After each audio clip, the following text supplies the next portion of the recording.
radios. KHTK-AM Sacramento, KYMX HD2 Sacramento. Sacramento's official home for the San Francisco 49ers. Touchdown! San Francisco! Sactown Sports. Feeding your passion for local sports in the afternoon. It's the Drive Guys with Kevin Gleason and Kyle Drake on your radio at 1140 a.m. Streaming audio at SactownSports.com and the Sactown Sports app. You can also watch the show on YouTube at Sactown Sports 1140. Here are the Drive Guys with Kevin Gleason and Kyle Drake. Yeah, Drapes is back today, and I know we got a lot of basketball to talk about today, but Drapes, how excited are you about the NFC Championship game? Are you ready? Is that this weekend? Yeah. Is that? My Herman Moore jersey still has not come in the mail. I don't know if it's held up or something, holiday. I don't know what it is. No, I'm looking forward to it. I actually think it's going to be a really good game. I think it really could be, too. It could be a really good game. I think the Niners, obviously a complete team, but Detroit, I mentioned it earlier, they play a style, a brand, their head coach. Like, they're a tough team.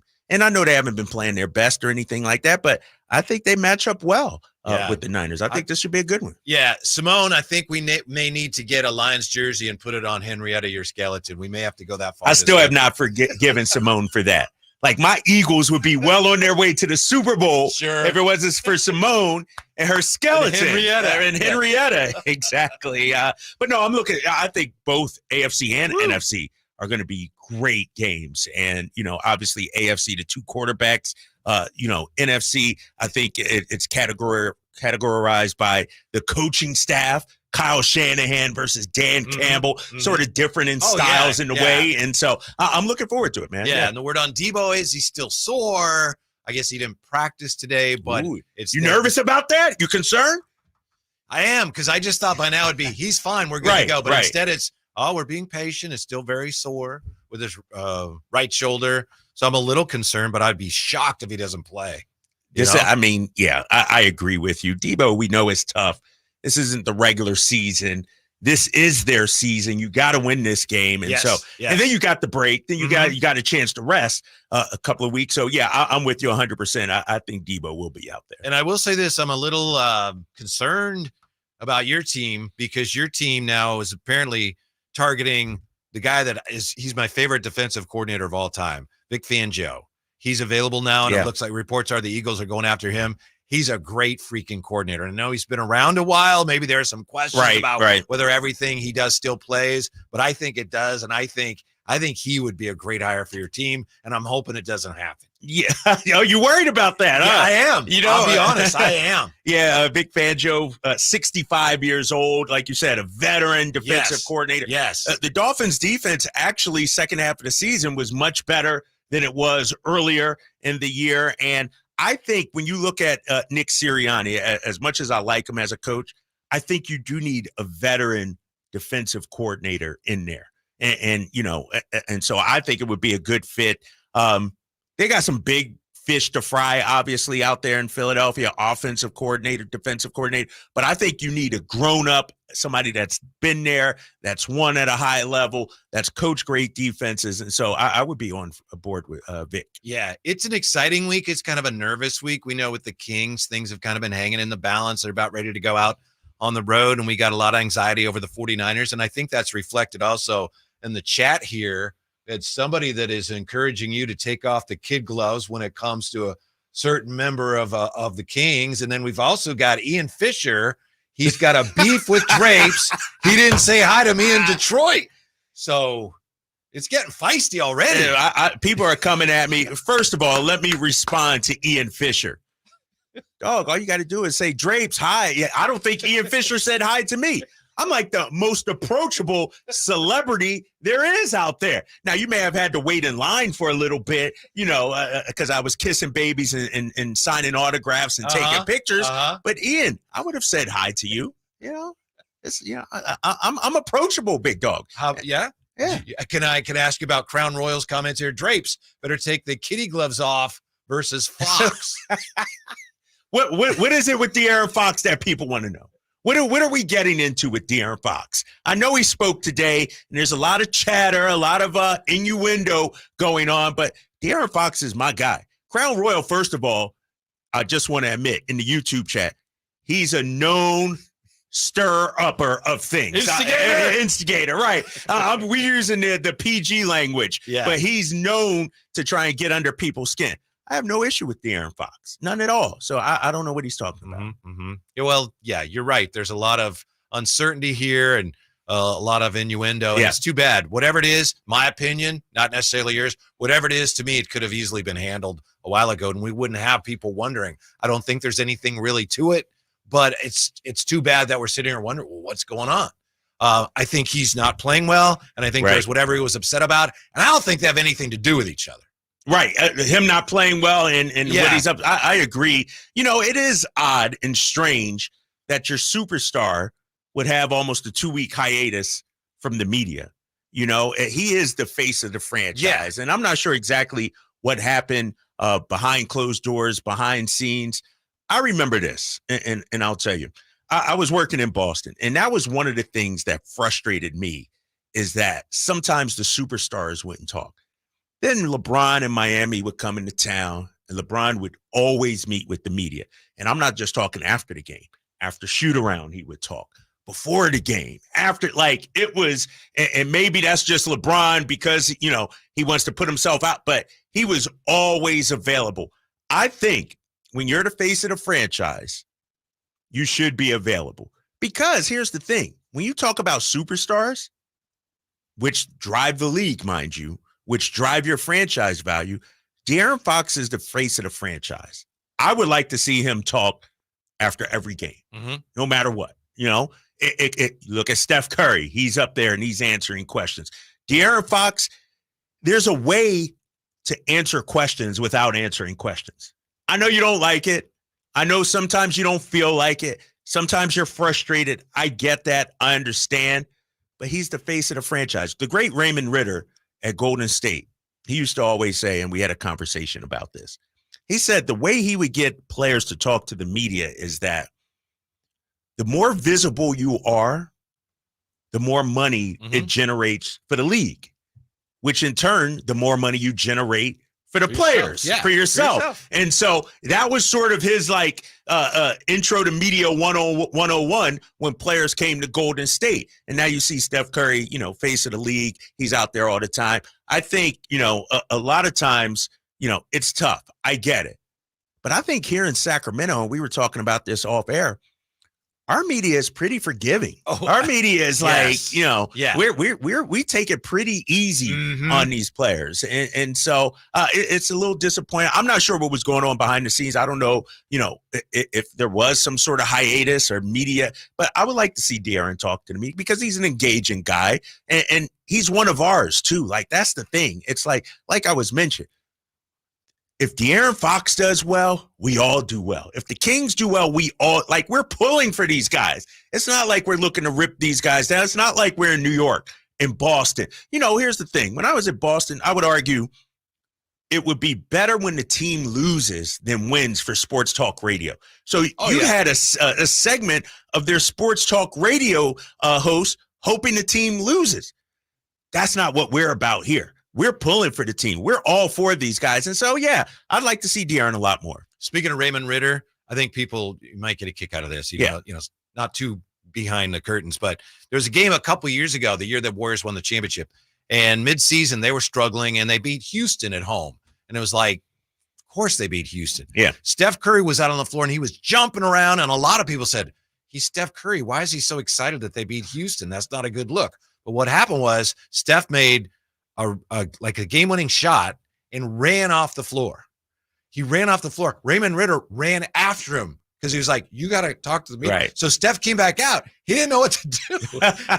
He had tried to run it off, and it's like, Raymond said, no, you got to come back out. So that's one reason he got so excited. He's like, why am I out here? I don't know what to do. Yeah. And what's interesting is, and I could tell stories about interactions with players. There was a time in Phoenix, Devin Booker, for instance. I was doing sideline reporting for the Celtics, and our cameraman, we were doing a pregame interview one-on-one, me and Devin Booker with the and the camera guy, his mic wasn't working or something like that.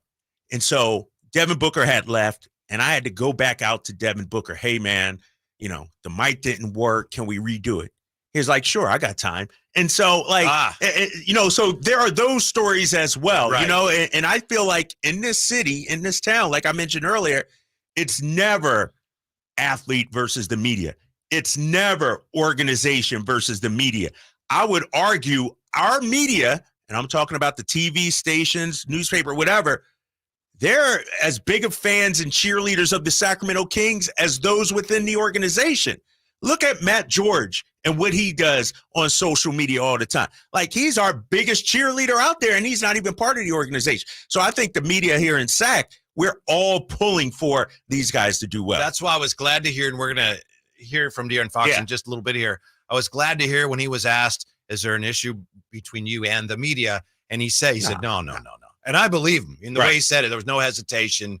And you're right, because and we've had that a time or two here in the history of the Sacramento Kings where players get a little bit upset about the way they're treated in the Sacramento media. And it's like, dude, you have nothing to complain about. This is not in this town. Like, and the thing that I like about being here in Sacramento is that we have an us against the world mentality, meaning it's not just the organization, it's the city, it's the media, it's the fans. We're riding or dying for, if you're in Sac and if you're an athlete here, if you're an organization here, we are pulling for you because we're looking to show the world. And so I don't think there was ever a De'Aaron Fox media beef. Yeah. And 25 years from now, you're going to be welcome back here. Even if you play half a season. Oh, you were a Sacramento King. Right. Yeah, exactly. And that's why, our guy Mike Bibby, look at the love that showed his way at the game the other night. Like Matt Barnes even, he's a hometown guy. People love him. And so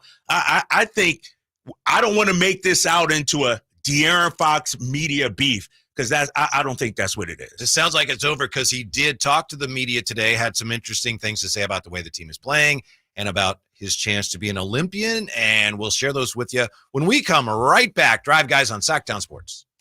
For the final time in the regular season, the Sacramento Kings and Golden State Warriors collide. Accelerates front court, gives to Lyles on the run, into the lane, drops to Herter, to McGee. Crank it up, throw it down, big fella, JaVale McGee with a full windup and a two-hand ripperoo. Join the G-Man for the call Thursday at 7 as the Kings and Warriors square off from San Francisco on your home of the Kings, Sactown Sports and SactownSports.com. Guys, did you know your testosterone affects everything in your system, including how you feel and perform every day? Right now, Revive Men's Health Sacramento will check your testosterone for free. Knowing your T levels is the first step in understanding if you have low T. Your testosterone level impacts your energy, libido, sleep, weight, hair loss, mood, and even ED. Maintaining an appropriate T level can change your whole life. Most men start to see changes in their hormone levels in their 30s. Experience and results matter. So what are you waiting for? Get your T levels checked today by local, experienced, and trusted men's health experts. They've helped thousands of men since 2011. They're so confident they can help you, they even guarantee it. Call Revive today and schedule your free testosterone test, free exam, and free consultation. Call Revive Men's Health at 916-277-8599. That's 916-277-8599. Or visit ReviveMen'sHealth.com.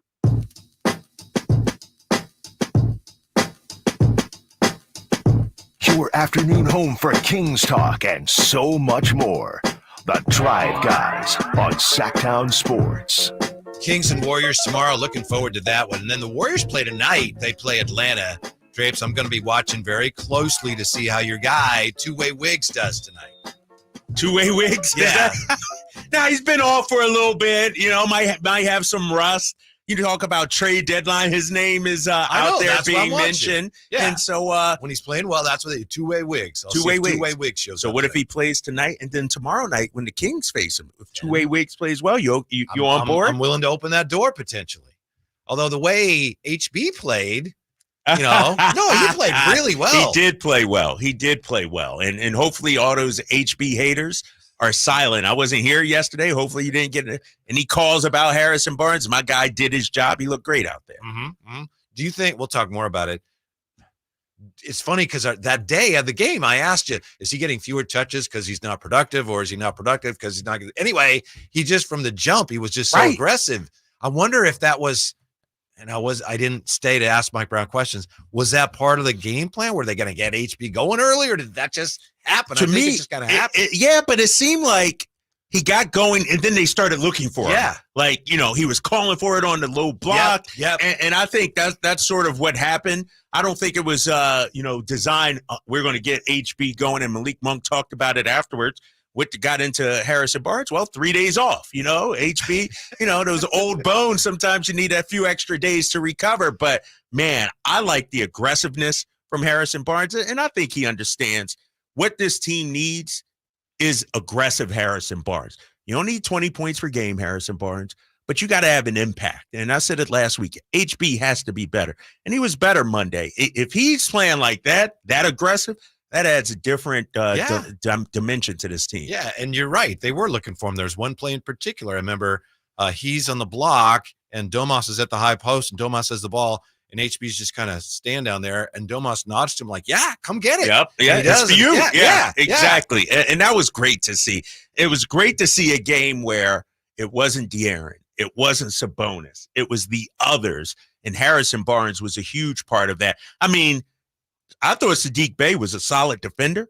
Harrison Barnes was taking him to school, like any number of ways. Yeah, see, I said it during the broadcast on the Sybilis. Right, exactly. Right, he had a full schedule of Sadiq Bey, and I said it on the broadcast. It was like he hopped in the hot tub time machine. He was just moving better, moving more spry, more activity in those legs. De'Aaron Fox has been the story this week for some reason. De'Aaron Fox met with the media today. He had some really good news that he talked about. But first things first, here's De'Aaron Fox speaking with, and I know Deuce was there, Sean Cunningham was there, Brendan was there. De'Aaron Fox talking about whatever's going on with the media and the way the team is playing of late. De'Aaron, you've always been really good with us in the media. Was your recent media silence frustration with the media directly? No. Was it? And if you don't mind me trying to pinpoint it, was it was there miscommunication? No, you just don't want to comment at all. Okay. With the trade deadline coming up, obviously it's a lot of distractions and whatnot. What are you guys as a team, doing just to block out all of that, stay focused, stay the course, and continue doing what you guys are doing on the court? Honestly, the other day I just found out that it was 2 weeks away, so I had no idea how close it was. But no, I mean, you're a professional. You come in here, you do your job. You leave, and you can read all the stuff that you want. Who cares?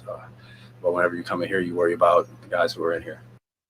I will say this, in my opinion, having seen it, it looks a lot different than it sounds. I think if I just heard that, I'd say, oh, yeah, he's mad at the media. But if you saw it, he just shakes his head like, no, it's not that.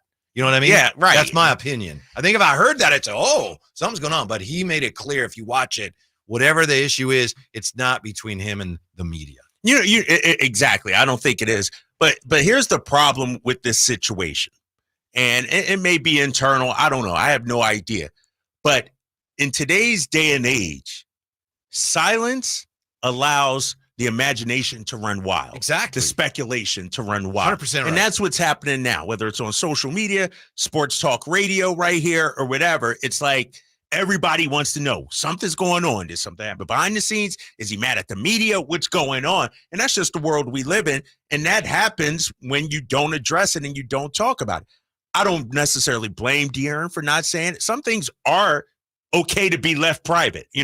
Everything doesn't have to be out in the open for all to see. But in the way that we live now, if you don't say something, if you don't address it, then speculation runs wild. And especially because everybody has an outlet now, a social media. Mm-hmm. Everybody has an opinion now. Everybody feels the need to speak on something that they don't even know about. Like, think about it like this, Whitey. If something's going on and you don't really know what it is, why would you speculate about it instead of just saying, you know what? I don't know. I don't know what's happening. It's okay to say, I don't know, and keep your opinions to yourself. And I feel like, when it comes to this situation, our guy Crown Royal, Drapes, you better not have kid gloves when. I don't have no idea what's going on with De'Aaron Fox. I have no idea. I think the speculation becomes warranted when, to the point you just made, when he doesn't tell you what's going on. It's like, what's going on? I don't really want to say. All right, well, you could clear it up, right? What if it's personal, though? Well, what if it's a family matter? What if it's a situation like Andrew Wiggins last year? Are we entitled to know? No, but if you don't want the speculation, I've got some things going on. I don't know. I don't know that has anything to do with it, but you can address it. That's how my point is this. If somebody's not going to say what's going on, and it's clearly something that's been affecting the player and or the team for a number of weeks, the speculation is it's inevitable and it's warranted. Is it warranted, though? That's where I think we disagree, because it doesn't affect you. It does. I'm talking about Joe Schmo on YouTube, Joe Schmo on social media. It doesn't affect you. Now, if you say, I wonder, but for instance, what happened with Andrew Wiggins last year was a shame. In terms of the speculation, some of the things being put out there in the media that we don't know if they were true or not true. Same thing. I could go back to the Ime Udoka. Is it a shame if it was true? And I don't know. I don't know. I don't know if it was a shame. But I could go back to the Ime Udoka situation in Boston. Remember, something came out. He had some inappropriate relationship. Now everybody's speculating. Who was it? You had women within that Celtics organization being dragged through the mud because of people speculating. True, but that's a little different than this situation. I agree with you 100%. No, but it's all about speculation. Speculation, and when you don't talk and when you don't say, it allows the mind to run crazy, run wild. And I get it. I understand it. I necessarily don't like it. And I don't feel like it should be warranted because it has nothing to do with you. 339-1140, 1-800-920-1140. You want to weigh in. Art joins us. Drive Guys, Sactown Sports. Hello, Art. What's up? Hey, what's going on, guys? Hey, what's up, Art? Listener, Thank you. First-time caller. I think what's going on with Fox is his stuff about his Supermax extension. Ever since the rumor came out when they played New Orleans, after that day, he's just not the same. Well, thank you, Art. There again, that's just I don't think it's that. I don't know. Right. I don't think it's that. Yeah. Because that's normal basketball stuff kind of thing. And I think we all understand the reason why There's no mystery to that. The team offered him an extension. He turned it down. Well, of course he turned it down because he has a chance to qualify for a larger extension. So there's nothing behind the scenes or untoward. It makes sense for both sides. Yeah. There's no mystery. Right. There. Right. Totally. Yeah. But again, if you're a fan, you're like, maybe that's what's going on. And unless it is something that's really sensitive, okay, then I guess you don't want to share it. But this could so easily just be handled. If somebody, I think, could have explained what's going on by now. That's my opinion. It's unfortunate. But let me ask you this, though. Because I don't think it is something personal, but I don't really know. But, so I can't but we don't know what it is. True. What if it is something personal? Like, who is it on to actually tell us what's going on? De'Aaron Fox? Media relations? Coach? Like, who would you want to come out and say? Yeah. And again, I think we're on the same page. We're not kind of trying to suggest that it's something personal, right? We don't think it is. We're just I don't know what it is. Theoretically. I have zero idea. Like, for me, I hear some of the same chatter everybody else is. I don't know anything. I don't know what it is. I would think, to answer your question, the way I see it, in a perfect world, the media relations go to the guy and go, hey, this is causing problems for everybody, including you. Can we just help? Is it okay with you? Because obviously they got to get his clearance. We'll tell people that it's something involved, it's private and you don't want to discuss it.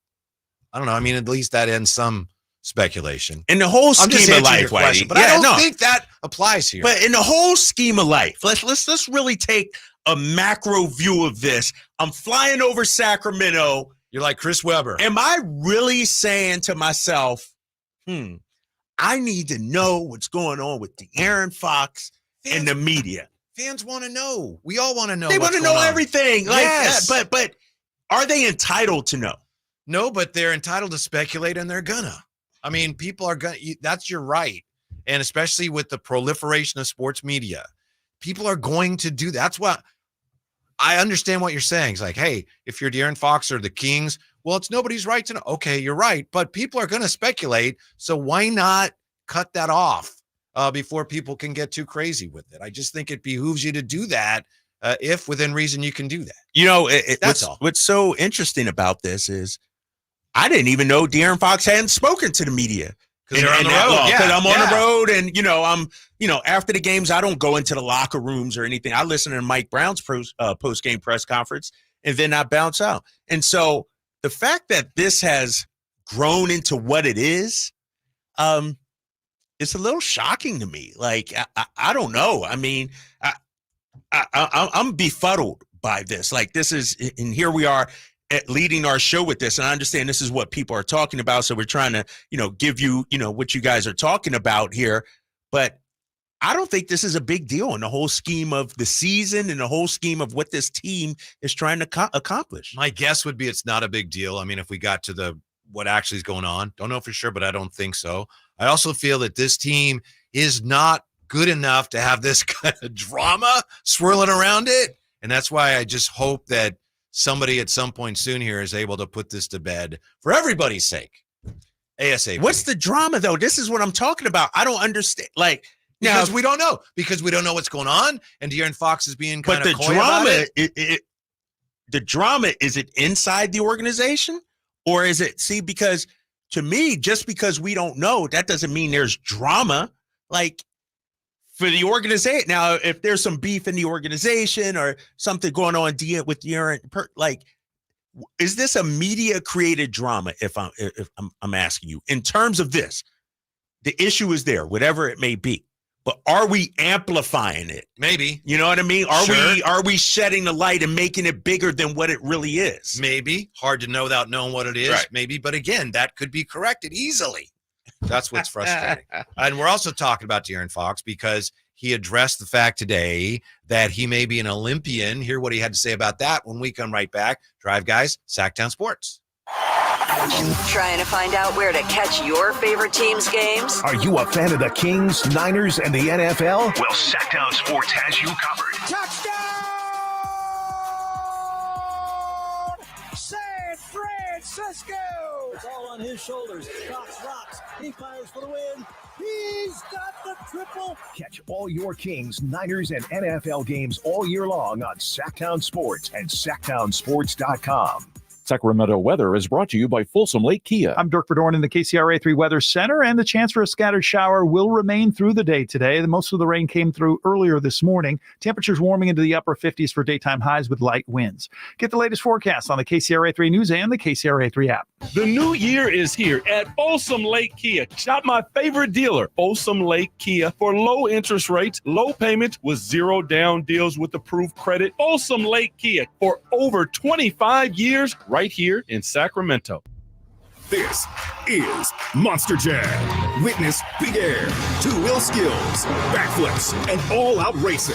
It's the only place to see the world's best drivers tear up the dirt in your favorite Monster Jam trucks like Gravedigger, El Toro Loco, Megalodon, and more. It's big-time fun for the whole family.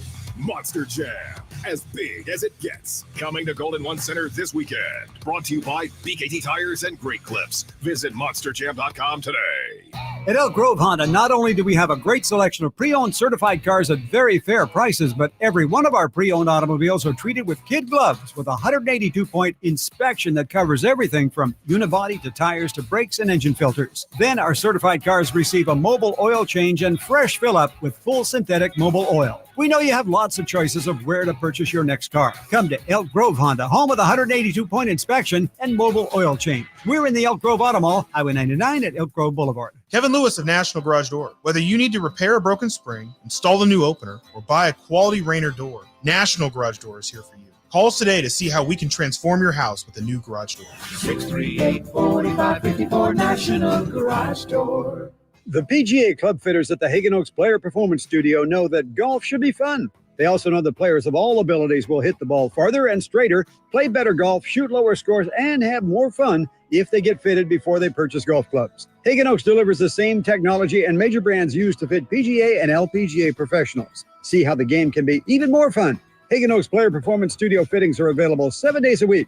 Make yours today by calling 916-808-2531. That's 808-2531. Hello, Sacramento. I'm Emran Pilati, owner of True Sports Cards and Collectible Store here in Rockland, California, and the host of the True Sports Cards Show that airs right here on Sactown Sports 1140 every Saturday from 10 to 11 a.m., where we discuss the latest trends, hottest products, and deliver exclusive interviews with other industry leaders. And don't forget to visit our shop, True Sports Cards, at 6661 Stanford Ranch Road in Rockland and see what we have for all your sports card and memorabilia needs. The PGA club fitters at the Hagen Oaks Player Performance Studio know that golf should be fun. They also know that players of all abilities will hit the ball farther and straighter, play better golf, shoot lower scores, and have more fun if they get fitted before they purchase golf clubs. Hagen Oaks delivers the same technology and major brands used to fit PGA and LPGA professionals. See how the game can be even more fun. Hagen Oaks Player Performance Studio fittings are available 7 days a week. Make yours today by calling 916-808-2531. That's 808-2531. Sacramento's premier music festival, Country in the Park, is back. 2 big old nights, May 17th and 18th at Cal Expo, with Brantley Gilbert, Dustin Lynch, Walker Hayes, and more. Plus line dancing, a mechanical bull, and Sacramento's best food trucks. 2-day general admission tickets are on sale now, starting at $85, or upgrade your experience with VIP or pit passes. Country in the Park, May 17th and 18th at Cal Expo. For more info, visit CITPfest.com. Brought to you by Oak Ridge Winery. The Arnold Law Firm has seen how an injury can turn anyone's life upside down. Whether it's a slip and fall, a car accident, or any other kind of injury. For almost 50 years, the Arnold Law Firm has been here to help you through the entire process to protect you and your family. If you are ever injured or in an accident, call the Arnold Law Firm. The Arnold Law Firm, providing real justice for you since 1975. Call 916-777-7777. That's 916-777-7777. Want the best movie experience in town? Join Sactown Sports IMAX Pass by visiting SactownSports.com. Sign up today. You can win tickets to see this week's films at the Esquire IMAX Theater. Time to get your tickets for the Sacramento Sports Hall of Fame celebration, February 4th at Thunder Valley. Inductees include Matt Barnes. Go to Ticketmaster.com.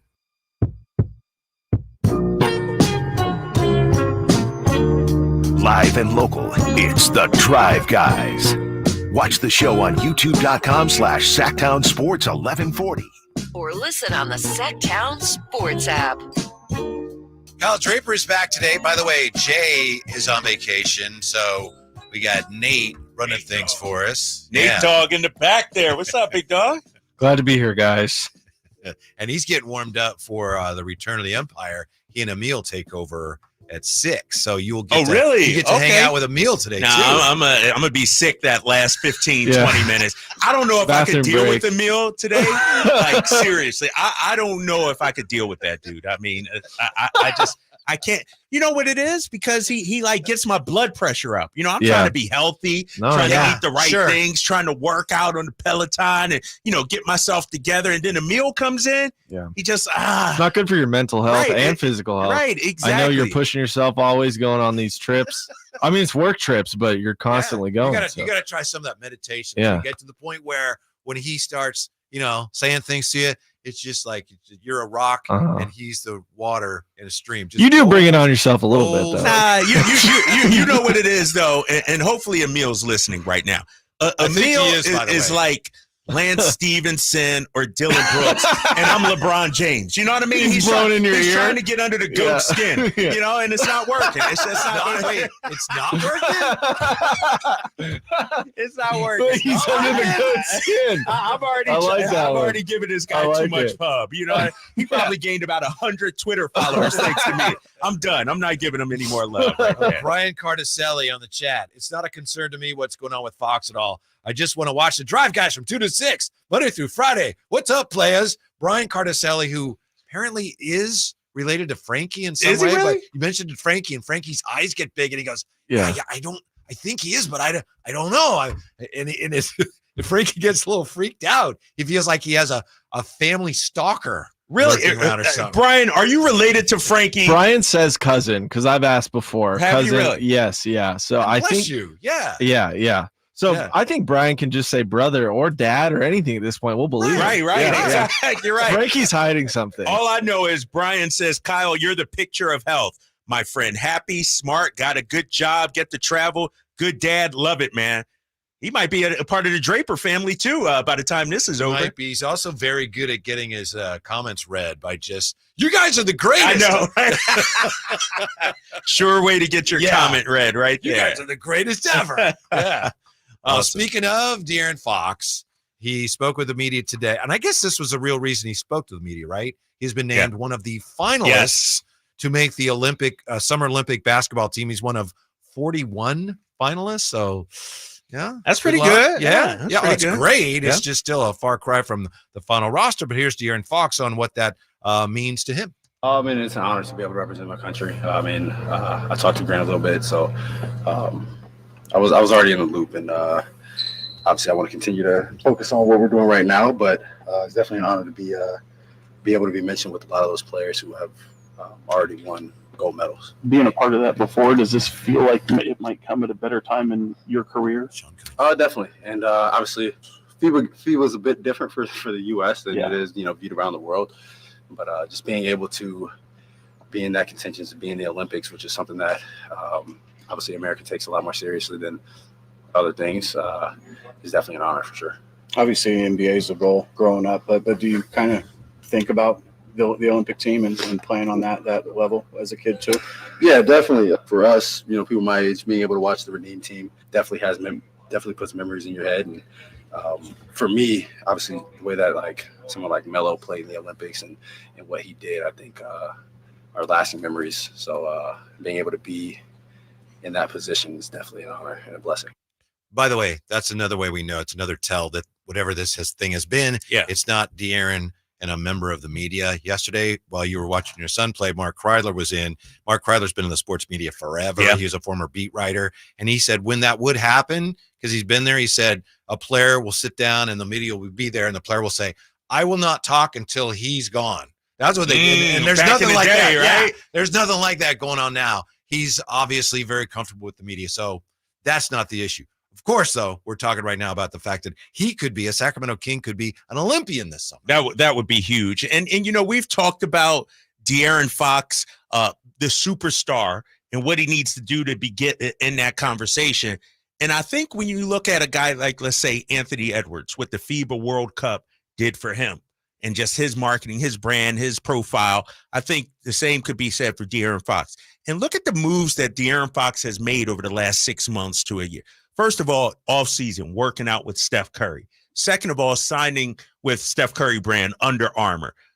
Rich Paul as your agent as well. Right. Exactly. Yeah. Now we've heard De'Aaron talk about, playing on an international team and saying really, it's not a goal of his, let's say. With the FIBA World Cup, he was asked about that. But now he's talking about what an honor it would be to be on the Olympics, how blessed he would feel. And so I think this is De'Aaron understanding, hey, you want to be one of the faces of the entire league, there's certain things you got to do. Mm-hmm. And you look at a guy, and he mentioned this during his interview today, Carmelo Anthony. Carmelo Anthony has not won anything in the NBA championship-wise, but he's arguably the greatest Olympian basketball player in the U.S. history. And so that's, when it's all said and done, you talk about Carmelo Anthony, we'll talk about the scorer in the NBA, but we'll also talk about his service to the country by playing in the Olympics and how great he was. I think De'Aaron Fox is seeing that as well. And you know what? You get an Olympic gold medal, that adds to your profile as well. And so it's good to see. It's good to hear. Just hearing him talk, it's a reminder of how long it's been now since NBA players have been in the Olympics, because De'Aaron talks about when he was a kid and it was the Redeem team that, he kind of grew up on, which is a reminder that the Dream Team, that was a long time ago. He wasn't even. Wow. Yeah, I heard that and I was like, where's he going to go? Is he going to go to 96 Olympic? He went with the Redeem team, LeBron and Kobe and those guys. And so, no, that is a reminder of how young he is. And like you said, a reminder of how long NBA players have been out there. Mm-hmm.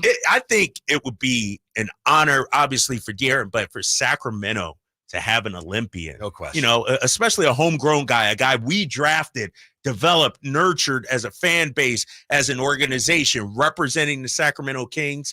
I think it would be tremendous. Now, what about De'Aaron Fox, the basketball player? Where are we with that? You have any idea? What's wrong? Why does he not look like the same player? He talked about, some of his struggles this season, especially I just think he's gassed. I think, he's gassed. And we've seen this from De'Aaron Fox multiple occasions over the last few years.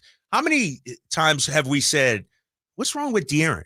At least once a year we say that. And I think we're in that right now. I think this little break that they're on, what is it? One game in a week, basically. You had the Thursday game, then you're off and you're back in at Monday, and now you're off again until Thursday. I think this is a good chance for him to rest.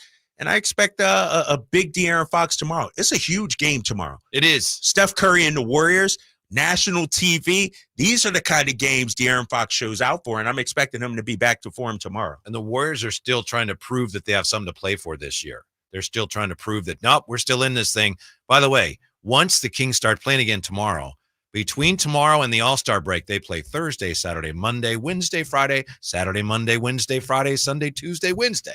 Yeah. So you got a lot of games in a relatively condensed period. This is a brutal stretch of the schedule coming up, and I was looking at it and I'm thinking, man, when are we going to have some off days? We get an off day in Miami. So your boy is happy about that. I might be sick that day for radio. I'm just telling you right now, your boy might not make that show. But no, there are no 2 in a row days off. 2 in a row, exactly. None. And you got 2 back-to-backs, if I'm correct, during this stretch, too. And you got some tough teams and some cold weather teams too. Like imagine having to go to Indiana and arriving at 1 or 2 in it. Chicago arriving 2 in it. It's going to be a tough stretch. That's why I thought that game against Atlanta was so important. Now you got this 7-game road trip.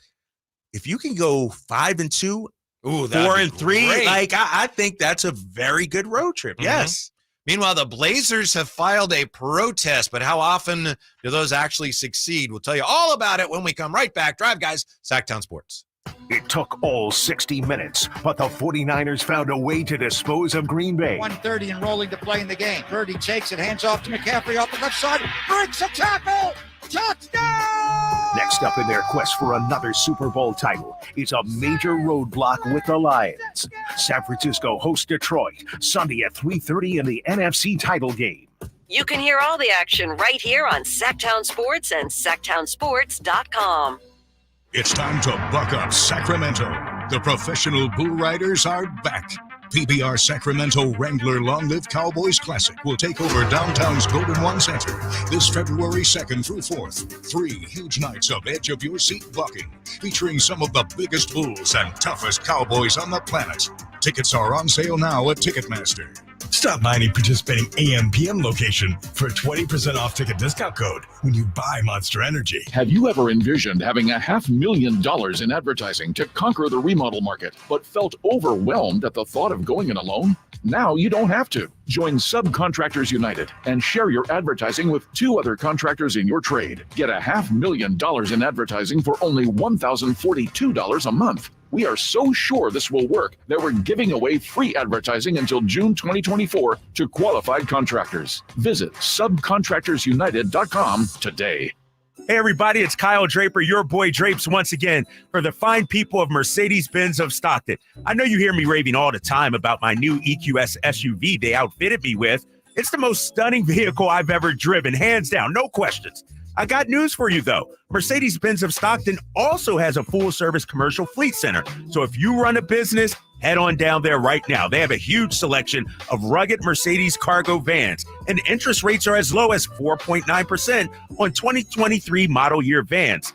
Outfitting your company with Mercedes vans is just smart business. And get this, you can also get substantial IRS tax breaks on your new Sprinter van. Of course, some restrictions apply. Mercedes-Benz of Stockton is such an elegant car or van shopping experience. Every customer is a VIP. They'll treat you that way as well. It's right there in North Stockton, right off of I-5, a half-hour drive from Sacramento, or of course online at mbfstockton.com. Hi, this is Scott Trout of Cordell & Cordell. If you're a dad who is facing divorce, there are extra layers of stress that may include stereotypes and assumptions. No 2 situations are the same. Our legal experience and dedication prepare us for whatever legal challenges we face together. You need a partner you can count on. For more than 30 years, Cordell & Cordell has represented men in divorce. 500 Capitol Mall, Suite 2060, Sacramento, California, 95814. Online at CordellCordell.com. Jackson Hewitt has a plan to get your tax refund fast with a buck here, buck there, here buck, there buck, everywhere buck. You don't have to wait weeks for your tax refund. Get money sooner with a no-fee refund advance loan at Jackson Hewitt. On this loan, there's a money today guarantee. E-I-E-I-Do. Don't settle for chicken feed. Get fast bucks at Jackson Hewitt today. No-fee refund advance loans by Republic Bank offered to eligible clients. Money today guarantee if approved for a loan on a prepaid card. Details at jacksonhewitt.com. The 49ers Report, brought to you by EB Stone. EB Stone, for the life of your garden. The red and gold are breathing a sigh of relief at the moment, narrowly escaping Green Bay 24-21 in the NFC Divisional Round. Quarterback Brock Purdy struggled for much of the contest, but delivered the come-from-behind drive to propel the 49ers to victory. San Francisco is more so concerned about the health wide receiver Deebo Samuel, dealing with a shoulder injury heading into championship weekend. The 49ers will need every man possible with the trip to the big game on the line, needing to get past Detroit first.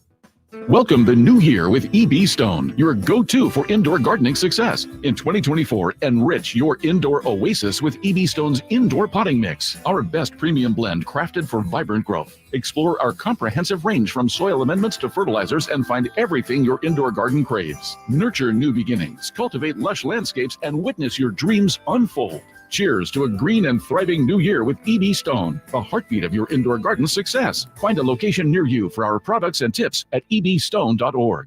Get a great deal on your new Silverado at the Maida Chevy Silverado Superstore. Great selection, great factory financing and incentive, and great Maida Chevy savings on every new Silverado in stock. Online at MaidaChevy.com. Together, let's drive. Get deals on what you need during MVP's bonus days at Lowe's. Right now, save $250 when you buy a DeWalt 12-inch sliding miter saw and adjustable stand together. Plus, save $710 on an LG kitchen suite and earn 3 times the bonus points on all LG appliances. Because Lowe's knows savings, Lowe's knows pros. Selection varies by location while supplies last. Discount taken at time of purchase. See sales associate for details. Bonus points calculated before tax and fees after applicable discounts of any. Valid 1/15 to 1/26. Subject to change. Hey, Mark, remember, getting help from Progressive is so easy. You can use the mobile app, chat with us online, or call us. And you pick now to tell me. I couldn't miss Little Grace's ballet recital. Oh, thanks for inviting me, by the way. Did I? Because you know I'm always here for you. Yeah. I can use the mobile app if I need help. Sorry, you're in my wife's seat, though? Oh, yeah, I gotta go anyway. Tell Grace she nailed her chassé. Get the help you need from Progressive with our mobile app, online chat, or over the phone. Progressive Casualty Insurance Company, affiliates, and other insurers. Not available in all states. The Drive Guys, live and local, every afternoon, Monday through Friday on Sactown Sports. Before we get to what went down in Portland last night, I got to see Kyle and you, dear listener, I got to see what you think of this trade rumor. We'll talk more about trade rumors coming up. Yes. But here's a guy that, to me, it's like, wow, this guy'd be a great fit for the Kings. And I don't think he would cost that much. What's your opinion, though, of Bruce Brown? You like Bruce Brown? I like Bruce Brown. Hard-nosed, tough defender, can knock down a 3, champion. Yeah. What would it cost, you think? What's the word on it? The Raptors have posted an initial price point of first-round selection for Bruce Brown. 1 first-rounder? Mm-hmm. Now, his contract is... yeah, they just gave him that contract. Yeah. 2-year, $45 million balloon payment with a team option for next season. So a lot team option? Yes. What? So I think that means you got to pay him everything up front, right? But then next year you can get off the deal if you want. Right. But to me, I see that and I go, well, I'd be very interested in that. Wouldn't you? Yes. So from the Kings standpoint, of course. So he's under contract the rest of this season. And then next season is a team option. So what this says, yes. But my understanding, the way I read this, $45 million balloon payment. So I think that means you got to pay him up front, but then next year you don't have to keep him, but you have to pay him. You got to pay him. No, yeah. I think he's fantastic. I don't know why it didn't work out in Indiana. Why is Toronto now looking to move on? Maybe they're just trying to stockpile some picks or something like that. But, here's a guy, helped Denver lead, to a championship, started 31 games. I don't think they would have won last year without him. Yeah, I thought he was a good energizer guy, too. came off the bench, a trusted guy, a veteran. I think he would fit in. We talked about, the Kings and their depth and especially at the guard position when Mike Brown has only used 3 guards, for a stretch there. Like this guy, Bruce Brown, a two-way player. So I would kick the tires on him. Yeah. This report, which I think comes from Yahoo, says Brown is considered a lower market player than his salary. For that, he appears to be a much stronger possibility for Milwaukee than DeJounte Murray. But I mean, if I'm the Kings, the first thing I say is, wow, that guy helps me in a lot of ways. I need help right now. Can I say something real quick? Can I? Yes. We got the trade deadline 2 weeks away, 2 weeks from tomorrow. I'm tired of hearing every single player being attached to the Lakers, the Bucks, the Celtics, the Heat. Like, let some other teams get in the mix, get into play for these guys. Those aren't the only teams. It seems like every time a player is available, the Lakers are interested. The Bucks are interested. Like, I don't know. It just frustrates me, man. I think, I don't want to say the league has a problem, but the league has a problem with marquee franchises. Like, stars seem to get, like, how did Drew Holiday get to Boston? Like, the rich always seem to get richer. And meanwhile, you got teams like Charlotte giving away Terry Rozier, their best player this season, to help a Miami Heat. When's somebody going to help us out? Well, we need a guy. No, I'm with you. Part of it is just it's the same reason the Lakers are on TV all the time. All the time. For a lot of fans, it's like Lakers. All I care about is the Lakers. So that's why you hear the rumors involving the Lakers. That's why they're always on TV. By the way, how about this? You mentioned Charlotte. According to the report, they traded Terry Rozier. They're looking to trade some of their veterans for future assets. PJ Washington's got to be on the Kings list somewhere, right? And I think he would be of low value, right? You talk about a first round for Bruce Brown. PJ, I think, would be in that same category. Yeah, maybe a couple twos. Yeah, a couple two. I don't, here we are 2 weeks away. Monty got to do something, right? You got to do something. With all these options available, that's the thing about it. It's not like it's just one player that's available. Like, there are a lot of players, I think, that could help this Sacramento Kings team. And we're at the point now as a franchise, our first-round picks, we don't have to hoard them anymore. We don't have to – they're not lottery picks anymore. So it's not like you're going to draft, the next, Will Chamberlain or LeBron James or Victor Wembanyama. Now I think we're at a point, because you have your core, now you use those picks to add to it, sort of like Denver did in their moves that they made. They gave up, Mo Bamba and, Bobo, I understand that. But for us, we need our Aaron Gordon. We need our Bruce Brown to come in, our Jeremy Grant. Somebody. There's so many options out there for us right now. Yep.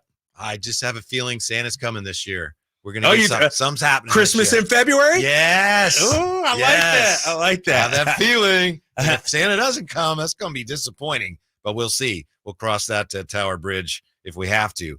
Did you hear the Laker plan? It was reported yesterday. McMenamin reported. We kicked it around a little bit. You obviously were not here, but the Lakers are thinking of trading a lot of some current players and some draft picks, and they want to get either Trae Young or Donovan Mitchell. No way. Somebody, McMenamin? Yeah, that was Dave McMenamin said this is respected reporter. Yes, Dave's this is the Laker plan. I laugh. I think Adam Silver Trae would Young, have to step in. Really? I think so. This reminds me of the Chris Paul situation. Why are the Lakers like? And you could have your opinion about Trae Young. A lot of people are out on Trae Young, but Donovan Mitchell, like, why are the Lakers always in the mix for stars? This looks like Anthony Davis 2.0 all over again. Yeah. I think, though, I agree with you. But on the other hand, from the league standpoint, hey, it's not a problem for us if the Lakers are relevant. Yeah. Yeah. I mean, I'm with you. Right. We're trying to see it the way they see it. Right. Yeah. I hear you, and it's good for the league. If the Lakers are, in a way, it is. Yeah. It just is. Here's the thing about the Lakers, and you could put maybe Boston, maybe Golden State in that category, and that might be it. Yeah. people either love them or they love to hate them. Like, they elicit a reaction no matter what. They care. Yeah, they care. Exactly. They care whether they're good and they care whether they're bad. And it's interesting because you bring that up. I was watching ESPN, and this is my morning routine. I get up, got my coffee, I throw on some ESPN. It's on in the background. And I can't tell you how many ways they find a way to get the Lakers in their show. Oh, yeah. Whether it's ESPN or NBA Today, like, there's always, after every Lakers game, have they turned a corner? Or what kind of moves can they make to make them relevant? Like, it's just every single day. It's ridiculous, man. Draits, we need you to hear this protest, all right, on behalf of the let league. me hear this. Portland Trailblazers filing a protest with the NBA to challenge the result of their loss to OKC last night. 111-109 was the final. And the Blazers say that Chauncey Billups, he's got a 109-108 lead. And you got Malcolm Brogdon has the ball, 15.1 seconds left. And he, it doesn't say here, I'm guessing he was getting trapped. Chauncey Billups is trying to call timeout, timeout, timeout. And the officials don't hear him. And with 15.1 left, Malcolm Brogdon is called for a double dribble. Yep. So Chauncey gets very angry. He's assessed 2 technical fouls, including a second after marching onto the floor to argue. He's ejected. He says, we've got timeouts. Referees are prepared for that. Bill Kennedy, pool reporter, says the referee was focused on the play and he couldn't hear Chauncey Billups. So what's the chances of Portland winning this protest? 0. I agree. 0, zilch, nada. It's not going to happen. I get Chauncey's frustration because he's clearly calling a timeout. I'm at half court trying to call a timeout. What's the official supposed to do, though? Like, you can't do it off of hearing it because you don't know where it's coming from, right? You don't know. And the play was right in front of him. You turn your head to look at Chauncey, you're taking your eye off the play. Yes. It's one of those bang, bang things. Now, should another official have seen the timeout? You can have that discussion, but these protests rarely go anywhere. Or another player on the Blazers. Hey, timeout. Right. Our coach is calling timeout. Our guy's trapped here. Let me call it timeout. Yeah, it's going nowhere. The NBA has not often upheld protests. Let's see, only 6 times. The last time the NBA upheld a protest, Dallas was involved, right? No. There was one where they replayed it or something like that. It was crazy. This was Shaq with the Heat. Yes, I remember 2007. He was ruled to have 6 fouls when he only had 5. Yeah. And so the game was resumed. It was played in December of 07. They resumed it in March of 08. Yeah. Neither team scored in the 51.9 seconds that was replayed. And O'Neal and Shaq had already been traded to the Suns when they resumed it. So what good was that then? Right? That's hilarious. Yeah. That's good luck, Chauncey. You're going to need it. Yeah. And it was, let's keep it real, it helped them out to lose the game. Better draft pick. Like Chauncey, it's okay, man. It's all right. Coming up, a conversation, 49er conversation I did not expect to be having. Is Shanahan's play calling hurting the 49ers? Why people are actually talking about let's get to that. Next year, the Drive Guys on Sactown Sports. Sunday on Sactown Sports, 4 teams battle to get to Vegas for Super Bowl 58. First, it's the AFC Championship, as Patrick Mahomes and the Kansas City Chiefs want to get back to the Super Bowl as they travel to Baltimore to face Lamar Jackson and the top seed Ravens. Then, the Detroit Lions head west to take on the NFC's #1 seed San Francisco 49ers. The AFC Championship at 12, the NFC Championship at 3:30 Sunday on Sactown Sports. The team's looking good this season. I think so. Man, I miss playing football. Being young with unlimited energy to burn. Ever since I turned 40, I just can't find that fire I used to have. Think it could be lower testosterone? What do you mean? All guys lose their edge when they turn 40. The body has less testosterone. That's why I take Nugenix Total T. I've heard about Nugenix. That really works? Since I started taking Nugenix, I'm lifting like when we played for Coach Carter. I feel more energized at work. It's even spiced up things between me and the missus. Are they still giving out complimentary bottles for people to try? Yep, send a text. It's that easy. Text JUDGE to 42424 right now for your complimentary bottle of Nugenix Total T. It's the #1 selling testosterone boosting brand at GNC and Walmart. Do it now and they'll also send you a bottle of Nugenix Thermo X, their newest, most powerful fat burner ever, absolutely free. Text JUDGE to 42424. That's JUDGE to 42424. These statements have not been evaluated by the FDA. This product is not intended to diagnose, treat, cure, or prevent any disease. Winter is coming. I know you know that, but are you prepared to keep your family warm all season long? At American Energy Heating and Air, their goal is to exceed your expectations of the heating and air industry by valuing the customer experience and making your home comfort system as efficient as possible for the most value. So book your $49 furnace tune-up and safety inspection today. Prevent dangerous gas leaks. Extend the life of that furnace and save on your energy bills. And here's the guarantee. This isn't a sales call. They're not getting in the door so they can try to sell you a bunch of stuff. No, they're just going to do what they say they're going to do. Call today to schedule an appointment at 916-520-9990 or go to AmericanEnergyAir.com. Been serving the greater Sacramento area since 1981. A+ Better Business Bureau rating. Get your $49 furnace tune-up and safety inspection today. 916-520-9990. American Energy, making the uncomfortable comfortable. At Elk Grove Honda, not only do we have a great selection of pre-owned certified cars at very fair prices, but every one of our pre-owned automobiles are treated with kid gloves with a 182-point inspection that covers everything from unibody to tires to brakes and engine filters. Then our certified cars receive a mobile oil change and fresh fill-up with full synthetic mobile oil. We know you have lots of choices of where to purchase your next car. Come to Elk Grove Honda, home of the 182-point inspection and mobile oil change. We're in the Elk Grove Auto Mall, Highway 99 at Elk Grove Boulevard. Awesome. Hey, babe, can you check the front door? My package is here. Yeah, on it. Hey, are we still watching our show tonight? New episode on Prime? You bet. That reminds me, let's hit Whole Foods this afternoon. We need snack supplies. From package deliveries to entertainment and even fresh groceries, Amazon is in front of hundreds of thousands of customers every single day. Imagine what you could do if your business had that kind of reach. It's not a dream. Right now, you can take advantage of Amazon's expansive network to benefit your business. Unlock expert insights and tap into the full potential of Amazon. Simply text DIGITAL to 916-766-5105 now. Make the smart move. Text DIGITAL to 916-766-5105. Put the power of Amazon to work for you. Text DIGITAL, that's DIGITAL, to 916-766-5105. Plantar fasciitis feels like pointed, sharp pain, very intense. It can make your eyes water. It makes you walk funny because you're trying to get pressure off your heel. I had instability. I was so frustrated. I didn't know what to do. And I was driving past the Good Feet store. I mean, why not? Give it a try. For over 20 years, we've been helping people like Teresa actually live the life they love without their feet getting in the way. They wanted to make sure they fitted me with the right thing. And so they brought out several different arch supports and gave me the opportunity to try them in shoes and walk around with them until they found the perfect ones for my feet. I had no idea that they would be that patient, and I had no idea they would be that kind. And you just knew, like, your feet, just when they got on the right ones, they were like, oh yeah. And it really did make a big difference. It made my foot not hurt. I'm Teresa, and that's my Good Feet story. See what we can do for you with a free personalized arch support fitting at the Good Feet store. Visit the Good Feet store in Sacramento, Roseville, and Vacaville.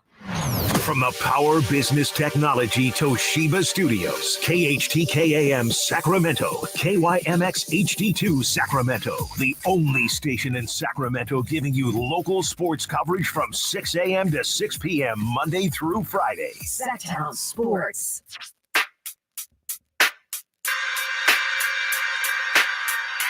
The Drive Guys powering your afternoons Monday through Friday on Sactown Sports.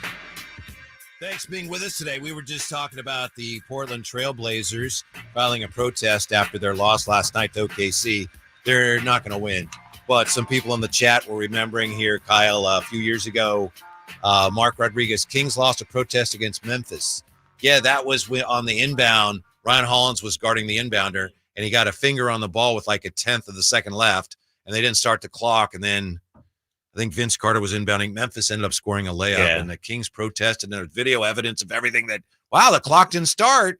Kings won that game, but they lost the protest. Yeah. And the NBA, did you hear the situation with the 2-minute report from the Charlotte, Minnesota game? It's only 10 missed calls. Only 10 missed calls. Like, what are we doing? Like, you got that game protested. You got the 2-minute report, 10 missed calls. Yeah. I mean, that's pretty egregious. That's pretty bad. Whoever's in charge of the 2-minute report, whether that's the commissioner or whatever, somebody has to look at that and go, you know what? I think we're done with this. Right, exactly. I mean, that's After awful. about 6, it's like, you know what? That's not helping. It's not helping guys. anything. Yeah. 10 of them. My gosh. That's crazy. Meanwhile, we get ready for the 49ers and the Lions this week. Okay. Can you imagine, Kyle? I don't know how long, if you've been in Detroit much. I haven't spent much time in Detroit, but I know that, they're starred for winners there, and the Lions won in 1957. Yeah. Can you imagine how big this game is this week for fans of Detroit? They've never been to the Super Bowl. They've been around since 1930, whatever. Of course, the Super Bowl only started in the 60s, but the Lions have never even been to the Super Bowl. This is arguably the biggest game in Lions history right here this week, a trip to go to the Super Bowl. And I forget who I was talking to. I was out at X Golf in El Dorado Hills just before I came in today. 4 left. Yep, pretty much. A great spot. I'm going to go back again and take my son. But the Lions, the city of Detroit needs this win. San Francisco, they got money. They got the Warriors. They got championships. This is not a tortured fan base talking about the Niners. The Lions, the city of Detroit, with the way the Pistons are playing, this is a tortured city sports-wise. They need this win. And so I need us, if you're not a Niners fan, let's pull our energy and cheer for our Detroit Lions this week. I made this point yesterday. Would you agree with this? In a lot of ways, Detroit fans right now are kind of like Kings fans were last year. Ooh. Do you agree? I mean, it's different. It's football, and it's probably football, a larger it's scale. It's a different. bigger city. But the Lions have been, they've been wandering in the desert. Yeah, it's been a while. For a long time. Yeah, and then last I get year it. They got a little bit of a taste. And then I this get year, it. Yeah. And now they're facing the Warriors, Steph Curry and the Warriors, Brock Purdy, this is a legacy franchise. This is David versus Goliath, the little engine that could. That's the Detroit Lions, the underdog against the behemoth known as San Francisco. Who doesn't love an underdog, right? So this week, I'm not crazy about the underdog. You know what's so crazy? Let me ask you this, though, as we talk about this matchup. What was the Lions' record during the regular season? Were they win 11 or 12? 12-5. Yeah. What was the Niners' record? 12-5. Why does this feel like such a big time, like David versus Goliath, and I don't even know what the number is with the Niners are favored. 7.5, I think. Seven. That's 7. That's Yeah. massive Yeah. for the NFC Championship game. A championship game? Why does it feel like that when you look at the records? Lions were right there. A lot of it is just because of the brands. And we're talking about the betting line, as it's based on perceptions. There's some people who don't really know that much about football. And if you ask them, the 49ers are the Lions. Oh, the Niners. Yeah, for sure. Yeah, you're right about that. You're So right. that's part of it. But that's I think I'm with you in that I agree that the Lions pose a very formidable and a very real threat to the 49ers this week. Yeah, this isn't a fluke, right? Now, if they'd lost to the Packers last week, that would have been, what happened? My gosh. This week it'd be heartbreaking if the 49ers didn't pull through, but I think it'd be on some levels like, they lost to a good team. But it's not going to happen. I was about to say, so you're setting yourself up. You're making an excuse already. You're like, you know what? We got to respect the Lions. If they beat the Niners, you know what? It could happen. So you're setting it up so that the fall from grace isn't that far. The Lions called the Drape Special. You like that, right? Well, it's not really. I will say this. Here's a discussion I didn't expect to be having this week. There are some people questioning Kyle Shanahan's play calling. Not just fans. Fans always question every coach for everything. But listen to this. This is from NBC Sports, Bay Area, your employer, their website. And they have a thing called overreactions each week. Yeah. Shanahan's play calling can be as much of a liability as it is a strength. Is that an overreaction or not? Matt Mayoko, who's a great guy, great writer, even better guy, he answers these. So he says, overreaction? No. This is Matt Mayoko saying no. Yes. And what is he saying about He this? says there's a chicken and egg element to the Niners offense. When Shanahan's dialing up the plays, things are working. It appears as if the 49ers simply cannot be stopped. But is it really that the play calls are so good? Or are the players on the field executing so well that it does not matter what Shanahan is calling? He says it is probably a little of both. Nah, I think it's Matt Miyoko. I think Kyle Shanahan is a genius. Now, as I'm watching the game the other day and looking at social media, people are, saying, Kyle, run the ball, but they ran the ball 24 times. They threw it 39. Like, do you want it to be 30-30? I thought the play calling was fine, and I disagree with Matt. I think Kyle Shanahan is a genius. He goes on to say, the most bizarre call of the game was when the 49ers opened the second half with a running play to receiver Juwan Jennings. He said that one caught everyone by surprise, including the 49ers head coach. There's a problem because when the 49ers checked into a play on the wrong wristband, right, the one in which Debo would be featured, but Debo was out of the game. Anyway, and he said a lot of this game did not go smoothly. A lot of the early part of the game pre-scripted as Shanahan wants to see how the defense will react to certain formation shifts and motions. Right. Then the first series a bust because after a first down, they got into a 1st and 15.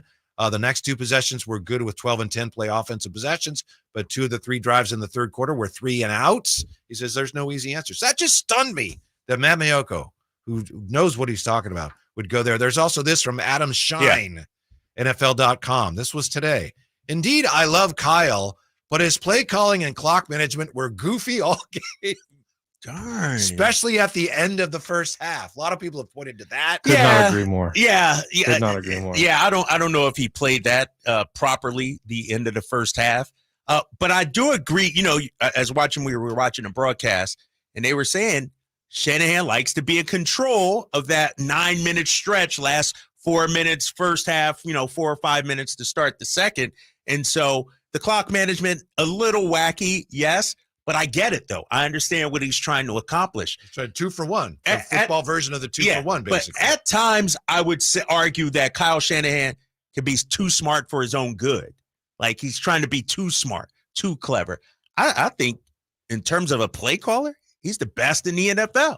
Him, Andy Reid, both those guys are right up there. What did you think of the fact that they threw so much, even when Brock was struggling with what for him are easy throws? It's the NFL nowadays. That's football. And I understand you got CMC, but there's different ways you could get CMC the ball. CMC rushed for 17 times. Brock Purdy 6, which is, not design runs, obviously. I think when you get a lead, you turn to the run. But in today's NFL, guys are throwing it. I mean, look at the Packers. Aaron Jones, as great as he's been, the last few weeks, 18 carries. And so I think when you have the weapons they have, I don't mind throwing the ball. And y'all been telling me Brock Purdy's this MVP candidate. Put the ball in your best player's hands, right? Yeah, you can. That worked out. I'm going to ask Nate because Nate, of course, does. What you got, Nate? With Emil, he does the Return of the Empire podcast. Did you think that Christian McCaffrey should have gotten more touches? In the first half, especially. That's the number one thing I hear. And I think that's fine. I do want to point out something to kind of bring that media conversation full circle. You guys were talking about with the Kings, how the Kings media has a lot of softballs. It's easy, and you're talking about players that used to complain about the Kings. Look at the contrast right now. Matt Miyoko is like the number one media guy for the Niners, right? Like he's the Matt George. Like you said, Matt George, for example. And he's a really nice guy too. He is. So I was at the game this weekend. In the media room, I got to see firsthand, what that's like. I've covered, 20 Kings games here too in person.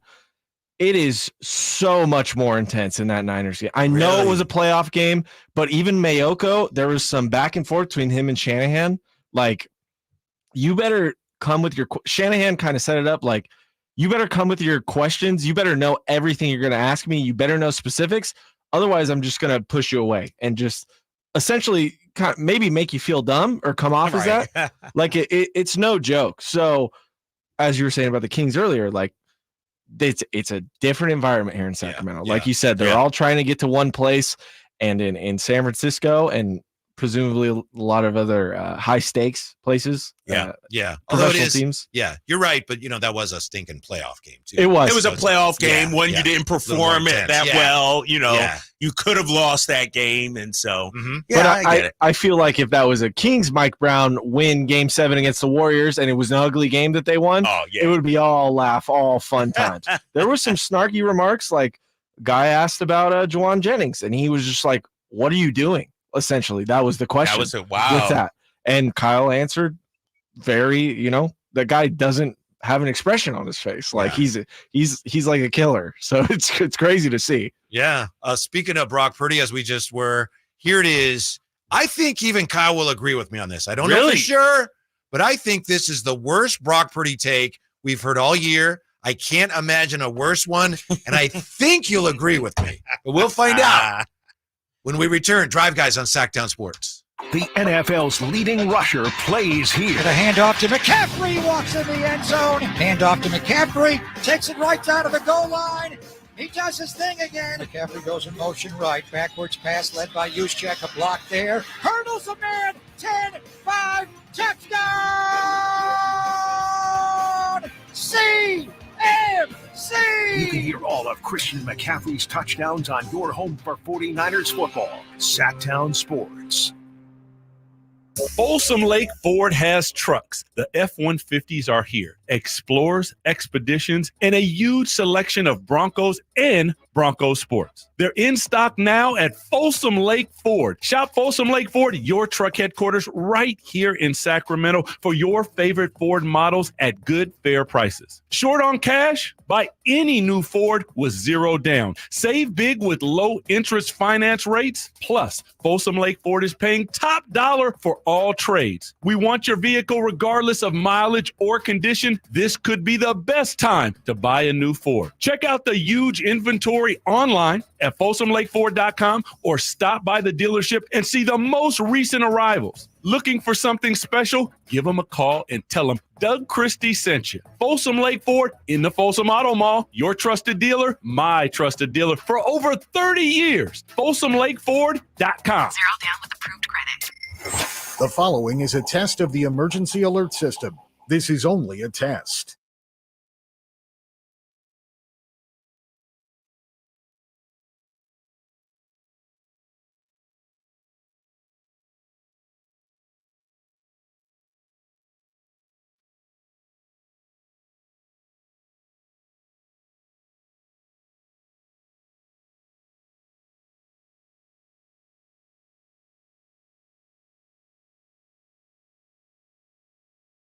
Sactown Sports app.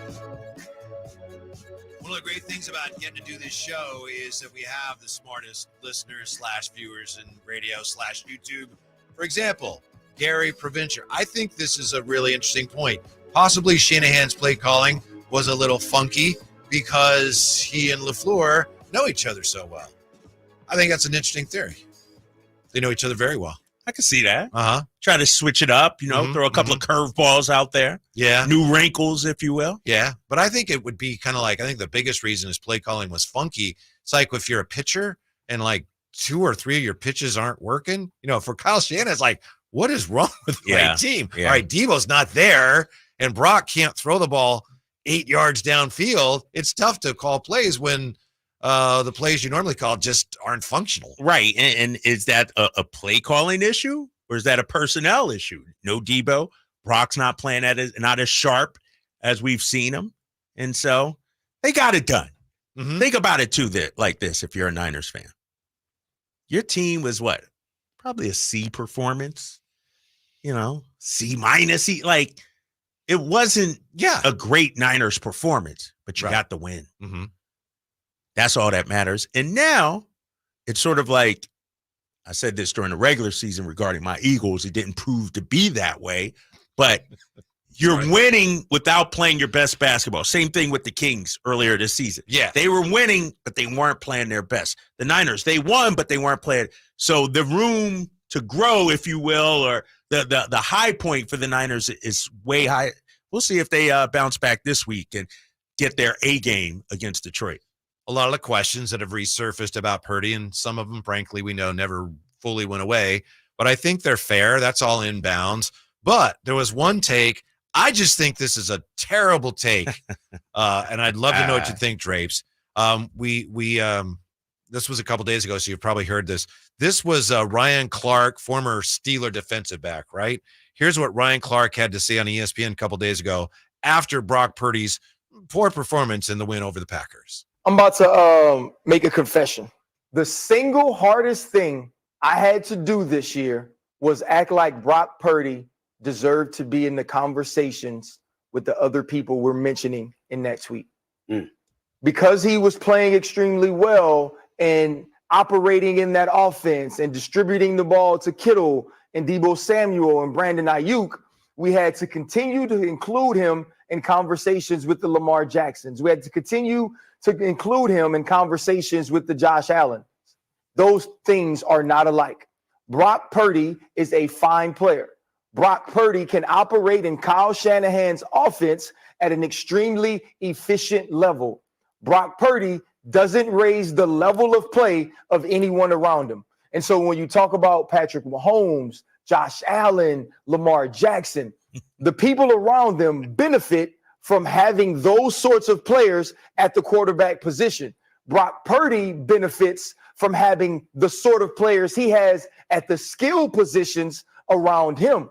And so when we look at that game against the Green Bay Packers, even with Jordan Love throwing an inopportune, inexplicable interception to end the game, I was sitting there watching them going, man, the NFL world should be excited that Jordan Love doesn't play for the San Francisco 49ers. Here's why I think that's an awful take. All right, let's unpack it. Yeah. And if you want to say you don't think Purdy's that good, fine. I disagree with that, but that's fine. That's especially for a former player. But when he says, well, I got to confess that acting like I thought Brock Purdy belonged in that MVP conversation, it was hard for me to do that. Because what you're confessing then is you have no credibility. You're saying, I didn't think it, but I said it.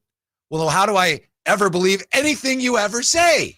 If you say, I never thought he was that good. All right, again, I disagree. But don't come in with, before when I said he belonged in the MVP conversation, it was hard for me to pretend like I thought that was the truth. That's an awful take. You're telling me not to listen to you. Ryan Clark, I agree with you on this point. What he said to start that soundbite basically is proof that what he said earlier this season, he was lying. Yes. He was just saying that for TV. Yes. Just saying that for clicks. And I get it. It's an awful take. But I thought the last 45 seconds of that, after that part, he was spot on, 100% correct. Now, we can that's the thing. You can get mad, Whitey, about that first part. Yes, 100% agree with you. How can we trust this guy? How can we believe what he's saying on air? I try to say things I actually believe. I think, as he said, Brock Purdy's a fine quarterback, but don't you dare put him in the conversation of Patrick Mahomes, of Josh Allen, of Joe Burrow. Don't you dare say Jordan Love is better than Brock Purdy right now. That's what I would say. On that day, before that interception, before the Jordan Love was better than Brock Purdy. If you're going to slice it that way, okay, but how about Brock's final drive against Jordan Love's final drive? On that day, between 4:32 and 4:45, no. But Ryan Clark really made himself look like a fool. Yeah, when he said that's that. all I'm saying. And that's what's so frustrating. Let's have this conversation really quick about this, because this is a frustrating thing for fans too. We are inundated with talking heads on TV who just say things to get a rise out of people, just say things to get clicks. And that's where sports media has morphed into. What happened to journalism? What happened to standing behind what you say? Think about it with me. I will never say the hardest thing I had to do was say Brock Purdy. I've been on this Brock Purdy train since the get-go, and he may win a Super Bowl, and I still might not, because I believe in what I'm saying. It's not just for clicks. Sure, it works. It helps me out, no doubt about it. But I don't put Brock Purdy among the top 5 quarterbacks in the league. What Ryan Clark is You do put him doing in the top 10, though. I said he's at number 10. I think I did say he's at number 10. Yeah. I gave him number 10. But what Ryan Clark is doing is a disservice to sports media. And it's a disservice to himself. Yes. 100. And that's the worst kind of sports journalism, sports media talk, because you're just saying things to get a rise, to get clicks, to go viral. You know, some people say that about my guy Kendrick Perkins when it comes to the NBA. Like, he flip-flops, like he's a flip-flopper. I don't know if he is or not, but Ryan Clark sounds like a flip-flopper right now. I don't understand why, when he made the original comments that he's alluding to, I would think that it would have been interesting if he'd have said, I don't think this guy's that good. When everyone else was saying he's an MVP candidate, to have one guy saying, I'm sorry, I don't see it, that would be interesting, wouldn't it? Right. Instead, but I had to go along. Why did you have to go along with it? And if you did, again, does that mean that if Brock Purdy plays really well this week and wins the Super Bowl, you're going to go, man, a few weeks ago I pretended like I didn't really think he was the MVP, but now that was hard for me. Also, are you lying now, Ryan Clark? Exactly. Like right. what? Now do you love Brock Purdy? Right. And here's the No thing too, credibility fellas. anymore. This is the problem too. He's a former player.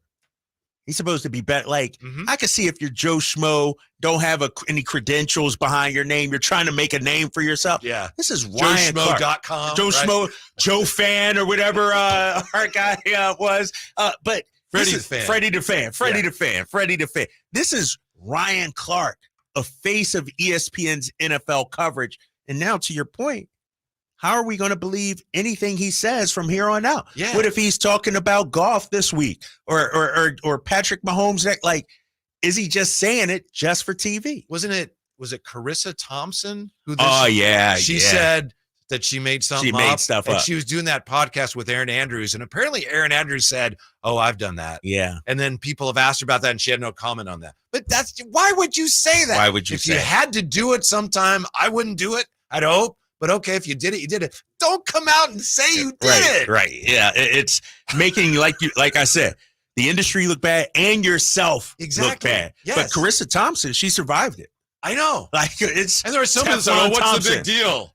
Right. You hope that what people are saying, they actually believe. Right. It's tough. So that's why I say that's the worst take. All the other stuff I disagree with, but I get it. It's interesting, but you can't. So, before I said this, I got to confess to you, it was really hard for me to pretend that's what I meant. I'm not listening to him ever again. Ever again? No. Ever? Why should I? Fool me once, all that. Yeah. His credibility is shot. Yeah. No doubt. And he did it himself. When we returned, did today bring the Debo injury answers the 49ers? Sorry to cut you off. Please. But we got some breaking Kings news. Really? Yes. I know we are up against it. Nate, do we have a breaking news stinger? Or? When it breaks, we have it first. It's Sactown Sports Breaking News. Justin from the Sacramento Kings just came across my email. Yeah? No, it's not good. It's not good. Oh, I'm sorry. Kings forward Sasha Vezenkov injured his right ankle during the third quarter of Monday night's game against the Hawks. Imaging confirms Sasha suffered a mild right ankle sprain. He will be listed as out versus the Warriors and will be reevaluated in 7 to 14 days. So Sasha's out a week or two because of a moderate right ankle sprain. At a time when you got a lot of games coming up. A lot of games, and he's been playing extremely well. And now another injury for the Sacramento Kings. All right, thank you, Drapes. Yep. Yeah, what that means for the Kings and also the latest on Debo's injury when we come right back. Drive Guys, Sactown Sports. Join us for Championship Sunday as the Ravens host the Chiefs at noon and the Lions battle the 49ers at 3:30. The NFC and AFC Championship heard right here on your home for the NFL playoffs and Super Bowl 58, Sactown Sports. Sacramento weather is brought to you by the Arnold Law Firm. I'm Dirk Verdorn in the KCRA 3 Weather Center, and the chance for a scattered shower will remain through the day today. Most of the rain came through earlier this morning. Temperatures warming into the upper 50s for daytime highs with light winds. Get the latest forecast on the KCRA 3 News and the KCRA 3 app. The recent storm has caused dangerous driving conditions for us. The Arnold Law Firm has seen how a collision can turn anyone's life upside down. Be alert and stay safe. The Arnold Law Firm, providing real justice for you since 1975. Call 916-777-7777. For a precision-crafted performance, the decision is easy. A new Acura from Acura of Stockton. Get the driving experience you've been waiting for in a new Acura. Get the best selection and customer service you deserve from Acura of Stockton. Shop in person or use our online express store at AcuraofStockton.com. Acura of Stockton will buy your trade, even if you don't buy from us. Don't settle for less than precision-crafted performance of a new Acura from Acura of Stockton and AcuraofStockton.com. Sacramento's premier music festival, Country in the Park, is back. 2 big old nights, May 17th and 18th at Cal Expo, with Brantley Gilbert, Dustin Lynch, Walker Hayes, and more. Plus line dancing, a mechanical bull, and Sacramento's best food trucks. 2-day general admission tickets are on sale now, starting at $85, or upgrade your experience with VIP or pit passes. Country in the Park, May 17th and 18th at Cal Expo. For more info, visit CITPfest.com. Brought to you by Oak Ridge Winery. Whitey here reminding you that not all grills are created equal. Start your 2024 grilling season right with a new lifetime warranty Napoleon Prestige line of outdoor cookers. My personal Napoleon P500 series gas grill has turned me into a grilling pro. It's incredible. Napoleon Prestige grills, versatile grilling for every occasion. Form, function, and luxury can come in the same package. Just go to your local Green Acres Nursery and Supply for the best selection today, or visit Napoleon.com for a dealer near you. No one does spring travel like Amtrak. That's because now more kids ages 2 to 12 ride for 50% off. Not only will you travel comfortably, you'll save too. Book now at Amtrak.com. Restrictions apply. The Sacramento Sports Hall of Fame celebration is back Sunday, February 4th at Thunder Valley Casino. Meet and greet the class of 2024. Matt Barnes, James Donaldson, Leon Lee, and Jamie Whitmore. Don't miss Sacramento's best sports night of the year. Food served between 6 and 7 p.m. Live entertainment with comedian Dennis Gaxiola. Get your tickets now at Ticketmaster.com for the Sacramento Sports Hall of Fame celebration Sunday night, February 4th. All info, go to SacSportsHof.com. What's up? We're talking to Chad Hoblet of Hoblet Dodge, Chrysler, Jeep, Ram, and Woodland. It's a new year. So, Chad, the big question, what's happening at Hoblet for Chrysler's Start Something New sales event? We're starting the year off with even more savings. Right now, you can save up to $15,000 off MSRP on new 2023 Ram 2500 heavy-duty trucks with no payments for 90 days. That means you can get the new personal or company truck you've been needing and not make a payment for 3 months. But why choose Hoblet versus all the other guys? Because we not only have the best savings, we have the best selection of the hard-to-find heavy-duty trucks you need. Plus, when you come to Hoblet, you get the big city savings with the small-town family feel. There's a reason why so many of our customers buy from us over and over again. Aha! See their full inventory at HobletDodge.com. Unbeatable prices, unbeatable selection. Nobody beats Hoblet, period. 15,000 total net savings after 98.34 factory rebates and 51.66 dealer discount. Rebates may include 1,000 Case equipment bonus cash. Must have purchased qualifying new equipment from Case dealer. No payments for 90 days through Chrysler Capital on approved credit. 10th is net savings. See dealer for details. Want the best movie experience in town? Join Sactown Sports IMAX Pass by visiting SactownSports.com. Sign up today. You can win tickets to see this week's films at the Esquire IMAX Theater.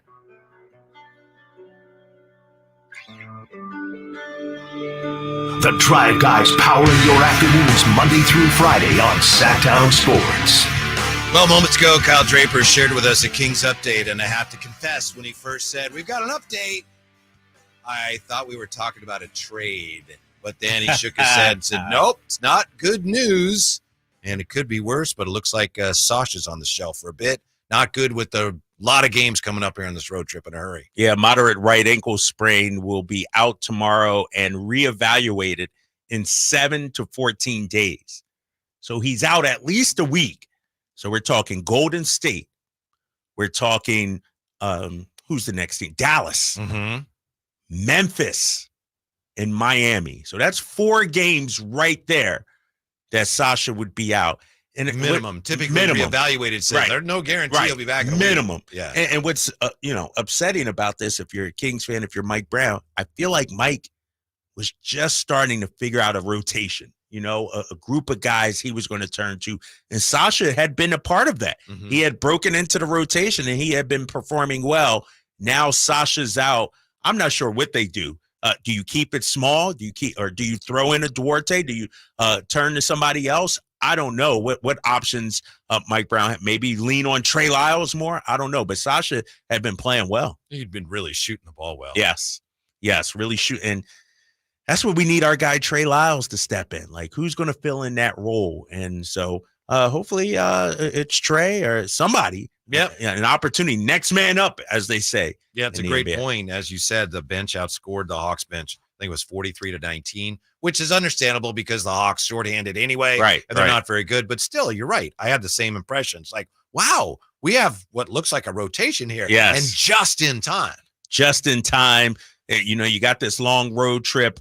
These next 7 games, arguably the most important 7 games of the season, because you see where the Kings are right now, 24-18. This could go one of 2 ways. You go 3 and 4 on this road trip. It's not that great. But if you go 5 and 2, you could be really doing something. And so, especially in the Western Conference. I was surprised that Davion played as much as he did. I was shocked also. But as I thought about it, one, Davion was a catalyst in that win against Atlanta on the road. The way he played, the way he was harassing Trae Young and DeJounte Murray in that second half. And so I think Mike saw that and knew that elite level perimeter defense is going to be needed, especially with DeJounte Murray playing the way he did. And I thought Davion played excellent. I think he won the defensive player of the game crown. And so we'll see. You got Steph Curry tomorrow. You got the Warriors tomorrow. Is Davion going to be in the rotation again? I know a lot of Kings fans, at least I get the sense, a lot of Kings fans are kind of overlooking the Warriors like, they're done. Kings have finally figured them out. I don't feel that way about this. Not at all. Not because you've seen it. Steph Curry and those guys, they like kicking the Kings' butt. Like, they're going to be up for this game.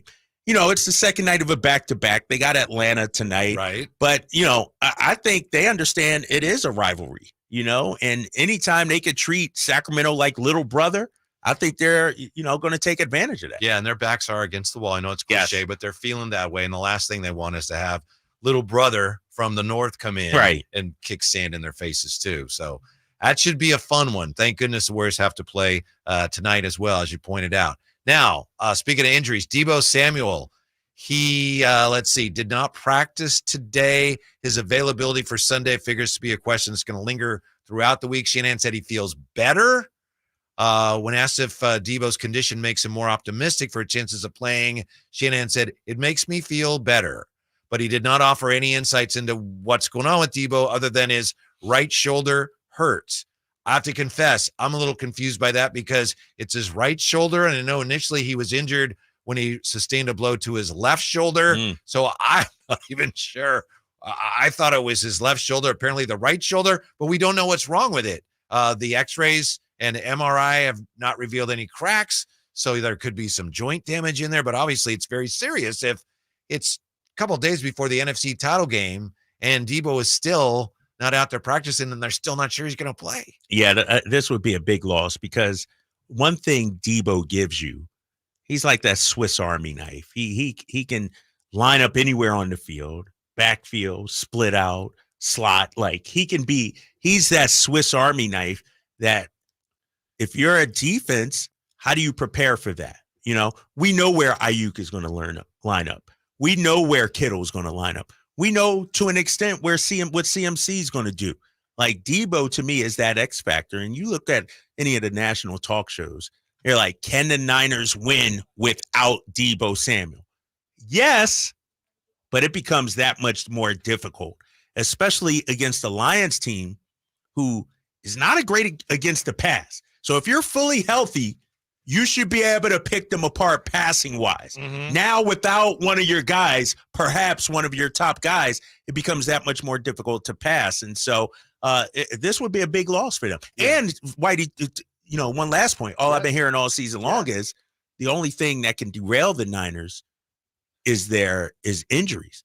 The reason they lost 3 in a row middle of the season because they wasn't healthy. You're starting to get a little sarcasm creeping in there. No, right? that's not. No, because it's the your truth. eyes when your eyebrows go. What I'm hearing, that's when I know. I'm just being What honest. I'm hearing, Everybody has said, and Nate, you know this. Everybody has said the Niners. The only thing we're worried about is health. Now, one of their star players could possibly be out. This would be a big blow. I know Kyle Shanahan had said that today was a big day. He said we should know Wednesday, Thursday, Friday. We should have a better idea if Debo's playing. Well, it's Wednesday. Have maybe a little bit better idea, but he didn't practice, so hopefully better news tomorrow. I still can't imagine that he's not going to play. Yeah, I can't imagine. I mean, this guy is Mr. Everything for this team. And here's the thing about Debo. Mr. Everything is the quarterback, but no, Mr. Irrelevant is the quarterback. Like literally irrelevant. You know, I could go back there and quarterback this. I don't know. I hear his name everywhere, Drapes. I don't know if he's very irrelevant. He's probably the most polarizing player in the NFL right now. Which is crazy. To add on that Debo injury thing, Brandon Ayuk said today that he only expects Debo to play, and those two are very tight. So there you go. I don't know. Take what you want from that.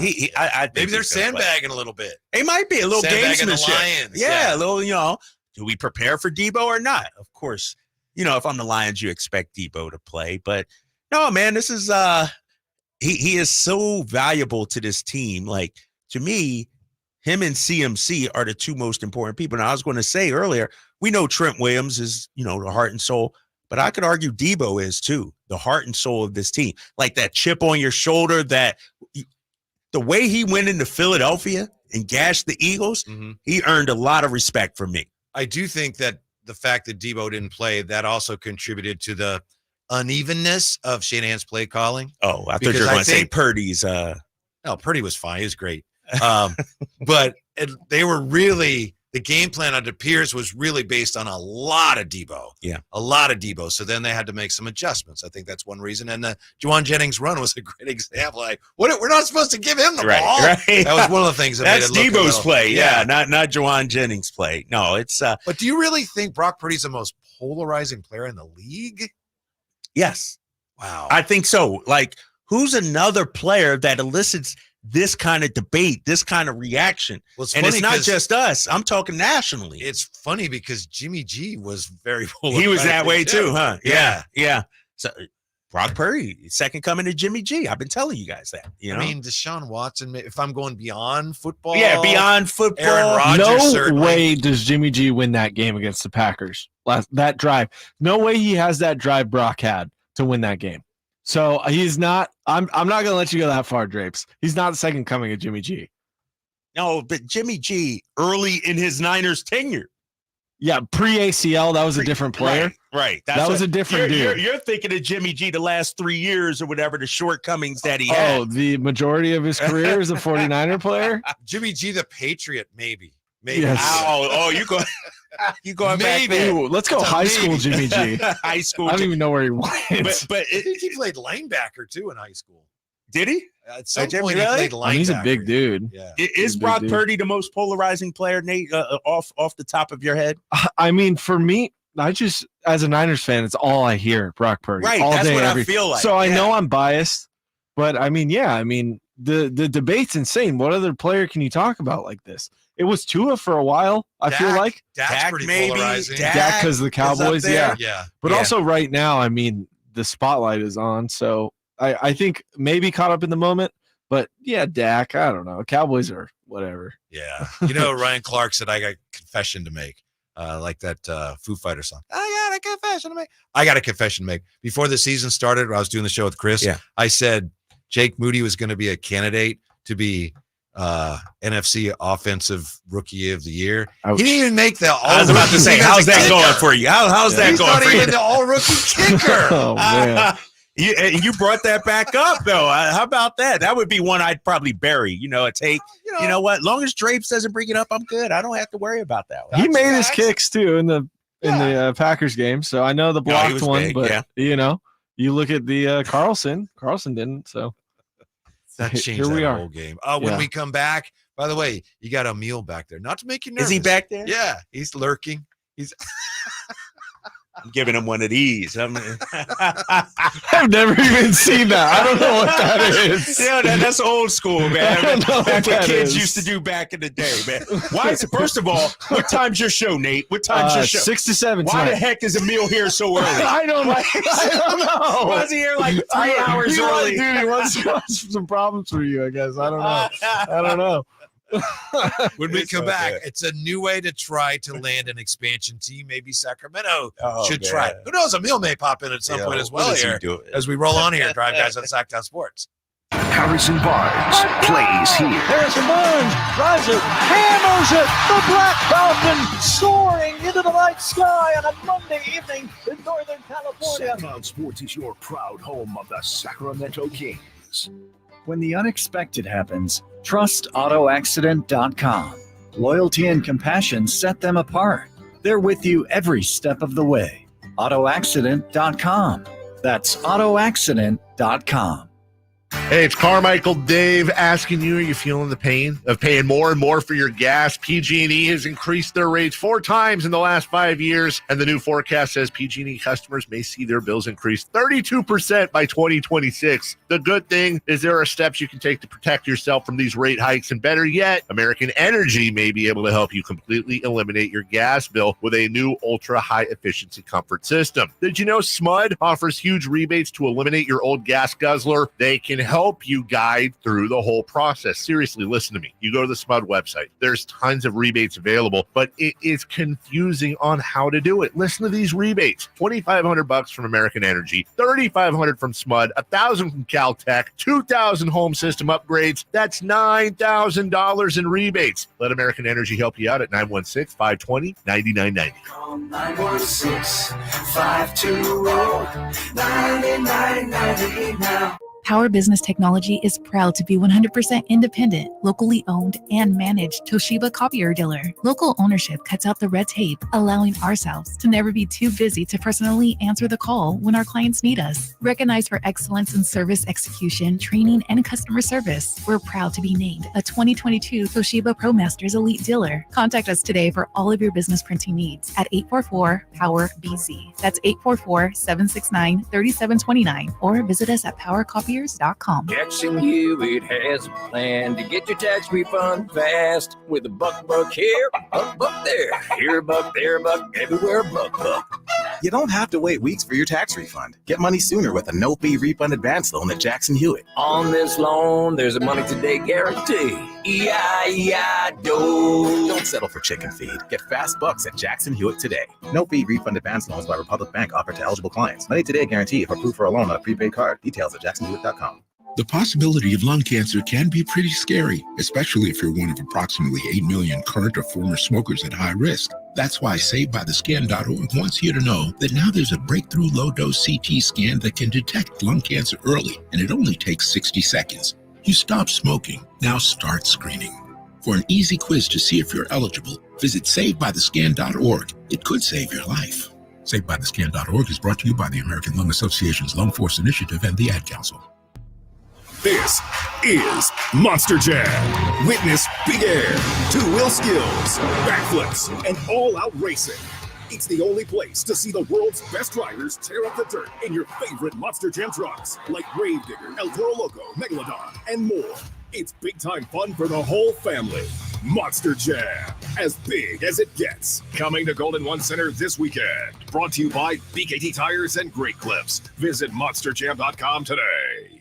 I like daffodils, tulips, the big dinner plate dahlias. I loved being in the garden, but I wasn't going to be able to because I couldn't not only walk, but I couldn't really stand on my foot without being in pain. It was excruciating. So my husband said, let's go to the Good Feet store. For over 20 years, we've helped people like Terry live the life they love without letting their feet get in the way. This nice young man said, I think I can help you. He got the arch support and I was fitted. And I kept walking back and forth across the store. And I looked at my husband and burst into tears because it was the first time in a year that I have not had any pain in my foot. I have had no pain since the day I bought them. Now I can do whatever I want. There isn't any place on my property that doesn't have flowers blooming 365 days a year. I still can't believe it.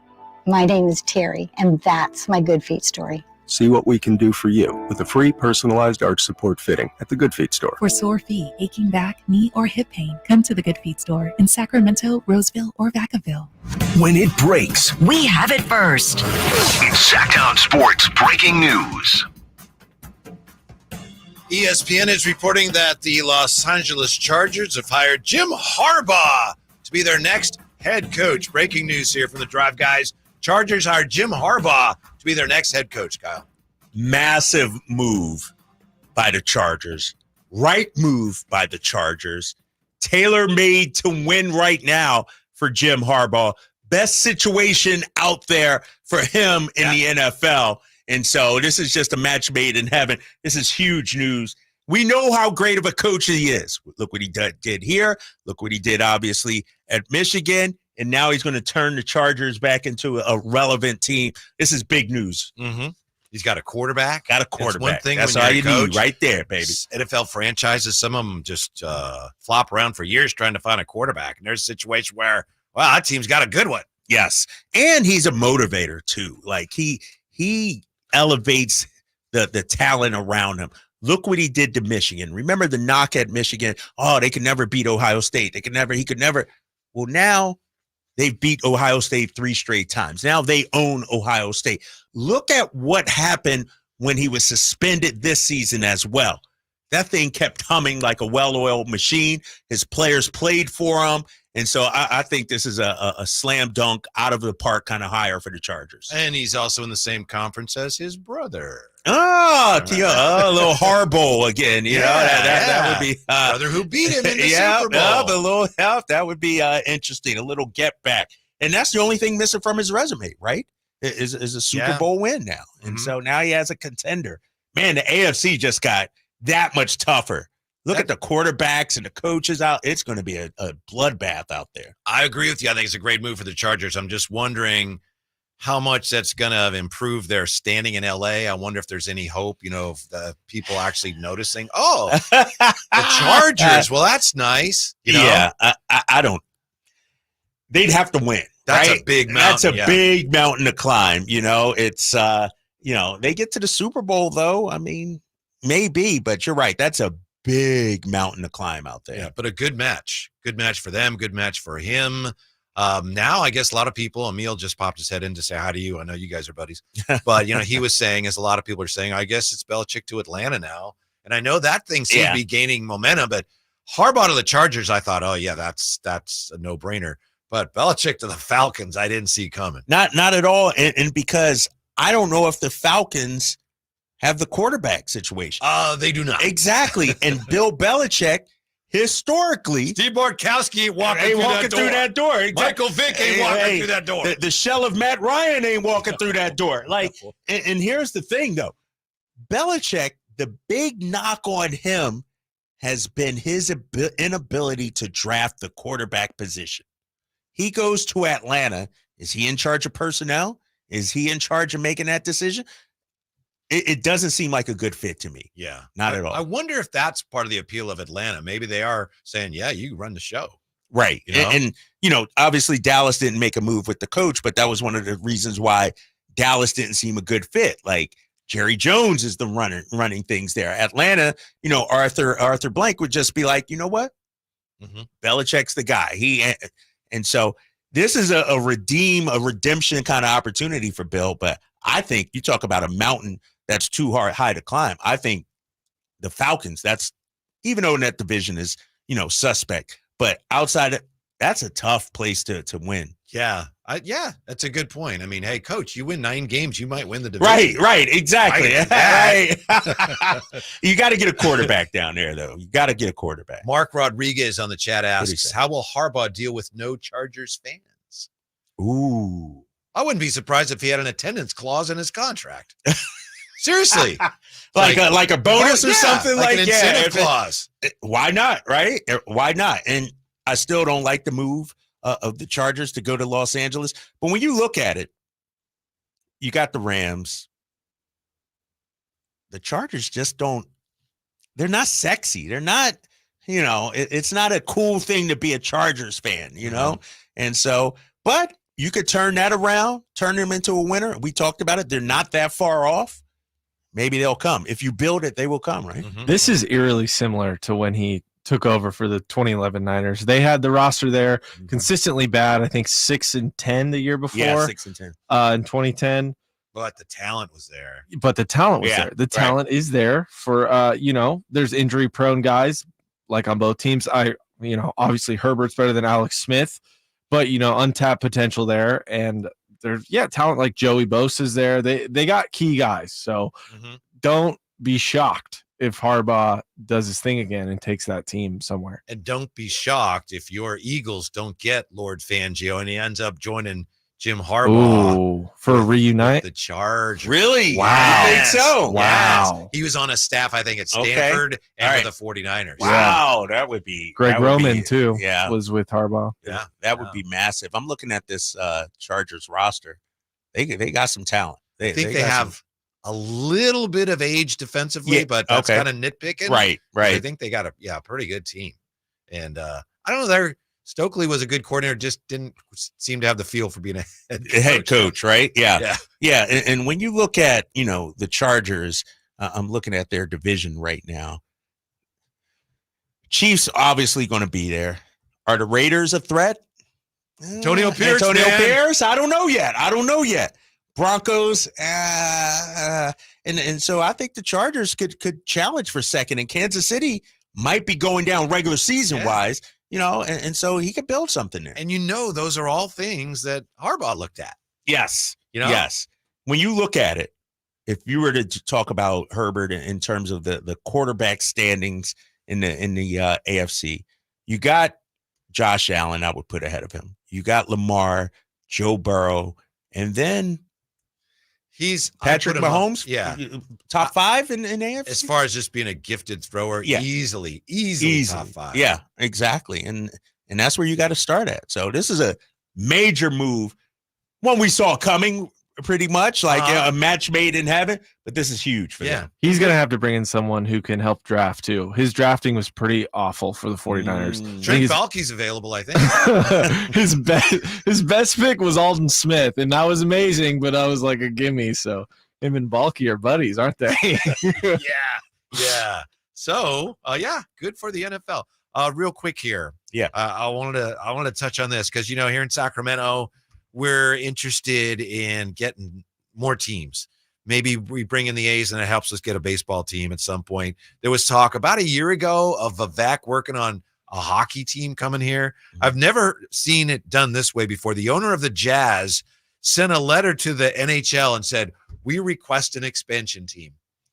So it's like, why not? Right. And I think the league says, oh, okay, well, we'll look at that. Right. But typically leagues will come to you or they won't. And when they come to you, it's like, we are considering you for one of our openings. Right. But the owner of the Jazz is like, sends a letter, we request a team. Maybe that's what we need to try, Kyle. And what do you do if you're Gary Bettman with that request? You look at it. All right, what were we talking about? He does what you do with my box right, score. Exactly. No, maybe, submit the request. Maybe it's not. That's bold. That's a bold. If you don't ask, you're not going to get fed. You're not going to get it. So.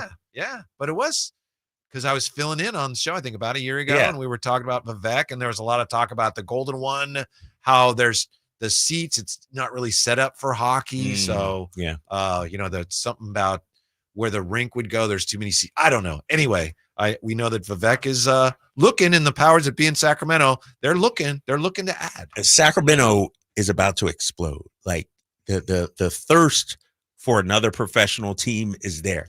Whether it's baseball, whether it's hockey, it's one of the fastest growing areas, I believe.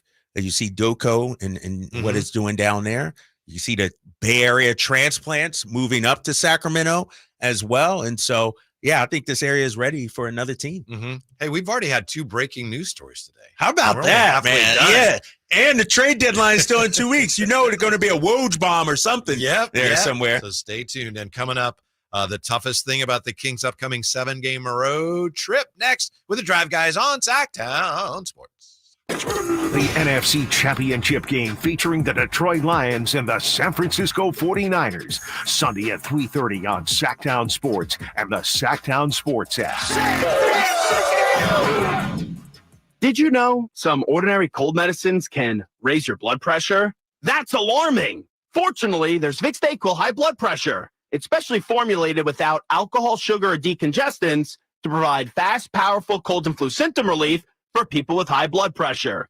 So if you have high blood pressure, try DayQuil High Blood Pressure, the daytime coughing, aching, fever, sore throat, colds, and flu for people with high blood pressure medicine.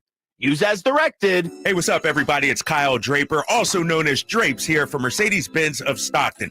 That's where I got my gorgeous black-on-black EQS SUV. I'll be honest, it's the most stunning car I've ever owned, and let me tell you why I love it. First of all, the minute you step inside, you feel like you're driving a luxury vehicle.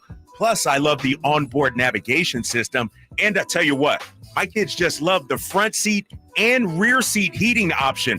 You know how it is up here in Northern California. You got to have that during the winter. And of course, during the summer, you got to have seat cooling. Well, my Mercedes-Benz EQS SUV has that as well. Go see my friends at Mercedes-Benz of Stockton. They believe, guys, that when you buy the world's finest car, it should be an experience you'll never forget.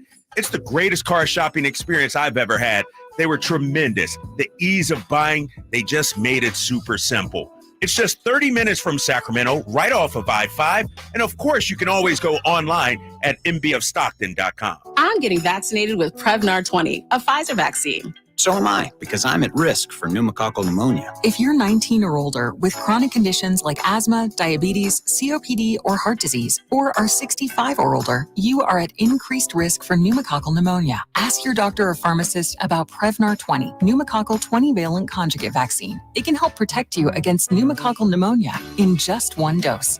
Even if you've already been vaccinated with other pneumonia vaccines, Prevnar 20 may help provide added protection. Prevnar 20 is approved for adults to help prevent infections from 20 strains of the bacteria that cause pneumococcal pneumonia. Continued approval may depend on a supportive study. Don't get Prevnar 20 if you've had a severe allergic reaction to the vaccine or its ingredients. Adults with weakened immune systems may have a lower response to the vaccine. Side effects include pain and swelling at the injection site, fatigue, headache, muscle, and joint pain. For full prescribing information, please call 1-855-213-2138 or visit Prevnar20.com. The 49ers Report, brought to you by EB Stone. EB Stone, for the life of your garden. The red and gold are breathing a sigh of relief at the moment, narrowly escaping Green Bay 24-21 in the NFC divisional round. Quarterback Brock Purdy struggled for much of the contest, but delivered the come-from-behind drive to propel the 49ers to victory. San Francisco is more so concerned about the health wide receiver Deebo Samuel, dealing with a shoulder injury heading into championship weekend. The 49ers will need every man possible with the trip to the big game on the line, needing to get past Detroit first. Welcome the new year with EB Stone, your go-to for indoor gardening success. In 2024, enrich your indoor oasis with EB Stone's Indoor Potting Mix, our best premium blend crafted for vibrant growth. Explore our comprehensive range from soil amendments to fertilizers and find everything your indoor garden craves. Nurture new beginnings, cultivate lush landscapes, and witness your dreams unfold. Cheers to a green and thriving new year with EB Stone, the heartbeat of your indoor garden success. Find a location near you for our products and tips at ebstone.org. The Arnold Law Firm has seen how an injury can turn anyone's life upside down. Whether it's a slip and fall, a car accident, or any other kind of injury. For almost 50 years, the Arnold Law Firm has been here to help you through the entire process to protect you and your family. If you are ever injured or in an accident, call the Arnold Law Firm. The Arnold Law Firm, providing real justice for you since 1975.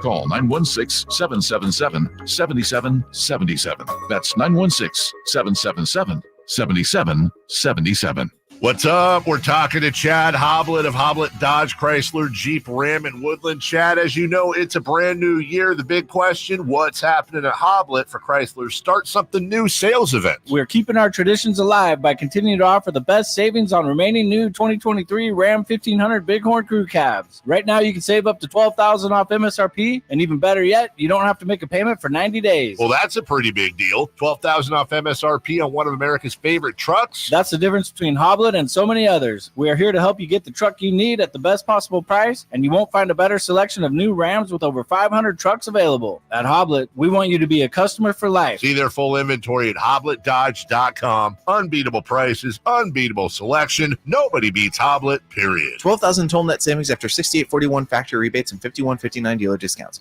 Rebates may include 1,000 case equipment bonus cash. Must have purchased new case equipment from qualifying dealer. No payment for 90 days through Chrysler Capital on approved credit. 10th this net savings. See dealer for details. Time to get your tickets for the Sacramento Sports Hall of Fame celebration. February 4th at Thunder Valley. Inductees include Matt Barnes. Go to Ticketmaster.com. From the Power Business Technology Toshiba Studios. Your home for Kings basketball for over 25 seasons. No look, Bibby to Weber, down the lane, flying jam. There's your play of the night right there. It's inside is Sabonis, a two-hand rip, a brilliant pass from De'Aaron Fox. KHTKAM Sacramento, KYMX HD2 Sacramento. Sactown Sports. Live and local, it's The Drive Guys. Watch the show on youtube.com/Sactown Sports 1140. Or listen on the Sactown Sports app. Kyle Draper is back today, and he's brought with him a lot of breaking news. We got unfortunate news earlier this show that Sasha's got a turned ankle, and he's going to be reevaluated in a week. And we also got news we just shared with you moments ago. Jim Harbaugh is a new coach of the Los Angeles Chargers. Look Two out, big AFC. stories. Yeah. We got 2 hours left to go. Yeah. Can't handle all this breaking news. I did get excited, as I said, when you said breaking news from the Kings. I thought, here we go. Is it Jeremy Grant? Is it Kyle Kuzma? Oh, I hope it's not, but that would be something. But no, an unfortunate injury. Sorry, Emmy on the chat. Yeah, Emmy's our Sasha correspondent. Yes. Our Sasha whisperer. And it's especially unfortunate because he'd been playing so well. And it's especially unfortunate about Sasha because the Kings here with this road trip tipping off tomorrow night. And as I said earlier, I don't know how you feel, Kyle. To me, the toughest thing for this trip, as far as the Kings are concerned, is just the number of games where it's every other day except for 2 back-to-backs. Between now and the All-Star break, they play Thursday, then Saturday, Monday, then Wednesday, then Friday, then Saturday, then Monday, Wednesday, Friday, Sunday, Tuesday, Wednesday. Then you're at the break. So there's just not a lot of time there for this team to catch its breath. Yeah, it's one after another. And, when you look at this schedule, and I broke it down and we looked at it, I think it was the other day, maybe 2 games you're going to be favored in.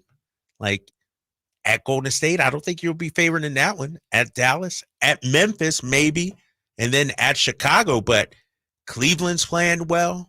Miami now, they got Terry Rozier. That's Dallas has played decent. Golden State's always tough. Indiana, Tyrese probably will be back and able to play in that game. And so this is a tough 7-game stretch. And the problem, too, is I don't care what people say. It's easier to play and travel to warm weather cities. You're playing in Indiana, Chicago, and Cleveland in January and February. You hop off that plane at 1 o'clock in the morning, and it's snow on the ground, and it's cold out. You got the half-hour, but that does something to you, And so this is a tough road trip, and I think this could make or break the Kings season. Like I mentioned earlier, you go 5-2. You go to 29, and what would that be? 20? That's pretty darn good. But if you go to 2-5, that's interesting. It could be. So you think this could make or break their season? And not because of who they are. I'm talking about the Western Conference standings. When you look at it, this is the toughest part of the schedule in terms of the road trip, in terms of 7 games on the road. But I think the entire month of February is going to make or break the Kings season because you do this road trip, then you come home. You got Detroit. Okay. Could beat Detroit. Denver, Oklahoma City, Phoenix, Denver. Then you got San Antonio, LA, Miami, Denver, Minnesota. So this next month, starting with this road trip, can make or break your season. Oklahoma City now, technically, they have the same record as Minnesota, but they're the 1 seed as right now. OKC 1, Minnesota 2, Denver 3, Clippers 4, New Orleans 5. Did you see what New Orleans did last night? No, I missed. I didn't check. They put up what was a 149. Oh, I did see that. Yeah, with Zion yeah. playing point Yeah, forward. I saw that. And then Phoenix is 6th. That's what I'm They've saying. won 6 in a row. This Kings is at 7 right now. This is a really, really difficult schedule, and I say make or break because hopefully this team can get on the roll. You bank up some wins. Like I said, you go 5-2, man, you're feeling good about yourself. But when you look at the Western Conference, look at 5 through 11, separated by 5.5. No, not even 5.5. 5 games. Like a 3-game losing streak at this point, a 4-game losing streak could send you from 7th to 10th or 11th right now. And so that's why I think this is an incredibly important stretch. And it starts tomorrow. You got to beat Golden State tomorrow. What do you think about how well positioned they are to have a good trip, to keep this trip from ruining their season? If I'm being honest, which I try to be on this show, I'm worried. I'm worried about this trip because they have not been playing their best basketball as of late. Now, if they had won 3 or 4 in a row, feeling good, yes. But the talk around the Sacramento Kings right now isn't about basketball. It's about De'Aaron Fox talking with the media. It's about trade deadline stuff. Like, I worry if all this negative chatter or, drama, as we talked about earlier, is affecting the team on the floor. And so that's why I'm worried about this road trip. Katie was on the Carmichael Dave and Jason Ross show earlier, talking about how this could be a good thing, getting on the road, getting away from all the talk, bonding with each other, growing as a team. That's how I hope it plays out. But I am worried about this road trip. I understand that. And I know Katie, having played, would know about that to a degree that I wouldn't. But to me right now, that doesn't apply. This team has not been able to defend home court. And that's been one of their goals this year, right? That's a point of emphasis. And they have not been able to defend home court. So if we're going to try to spin that into, getting out on the road, maybe that's a good thing. Yeah, maybe, but still, we're ignoring a larger problem here, that they have not been able to take advantage of opportunities. Thank goodness they hung on and beat the Hawks. I thought it was really interesting the way Malik Monk phrased it after the game. Malik being Malik, he's going to tell you exactly what he's thinking. And he said, we kept our foot to their necks. And he said they made a run. And he said, we didn't fold like we usually do. He said, like we usually do. Yeah, wow. we could fight and play that. And, of late, he's been exactly right. Well, that's one thing about Malik. He's going to be brutally honest at times. And he's right. They have folded. Milwaukee, Phoenix, they folded up against Indiana, without Tyrese. And that's been a concern. And that's why I think I'm so concerned about this trip. And I said it the other day. I feel like we're fragile right now. I feel like, it can go either way. The scales can tip either way. Do we have the talent to be good? Yes. To be a top 6 team, in my opinion, yes. But we haven't played like that. And now you're starting to see, the drama. You're starting to see, the chatter outside the organization, fans, frustrated and everything. That's why I think it can go either way. When we were talking the other day about Sacramento and this Kings, I was talking about, excuse me, just the fragility of the franchise right now, the team. And that's why winning against Atlanta, we needed that feel-good win, and we got that. Here is Malik, by the way, after the win over the Atlanta Hawks. It was great, man. Basketball, the game of runs, and they made that run. And we usually fold when another team make the run and let them all the way back in it. And like you said, we didn't fold. We kept our foot on their necks tonight and finally finished the game how we supposed to. Yeah, we usually fold. Yeah. To me, it's just it's not really reasonable to expect this team to start playing significantly better defense, and unless they make a move. And if they do, yes, but I think that's one reason they seem so fragile. It's one reason that they let other teams back into games. it all goes hand in hand with the fact that they just are not a very good defensive team. Other teams know that, and it's hard to impose your will on the other team when you can't stop them. Yeah, and I think Domantas Sabonis mentioned it last week after a loss. It's hard to get out and run when you're taking the ball out of the net all the time. And, they have to be better defensively, no doubt about it. And I don't think it is a lack of effort or focus or all that stuff. What do you think it is then? Just the lack of personnel? Yeah. I think was it Adelman or Elston Turner used to say, it's hard to be a good defensive team when you don't have good defensive players. You can wish and hope and all that, but if you don't have the actual horses to do it, it's hard to get it done. I hear you.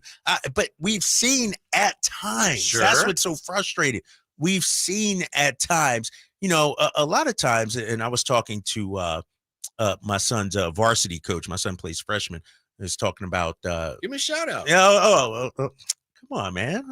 Why are you putting me on the spot like that? Okay, I'm sorry. Out at Vista Del Lago. And we were talking about, to Malik's point that he said, the runs. A lot of times what happens is a team will go on a run, and this is the same thing at Vista Del Lago at the high school level, my son's freshman team, and I was thinking the same thing with the Kings. When a team goes on a run, who's our run stopper?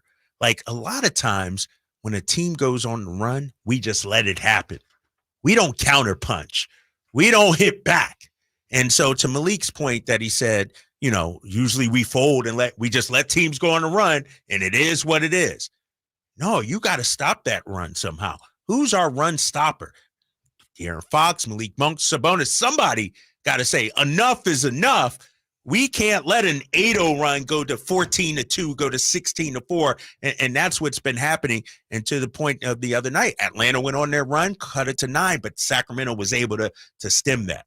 There's a player that everybody, and I think you and I included, I think we've talked about this guy. Everyone agrees he would be a great fit for the Kings defensively, and he might be that stopper. And we finally, for the first time, have found out his team is saying, this is what it would take to pry him away. So we'll tell you all about that. Bottom of the hour, we have that coming up. And up next, De'Aaron Fox may be an Olympian. So why has he been so glum? Next with the Drive Guys, Sactown Sports. For the final time in the regular season, the Sacramento Kings and Golden State Warriors collide. Accelerates front court, gives to Lyles on the run, into the lane, drops to Herter, to McGee. Crank it up, throw it down, big fella. JaVale McGee with a full windup and a two-hand ripperoo. Join the G-Man for the call Thursday at 7 as the Kings and Warriors square off from San Francisco on your home of the Kings, Sactown Sports and SactownSports.com. Capital Casino has been serving the greater Sacramento area in the same convenient downtown location for over 20 years, with plenty of close-by, well-lit parking monitored by security staff and offering the most variety of table games in the region in a safe and friendly environment. Best food, best service, and the best action. That's Capital Casino. For more information on tournaments and gaming, check out their website at capital-casino.com. And please remember to gamble responsibly. 1-800-GAMBLER. Big savings are back at Folsom Lake Honda, your one-stop Honda shop. Looking to own or lease? We have options for everyone. Plus, lower interest rates at Folsom Lake Honda make for lower payments. It's no wonder Folsom Lake Honda is your one-stop Honda shop. Get an instant cash offer for your trade at FolsomLakeHonda.com. We'll buy your car whether you buy from us or not. Visit us today at FolsomLakeHonda.com. Folsom Lake Honda, yeah, your one-stop Honda shop.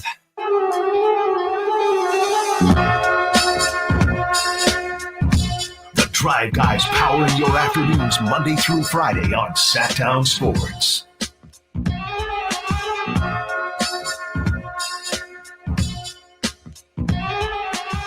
Woo! Calm before the storm. Kings going out on the road. Kyle Draper going out on the road at some point, right? I know you were looking forward to that. Yeah. Super Bowl Sunday in Oklahoma City. Unbelievable, man. Like Adam Silver, I got to get him on line one. The problem with that trip, too, is I think we'll be in the air while the game is going on. That's what's so upsetting. I think it's a noon game or 1 o'clock. By the time we get to the airport and on the plane. Let me tell you something. Oh. The commissioner's doing you a favor. Tell me what. Because you'll be up in the air. Oh, I can't watch the 49ers just pulling the wings off the Ravens. You don't want to watch that. I tell you what. You know what's so crazy? somehow, when the Niners lose while I'm in midair, I'm going to emerge with a Lamar Jackson jersey like, like that as I hop off the plane. That's I'm not saying anything because I want to make sure we have that recorded. We have a clean soundbite. That's my boy Lamar. My guy. First of all, the Niners got to make it there.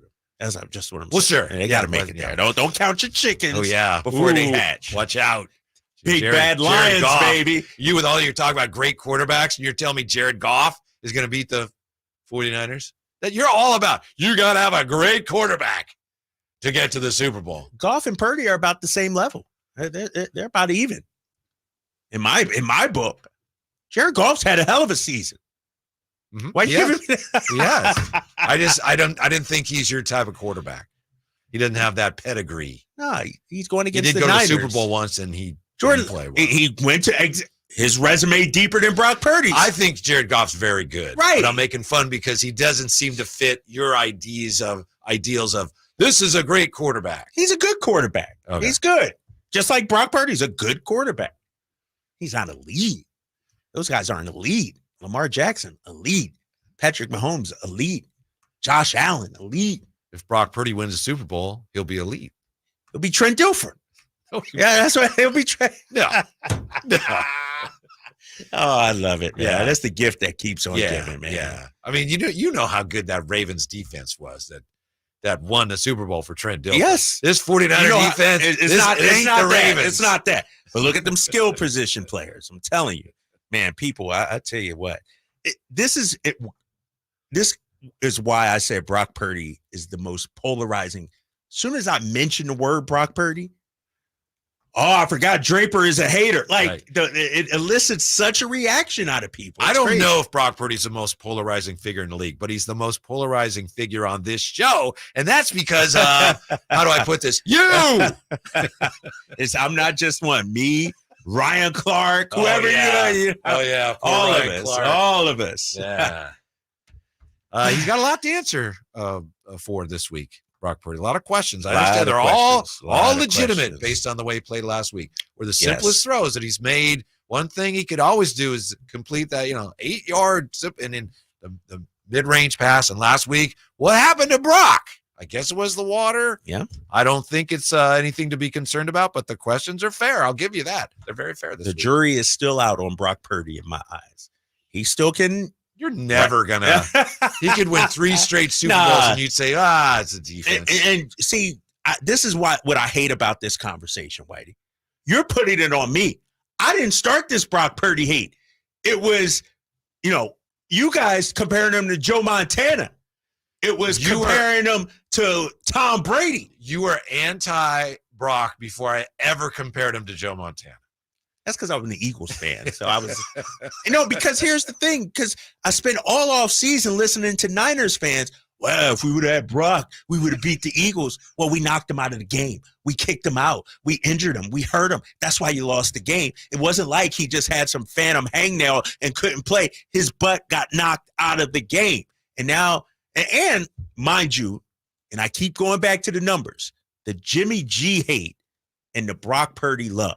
And I know Nate's back there rolling his eyes right now. I like Jimmy G, but Brock Purdy's way better than Jimmy G. Not even close. When CMC was here, Jimmy G, 70% completion percentage, 9 touchdowns, 1 interception. Jimmy G looked better than he had in the previous 3 or 4 years when CMC came on board. Was that 3 games?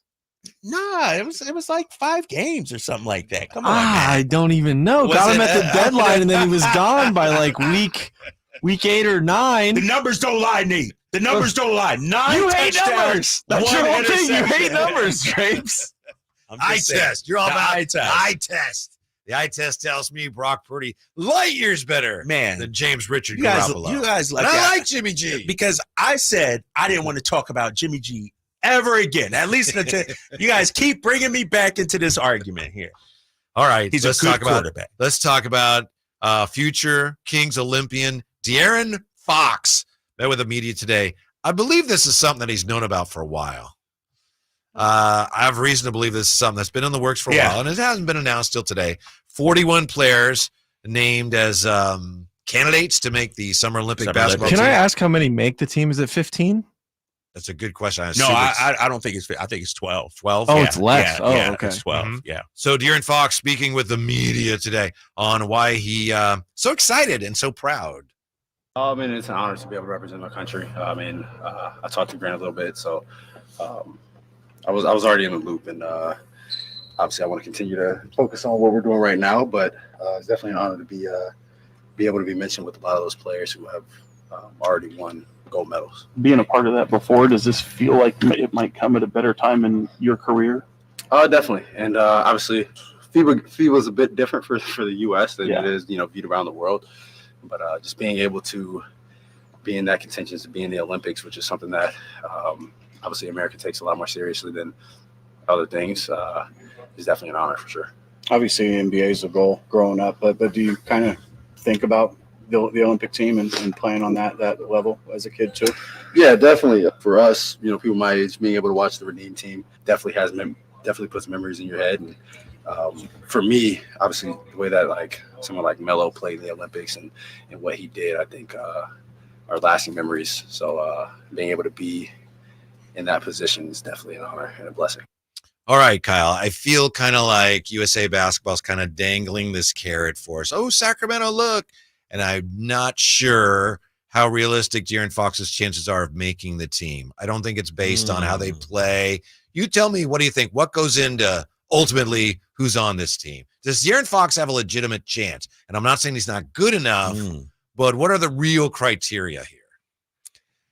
I don't know the real criteria, but based on what I've seen from the team, you got to be one of the hot guys around the league, one of the it guys. You look at, so for instance, a guy like Devin Booker. I think he's an it guy around the league, a guy that people say, ooh, he's nice, and it's universally accepted. Whatever city you go to, Devin Booker is a name going in there. But I also look at the back end of the rotation. JaVale McGee was an Olympian. He's not an it guy, but he was a solid role player. And so I think there's a combination of it guys, all-stars, and then role players.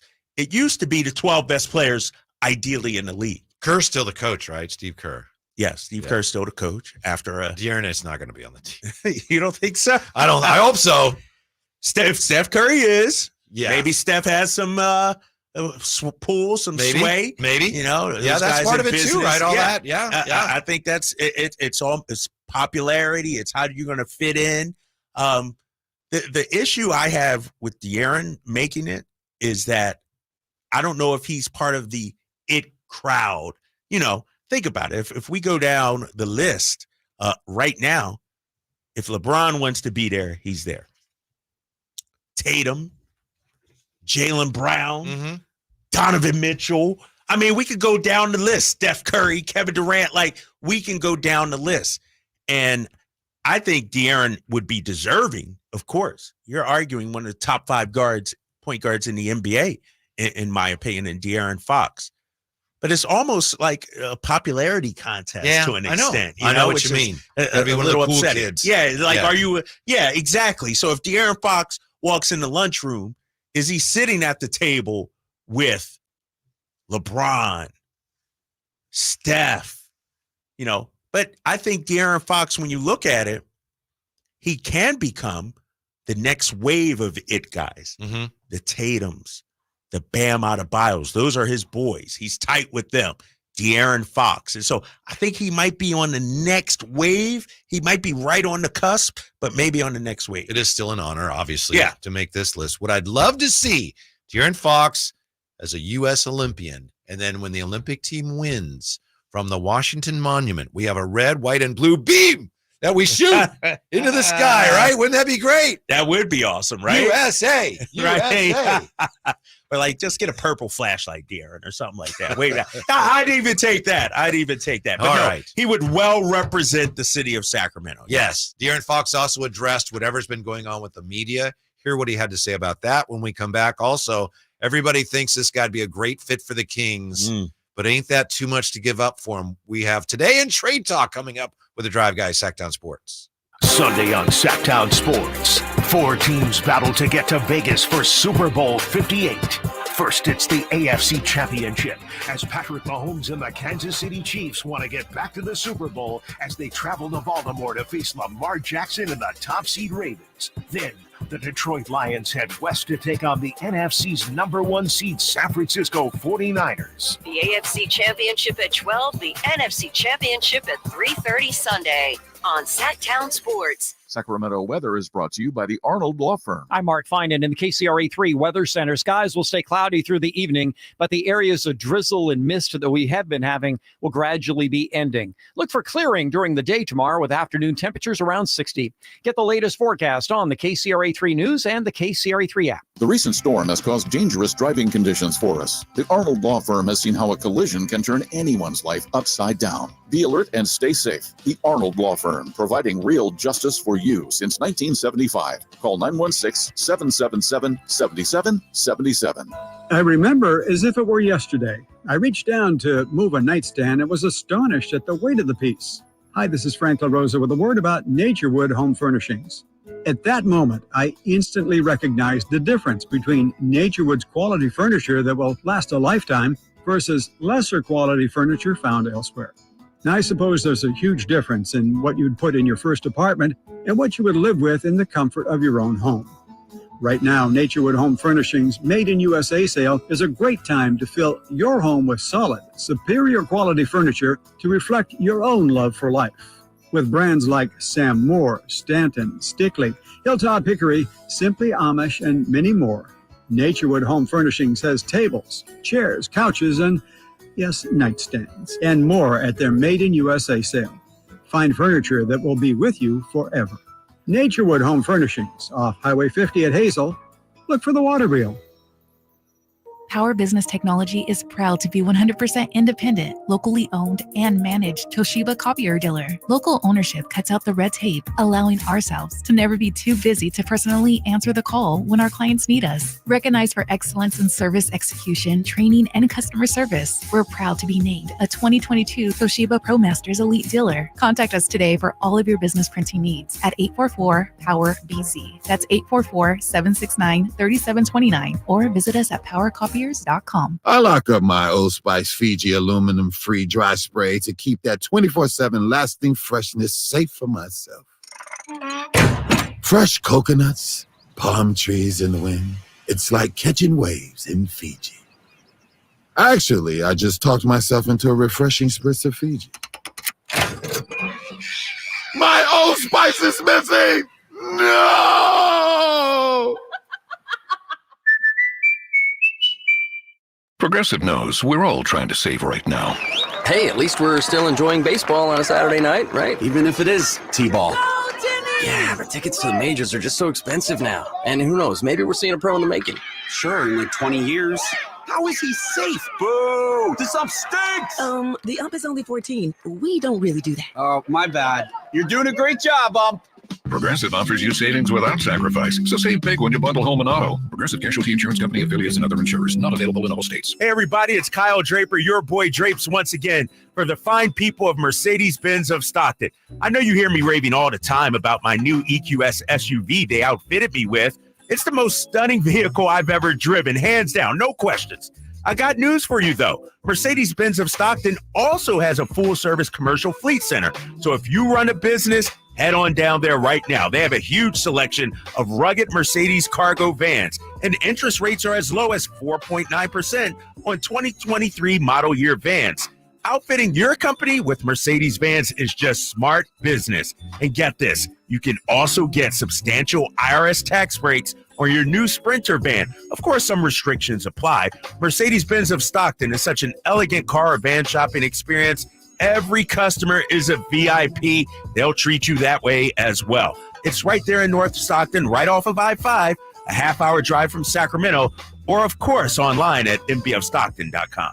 Carmichael Dave here for Jiffy Lube, your proud sponsor of the Drive of the Game. Now listen to every Kings game for Gary Gerald's Drive of the Game call. Then listen to Jason and myself the next morning for a chance to win a $100 Jiffy Lube certificate, courtesy of all the Jiffy Lube locations in the greater Sacramento area. Get your vehicle ready for the holiday driving season at Jiffy Lube today. Oil changes, wiper blades, tire rotations, and more. For more information, go to jiffylube.com. Time to get your tickets for the Sacramento Sports Hall of Fame celebration. February 4th at Thunder Valley. Inductees include Matt Barnes. Go to Ticketmaster.com.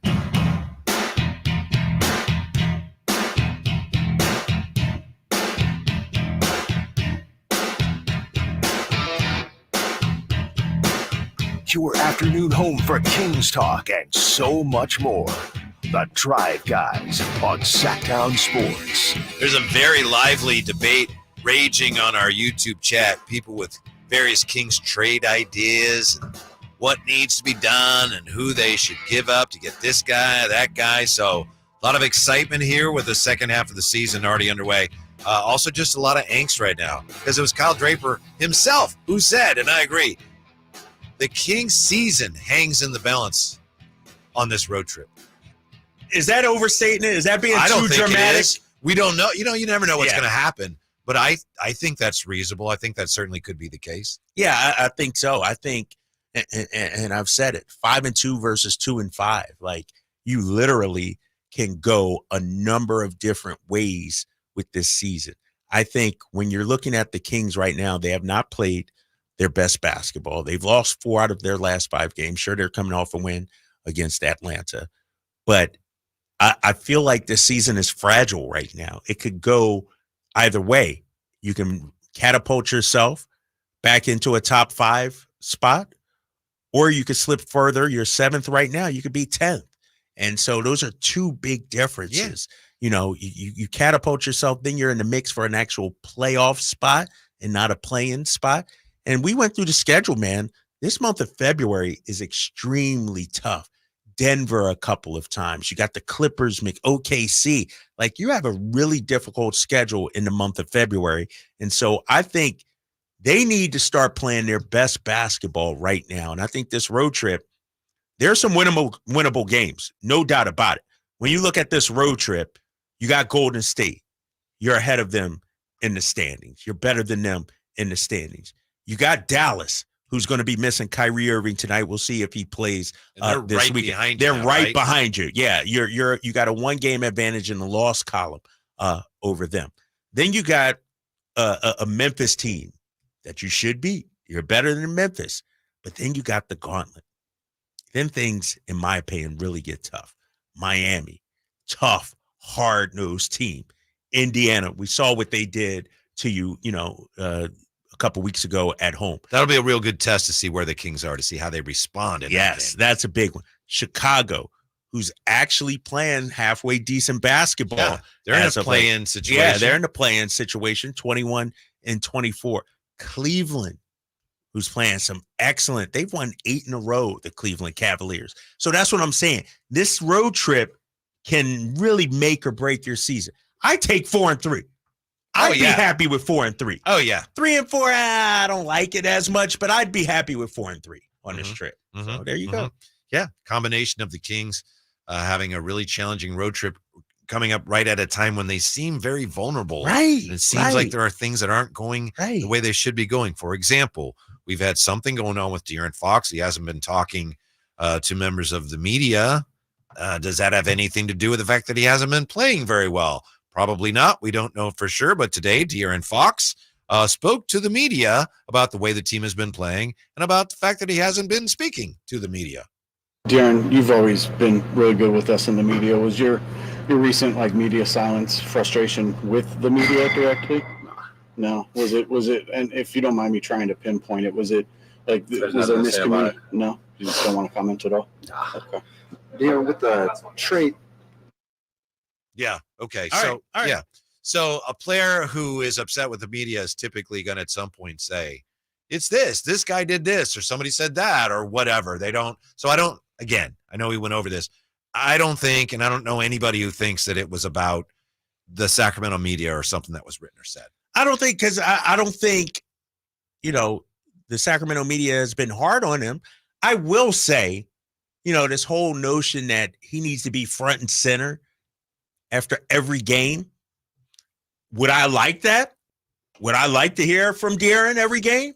Yeah, because he's the guy most people are interested in. We had Keon Ellis on after a loss. I forget which, no offense to Keon, but he doesn't move the needle. Right. Like when Keon says doesn't have as much one of those hope. games, it was, they lost by a lot, but I understood that because like Keon Ellis was one of the few guys who had a good game. Yeah, so he had a good game. He was like, whoa, why is he out there? I was like, well, he played well. He played well. If I could add, I know that part of it was only Keon was sent out, and we're talking. This happened with the Celtics early on. Drapes, right? I'm sure you remember that game. Yeah, and then the Pelicans, the blowout, the 50-point game. They send out. Usually, for people who don't know, they send out 2 players and then Mike Brown. Yeah. For that Pelicans game, they send out just Keon, who on the surface level is halfway part of the team, right? He's a two-way guy, and then no other player, and then Mike Brown. Yeah. But here's the thing, and this is what upsets me about this discussion, Nate. The podium is one thing, but as well as I do, and Whitey knows, after the podium, the cameras can break down and go right into the locker room and see if De'Aaron wants to talk. They can go right into the locker room and see if Domantas Sabonis wants to talk. So this whole notion that they got to parade him out there, go in the locker. All right, you want De'Aaron? Just go in the locker room. Can I counter? Do you know what Jason Anderson said? I believe was on your show. He was, it? There was whatever road game that was. He was the only one allowed in. So some of those rules have changed since COVID. De'Aaron wouldn't. Oh, there's that rule, but he tried to speak with De'Aaron. De'Aaron waved him off. De'Aaron wouldn't talk to him after Jason waited an extended amount of time. And I think Jason was the only one in. I believe so. Yeah, and I believe him. But that was on the road, though, too. Yeah. And Jason was the only reporter on the road. Like, nobody else goes in the locker room. Nobody else from Sacramento is out there. Me and Katie, we don't go in the locker room. But I will say this. Let me ask you this, though. Are we allowed to give our players some grace? Are the players allowed to have a bad day? Are the players allowed to say, you know what? I'm not in the right frame of mind mentally and emotionally, so I don't want to talk today. I'm just asking. Well, there are rules. I mean, just forget opinion. There are rules. There are obligations. Players have obligations to talk to the media. We know that they don't always, and I'm not just talking about De'Aaron Fox, they don't always meet those obligations. So, there's some wiggle room there. I'm still not sure why this was such a big deal. I suspect that it became all of a sudden kind of an indictment of some of the Kings' better players and a lack of leadership, which is, to me, it's kind of a stretch. And I think on some level, De'Aaron Fox probably didn't appreciate that. And maybe he didn't blame the media. Maybe he blames somebody else for allowing it to get to that point. But I think that's what we had. I think he was like, what is that about? Yeah. And here's the thing. And I'm looking at these yahoos on YouTube saying Drape's always off base. Roy says Fox had 4 games now. Face the music like a man, Draper. But here's the thing. We're talking about 2 separate things. We're talking about after one game against the Pelicans, now, or one game against the Celtics, now everybody want to say, oh, where's De'Aaron Fox at? He should be answering questions. Just walk in the locker room. At home, that locker room is open to a lot of people. Okay. That locker room is, if Sean Cunningham can get in there, Kevin John can get in there, James Ham can get in there. No, I'm with you on that. I agree Jason with you. Anderson can get in there. And so don't give me this narrative, oh, I need to see him at the podium. The reason why Steph Curry is at the podium every night, you want to know why the reason Steph Curry's at the podium every night? Because the Golden State Warriors have so much media and so many media, you can't get him around his locker. Is LeBron James at the podium every night? Rarely. I see LeBron in the locker room all the time. And so this whole narrative, if he's not on the podium, there's something wrong with that. Take your darn butt in the locker room and go ask De'Aaron Fox yourself. And then if he turns you down, then you can write about that. But don't just because you watch the postgame show, you don't see him up there, and Keon Ellis is the first person that gets on the show, that, like, when it comes to postgame, and I'll tell you, we run who's ever first. Doesn't matter. Now, if we had an hour post game, hour and a half, you might get De'Aaron Fox post game sound. But we only got a half hour show. And like I said, for some media members to be like, why isn't De'Aaron at the podium when all you got to do is go out there, turn right, and walk 20 yards to the locker room to get him? That's disingenuous, in my opinion. I think this whole thing has been made a much bigger deal than it ever needed to be, and I bet you that's part of his frustration as well. And real quick, Whitey, and that's what I'm saying to people. We're talking two different issues here. We're talking about after a game versus 4 or 5 games in a row. Should he have spoken? Yes. The face of the franchise in no way should go 4 games without talking to the media. But this got blown up because he didn't talk after the Pelicans lost. The other thing is, and you've been to many of these, me personally, I'm not sitting there going, well, where was Domas or Fox? If all they're going to do is come out and go, yeah, we need to play better. We didn't play well. We need to play better. That doesn't help me. Right. I think part of it, though, is putting that pressure on Keon, a guy who's, it's kind of being a bad teammate, right? Like if he's fine. I mean, if you saw he's it, part of the team, and if he's ready, he's good. He played a good game. Yeah, as the organization. Well, why not HB? Like why not? No, because HB for years has been the guy. HB was always the guy. After win or loss, he was always the first guy. So why not now? Because what if he's not ready? Like, you don't understand the machinations behind the scene need. Now, they send out who's ready first. If you have a good game and you're ready, go out there and talk. De'Aaron Fox, for the first several years of his career, was always the last guy. Shower, massage. We'd be waiting around an hour and a half for De'Aaron Fox. I hear you. You want to hear from him every game. The face of the franchise. I get it. But let's not, just because he didn't show up to the podium. Same thing was said about Domas, but Domas talked in the locker room. What's the difference there? Tell me the difference. What's the difference in your opinion? There's no difference there. Exactly. Between the locker room? Locker room and podium. Does it matter where they talk? No, it doesn't. And part of it is on the media, too. Part of it is on the media to do their job and go up and ask these questions. And sometimes a player's not going to volunteer to go to the podium. Sometimes if a player isn't asked, that's what I suspect is something like, I didn't even know they wanted me out there. Why is that a big thing? No one even asked me to go out there. Yeah. Anyway. Sorry, I know you're trying to go to break, but like maybe a leader. My producer says I got to go to break. Just hypothetically, like I don't know, maybe more of a leader, like you're talking about LeBron talking all the time. Maybe he goes, "Hey, Keon, take a seat. Let me go up and I'll handle this. I know it was tough, and I'm our face. I'll do this." So I'm not trying to stir anything. I'm just. I don't know. I don't know what. To me, I understand what you're saying. To me, that's not a thing. But I understand where you're going, and it didn't seem to be an issue with Keon. Right? No. Yeah. I mean, he's great. So. Yeah. We have perhaps an answer to the Kings' defensive woes. We've all agreed this guy. I actually have a couple players to talk about. Trade talk today when we come right back here with Drive Guys on Sactown Sports.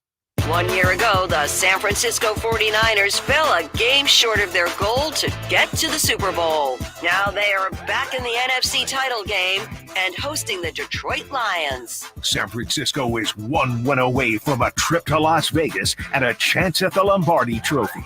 Don't miss a moment. Catch every play of the NFC Championship game. Sunday at 3:30 here on your home of the San Francisco 49ers. Sactown Sports. Have you ever envisioned having $500,000 in advertising to conquer the remodel market, but felt overwhelmed at the thought of going it alone? Now you don't have to. Join Subcontractors United and share your advertising with 2 other contractors in your trade. Get $500,000 in advertising for only $1,042 a month. We are so sure this will work that we're giving away free advertising until June 2024 to qualified contractors. Visit subcontractorsunited.com today. Grab the keys to a new Toyota. A new year means new adventures. Take on any terrain behind the wheel of a new Toyota truck. Seize the great deals happening now at your local Toyota dealer and gear up for your next adventure. Right now, get low 3.99% APR on the legendary 2023 Tacoma, or get $750 cash back on the powerful 2024 Tundra. Haul in the new year in a new Toyota truck. Toyota. Let's go places. Offer available through TFS to buyers with premium ready credit. Excludes TRD Pro. Ends 1/31/24. I tried to quit smoking cigarettes probably hundreds of times over the years. 2 or 3 days into quitting again, I go get into a vehicle, and guess what? There's a pack of cigarettes in there. I mean, I've got the unlit cigarette in my hand. And I said to myself, why do I even try to quit if I'm going to cave so easily every time? Something clicked in my head that told me I can do this. Every attempt is part of your story to quit for good. Visit Kick It California today at kickitca.org. God, I'm so stressed. It's a brand new year and our business is busier than ever. Uma. What is that? Meditation? I'm recommending the Uma cloud phone system with auto attendant and more than 35 features. Uma? Yep. Switching to Uma is a cinch. Starts at $19.95 per month per user, plus taxes and fees. Uma. Now you're feeling it. Visit Uma.com. That's OOMA.com to learn more. Uma. Smart communications for the smarter business. Golf to Go is brought to you by the Hagen Oaks Golf Super Shop. Here's Frank LaRosa. In the shag bag, if you want to become better at golf, maybe consider moving to the southern parts of the United States. According to the USGA, 8 out of 10 states with the lowest average handicap are situated either along or near the country's southern border. Lowest handicap is Mississippi with an average of 11.6. California comes in 35th with average handicap of 17.1. Where do you fit? Want to gain another 20 yards off the tee? Move up another set of tees. Don't let your ego get in the way. Each of us can only hit the ball so far. If you're not reaching the par fours in 2 shots, go ahead and move up a tee. You'll make more pars and a birdie or two, and your enjoyment will go up twofold. Meredith Lebeck, Director of Player Development at Granite Bay, says you can sharpen your putting skills by playing a game similar to horse on the putting green. Each person putts with the person closest to the hole winning and the others in the group getting the first letter, such as a G in the word golf. Spell golf, and you're out. Try it. That's your Golf to Go. I'm Frank LaRosa.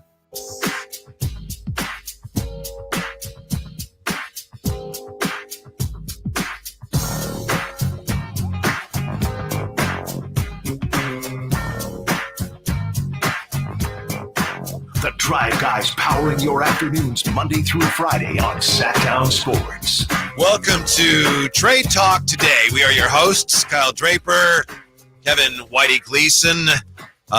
This show continuing here until February 8th, maybe beyond. It's it's obviously a ratings winner here. Trade Talk today. Here's what we have today, Kyle Draper. We have a couple of names, one we talked about already. Couple of guys that I think would be good fits for the Kings, and we have an idea now what, according to their teams, it would cost to acquire them. Let's start with the guy that we already talked about, Bruce Brown.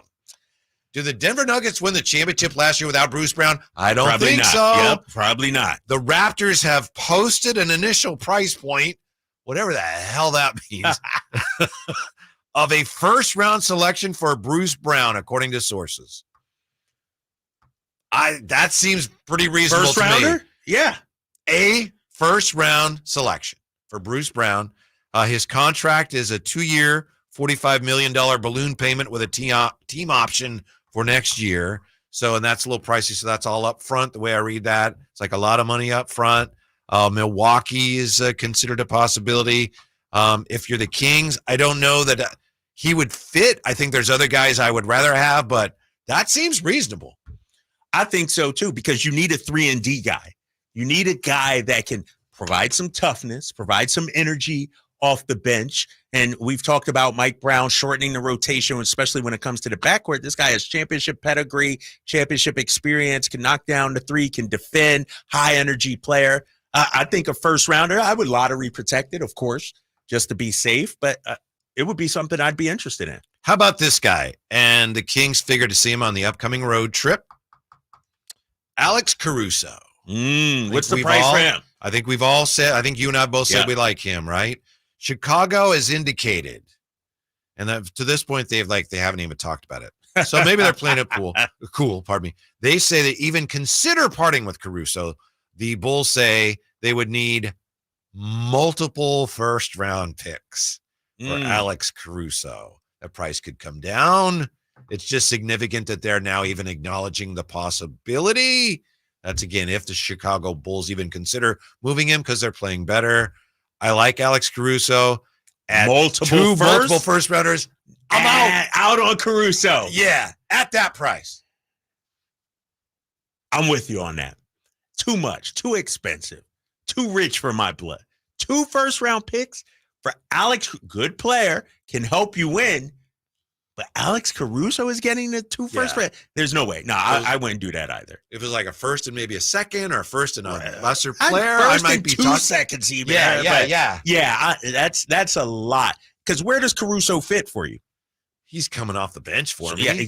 No way you giving up 2 first rounders for a bench guy, right? No way. I'm with you 100% on that. Yeah. Maybe if I was really close to winning a championship, maybe I'd consider it. But even then, So, but again, as I say, I think the significance there, is that at least the Bulls are acknowledging, maybe we would part ways with him. So that's something. Well, the Bulls are in an interesting situation because we talked about earlier. They're in the play-in tournament right now. They're the 9 seed right now. But they have assets that people want, specifically Alex Caruso. Yeah. And so they're sort of in that middle range, that like mediocre, good but not good enough, bad but not bad enough. And so if you do trade Caruso, to me, that signals a fire sale. Why wouldn't you trade Vucevic? Why wouldn't you trade DeMar DeRozan, Zach LaVine? They're trying to trade Zach LaVine. Right, nobody wants so, right? His contract is scaring a lot of people off. Yeah. But yeah, if you're Chicago, if you do trade one of the, like, to me, that indicates a fire sale and them looking to bottom out, maybe become the next OKC or something like that. To me, I think we've already talked about this, danced around it. Yeah. If there were a way to get Jeremy Grant and Thibault from Portland, and I don't know, maybe that would cost a lot, financially, because Thibault has recently signed a new deal as well, right? I don't know if that works, but if it does, that to me, you're all in on it. That's the one I would pick. That's going to take some multiple first-round picks. Yeah. And some players as well. And a lot of money down the road. I'm committing to Jeremy Grant. This is your team now. Yeah. This is your core right here. How many first-round picks? Let's talk about a package. We know the players that probably would be involved. 3 first-round picks? I'd consider 3. I'd hope I could get 2 and some seconds, but I probably couldn't, right? Probably could. I mean, I just think the problem is the competition is going to be fierce. Mm-hmm. No matter whether it's for Caruso, whether for Grant and Thibault, like there's going to be competition out there. And so you may have to overpay. Yeah. And if you're Sacramento, look at you. Yeah, you're right. You may have to do that, Whitey. You may have to. 3 would be like the starting point, huh? 3 would be so. Like Jeremy Grant's a really good player. Matisse Thibault is a really good player. At least 2 first rounders, I would think. Yeah. Yeah. But they could change my whole sense of what my team is. Yeah. I could maybe start to become the team that Mike Brown has been begging his team to become. You know, be more realistic with those guys. Yeah. Physicality. Yeah. All that, and I think Matisse Thibault's fantastic. Let me ask you this, though. Would you just take Matisse Thibault by himself? You might be able to get him. Give up much, only because I think he's good. But one guy, I think, to bring in just him doesn't move the needle enough for you. I don't think he's good enough to really improve me that much. And that's no knock on him, but he's coming off the bench as well. I think what we have to, think about though when you look at the Kings is, and by the way, remember both those guys are on Portland, and they're terrible. They're terrible, but there's not a magic pill. Right. It's not a one person, you swallow this pill and all of a sudden, I think it might be a series of moves. And it may not even happen this trade deadline. It may be do something now at the deadline, then do a little more in the offseason. And so I don't know if Thibault and Grant going that big of a splash is going to happen this trade deadline. Yeah, I understand that. Here's another thing from the Soulshine Band. Grant's contract puts us in jeopardy of not being able to re-sign Monk. So I'd say no. I don't think that's 100% true. Because you have his bird rights? I think you have his partial bird rights, like early bird rights. Okay. Yeah, I think so. And so I don't think that's 100% correct. Or you could do the short-term deal, 2 years, I think it is. And so I think what Grant's contract does, and I've been told, and I said this before, I don't think the luxury tax is going to scare this group off. I hope not. I think they are in it to win it. They want to put a winning product on the floor. And so that was one of my concerns earlier this year. Are we really going to spend that kind of money and to try and compete with some of these other upper echelon, high spending teams? I think this organization is trying to go for it, put in a winner right now. Here's kind of a fun one just to cleanse the palate from Johnny Peterosa. He wants Thibault and Chris Murray. Why are we so high on Chris Murray? You know why? Because he looks just like his brother. Chris Murray's really good. And Chris Murray's my guy. His family, I love the Murray family.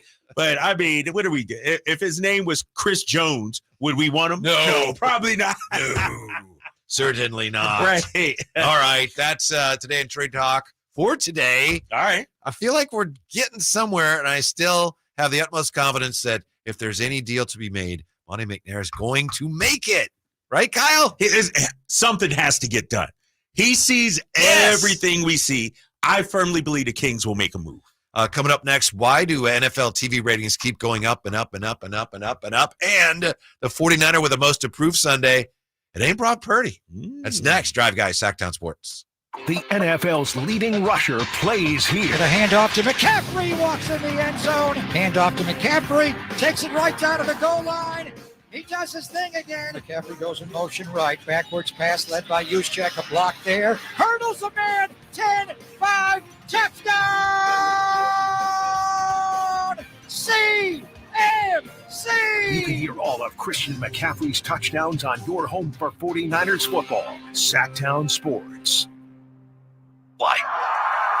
The team's looking good this season. I think so. Man, I miss playing football. Being young with unlimited energy to burn. Ever since I turned 40, I just can't find that fire I used to have. Think it could be lower testosterone? What do you mean? All guys lose their edge when they turn 40. The body has less testosterone. That's why I take Nugenix Total T. I've heard about Nugenix. That really works? Since I started taking Nugenix, I'm lifting like when we played for Coach Carter. I feel more energized at work. It's even spiced up things between me and the missus. Are they still giving out complimentary bottles for people to try? Yep, send a text. It's that easy. Text JUDGE to 42424 right now for your complimentary bottle of Nugenix Total T. It's the #1 selling testosterone boosting brand at GNC and Walmart. Do it now and they'll also send you a bottle of Nugenix Thermo X, their newest, most powerful fat burner ever, absolutely free. Text JUDGE to 42424. That's JUDGE to 42424. These statements have not been evaluated by the FDA. This product is not intended to diagnose, treat, cure, or prevent any disease. Carmichael Dave here for my good friends at American Energy Heating and Air. Right now, American Energy offering $0 HVAC diagnostics. That's normally $99 for nothing. Let the American Energy team test your system, connections, and all the moving parts of your system to ensure it's functioning properly. Let me say that again. $0 to get your HVAC diagnostic-ted. That's not even a word. That's normally $100. Making the uncomfortable comfortable. That's what American Energy does. That's what they've done since 1981. Been serving the greater Sacramento area since then. A+ with the Better Business Bureau. Call today to schedule your appointment at 916-520-9990. That's 916-520-9990. Do it before January 31st or go to AmericanEnergyAir.com. Call 916-520-9990 now. What's up? We're talking to Chad Hoblet of Hoblet Dodge, Chrysler, Jeep, Ram, and Woodland. Well, it's a new year, so the big question is what's happening at Hoblet for Chrysler's Start Something New sales event? Sadly, the end of an era is here. Dodge has stopped making the classic gas-powered Charger and Challenger, so this is your last chance to get your hands on some American muscle with that iconic V8 power. And now is the best time to buy because you can get up to $7,000 off MSRP and 0% financing for 72 months on new 2023 Dodge Charger SXT and Challenger GT. Yeah, that's one of those things you hope they wouldn't do. Truly is the end of an era. Yeah. And that means when they're gone, they're gone. See their full selection when you search, select, and save at HobletDodge.com. Unbeatable prices, unbeatable selection. Nobody beats Hoblet, period. 7,000 total net savings after 6,500 dealer discount and 500 factor rebate. Includes 500 first responder cash. Must be member of qualifying first responder program. Plus 0% financing for 72 months on approved credit through Chrysler Capital. 700 plus FICO score required. $1,389 per thousand borrowed and no payments for 90 days. 5 at this net savings. Sample VIN 648-404. Plantar fasciitis feels like pointed, sharp pain, very intense, can make your eyes water. It makes you walk funny because you're trying to get pressure off your heel. I had instability. I was so frustrated. I didn't know what to do. And I was driving past the Good Feet store. I mean, why not? Give it a try. For over 20 years, we've been helping people like Teresa. actually live the life they love without their feet getting in the way. They wanted to make sure they fitted me with the right thing. And so they brought out several different arch supports and gave me the opportunity to try them in shoes and walk around with them until they found the perfect ones for my feet. I had no idea that they would be that patient, and I had no idea they would be that kind. And you just knew, like, your feet, just when they got on the right ones, they were like, oh yeah. And it really did make a big difference. It made my foot not hurt. I'm Teresa, and that's my good feet story. See what we can do for you with a free personalized arch support fitting at the Good Feet store. Visit the Good Feet store in Sacramento, Roseville, and Vacaville. Jerry and Kenny here from Bell Brothers, the No Surprise guys. We love that old song, Respect. You know, RESPECT. It's a good song and a good business philosophy. At Bell Brothers, everything we do is designed to show respect for our customers. We show up on time out of respect. Our technicians are clean-cut, friendly, and wear identification badges. Out of respect. We do good deeds for free for our customers and leave their homes cleaner than we found them. That's right, out of respect. So, if you want plumbing and AC service from a company that will show you some RESPECT, call Bell Brothers. We promise to respect your time, your home, and you. Call Bell Brothers right now to schedule an $87 precision tune-up. Or call if you have plumbing problems. Our number is 916-444-1234 or find us online at thenosurpriseguys.com. The No Surprise Guys, Bell Brothers. KHTKAM Sacramento, KYMX HD2 Sacramento. From the Power Business Technology Toshiba Studios, your new home for 49ers football in the 916. Sactown Sports.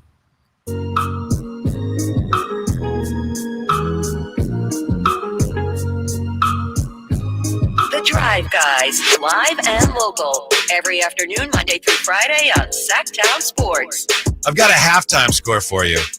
And the reason I'm presenting this halftime score is when the NBA schedule came out, whenever it came out, or August, whatever, I like to look at the worst game of the year. Like, what's the worst matchup of the year? Everyone looks at the best matchups. And tonight we have a matchup that maybe you could say worst matchup of the year. The time of year, the two teams playing. We have at halftime, Kyle, we have the Hornets and Pistons are tied at 52. Dang. Somebody got to win that game, too, right? Yeah. I can't end in a tie. Yeah. You know what's interesting? My son texted me the morning of the Terry Rozier trade. And he was like, the Hornets have the worst front office ever in the league history.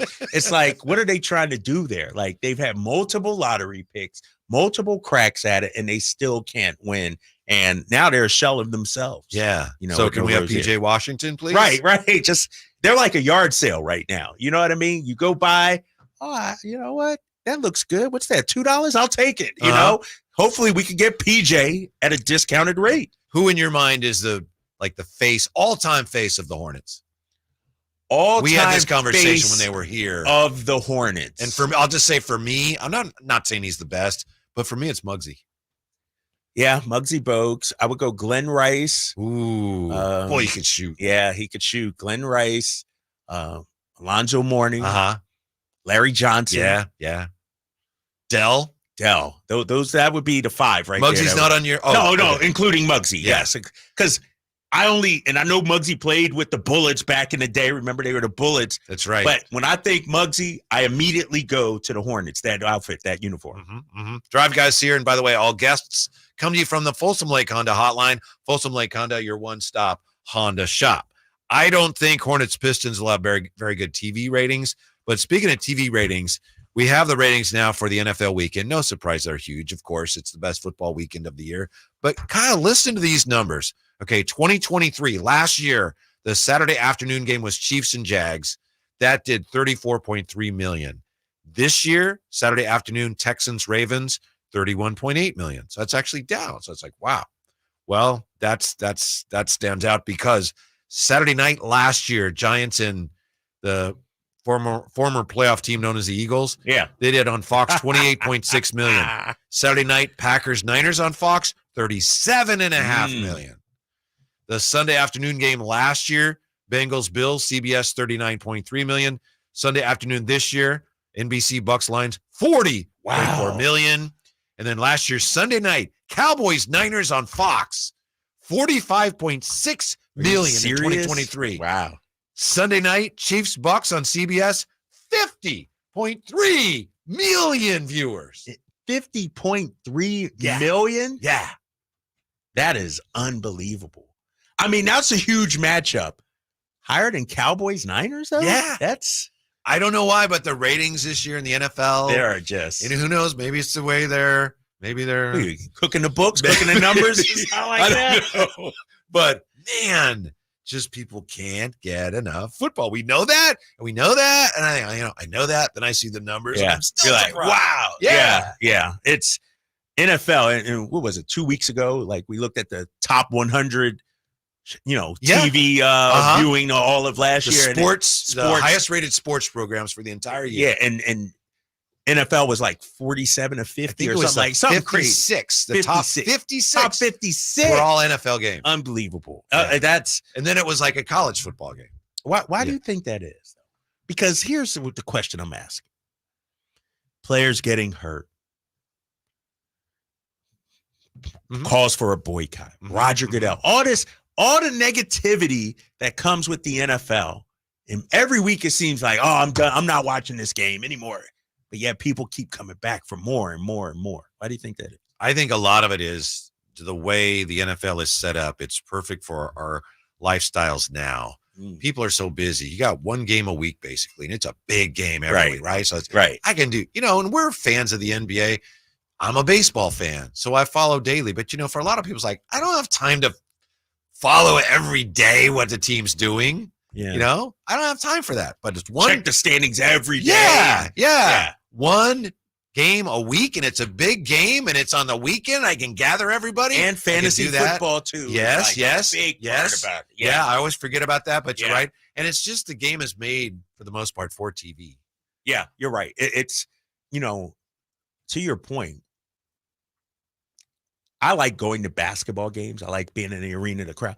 But football games, I'd rather be at home, because during the commercials, you go to your bathroom. Like being at an NFL game, I went to that Niners Seahawks game. There's a lot of downtime when you're there. And a lot of times you don't know what's going on. You're like, like at least at home, you got the announcers trying to explain it, and you got replays and all that. To a degree. Yeah. And I know, it's going to be a great atmosphere this week. But it's almost as if you pay to go to a football game, it's like you've paid to be an extra in a film. And you've dedicated your whole day. Yeah. Your entire day to a football game. It's not like you can go to the grocery store and, go hang out with friends before. I mean, you're tailgating, but that's an all-day affair going to an NFL game. Emil, Nate, do you guys know, I saw this today and I forget what the prices are for tickets on the secondary market for the game Sunday? I don't know, but I keep seeing stuff about how many Detroit fans are going to be there. What? And I will say, being there last week, there were more Packers fans than I expected. I know the Packers are one of those broader teams. But what did throw me for a loop, it was hard to tell because so many ponchos were on. So there was a lot of green poncho. It was weird. It was, so sounds silly, but it's true. But there definitely were driving there. You see kind of how many, but I don't know about the prices. Here's Emil, your friend. Can Emil Fregoso cheapest speak? ticket on the secondary market right now is $4.93. Cheapest. $4.93. I know exactly what seat that is too, because I was in it when I went to that seat. But you didn't have to pay for it. I didn't have to pay. I got the free tickets, but it was in the last row. Like literally, I thought a good wind could sweep me. I fall back and fall over the side. That's how far up. Which game did you go to again? Seahawks Niners. Oh, the It was brutal. Why didn't they take care of you? No, they did. They gave me free tickets. They gave me free. Come on. I didn't know where the seats were. I went through NBC, and my guy at NBC is like, "Yeah, we got it." And so they gave me 4 tickets. That's pretty, impressive. Yeah. But I had no idea. Dude, I was like Mike Brown out there. Like you would think Mike Brown, when he goes, he get the suite or something. No, I was in there with the Commodores. I was the dead last row. And we were in the middle, too. And then you feel kind of bad because you got to, that the people that you came with, your family or whatever, they expected better, right? Oh, yeah. No, Fortunately, I had the kids. Oh, okay. They're 14 and 11. Like they don't deserve better, but but me, I'm kind of bougie when it comes to my seats. Like Sure. I'm not an upper level kind of guy. I'm not. No, I never have pegged you as an upper level kind of guy. Not once. I've seen your car. Come on, man. Come on. That is a nice car. It is a nice Mercedes-Benz car. of Stockton. Go It check is. them out. It Go check is. them out. Hey, Kyle Draper here. Drapes, also known as Drapes. I think the 49er has the most to prove this week, and I think you guys may disagree. To me, and Brock Purdy this, Brock Purdy that, it's Kyle Shanahan. Really? Because he still hasn't won a Super Bowl, and he's got a chance to get back to one. And if he doesn't get back to one, that'll be another NFC Championship game loss, and then you're just Andy Reid before he got to the Chiefs. Let me ask you this, too, because you guys are Niners fans and everything. I remember the talk before this season is that Shanahan got to get it done this year. Yep. And now people would be questioning him. Uh-huh. The run that they've been on. You think that still exists? I do. And I think he'll do it, but I think it's a fair question. If he doesn't, it's going to be, well, man, the window's closing at some point. Yeah. Yeah. They were kind of ahead of schedule when they got 2019, and they got there, and they should have won, and they didn't. And they haven't been back since, obviously. And here's the thing, though, about Kyle Shanahan. Like, this team is tailor-made from talent-wise. Like, what more can John Lynch do? What more can be added? Maybe upgrade the secondary. Maybe you want to shore up the offensive line a little more. But it's there for Kyle Shanahan. And to lose to the Lions. Now, is it just getting to the Super Bowl, or do you got to win the Super Bowl? You got to win, too. Really? Yeah. So if you lose to Patrick Mahomes and the Chiefs, Kyle Shanahan's going to be questioned? If you lose to Lamar Jackson and the Ravens. Depends how it happens, but yeah, because this was the year. This was the year, okay, you're here to win a Super Bowl, and this is the year you're supposed to do it. That's not fair, but that's the reality of it. But if you don't get to the Super Bowl, then it's like, what's wrong with you? So let me ask you this. I like to play devil's advocate in case you didn't know at home. That's what I like to do. By the way, you didn't even get my Eagles shot about Andy Reid. How? No, he didn't win. Yeah. Okay. He had to leave to go win it. Yeah. But my guy Doug Peterson and the boys, they right. took care of it Philly. for us. Yes, Yeah. exactly. No, but when you look at, this Niners team and this matchup with the Lions, if they lose to Patrick Mahomes, is that anything to hang your hat on? Like, you can't hold your head down. Like, that's what I mean. Well, you know why? You can't be ashamed. Why? Because Shanny didn't want Patrick Mahomes. Ooh, yeah. That would be bad. Yeah, that take him, but they didn't draft him. You know why? Why? Because they thought they were going to get Kirk Cousins. Exactly. Kirk Cousins, he would have been the answer. So that comes back to haunt you a little bit. If you lose him again. If you get rid of him, talking about Shanahan, who you going to get? I don't know. Who's the replacement? Yeah, that's the thing. Yeah. It's like, who's the upgrade? Right. What, 3 straight NFC championship games? Maybe another Super Bowl berth? Who's your upgrade? Who's going to do better? I'm with you on that. I'm with you, and I'm not suggesting they should get rid of him. You know how people are, though. It's unfair. For example, somebody on the chat here was just, I think it was Crown Royal. As you say. I'm going to start banning that dude. He's just negative, man. But he had hashtag Monty McPhail.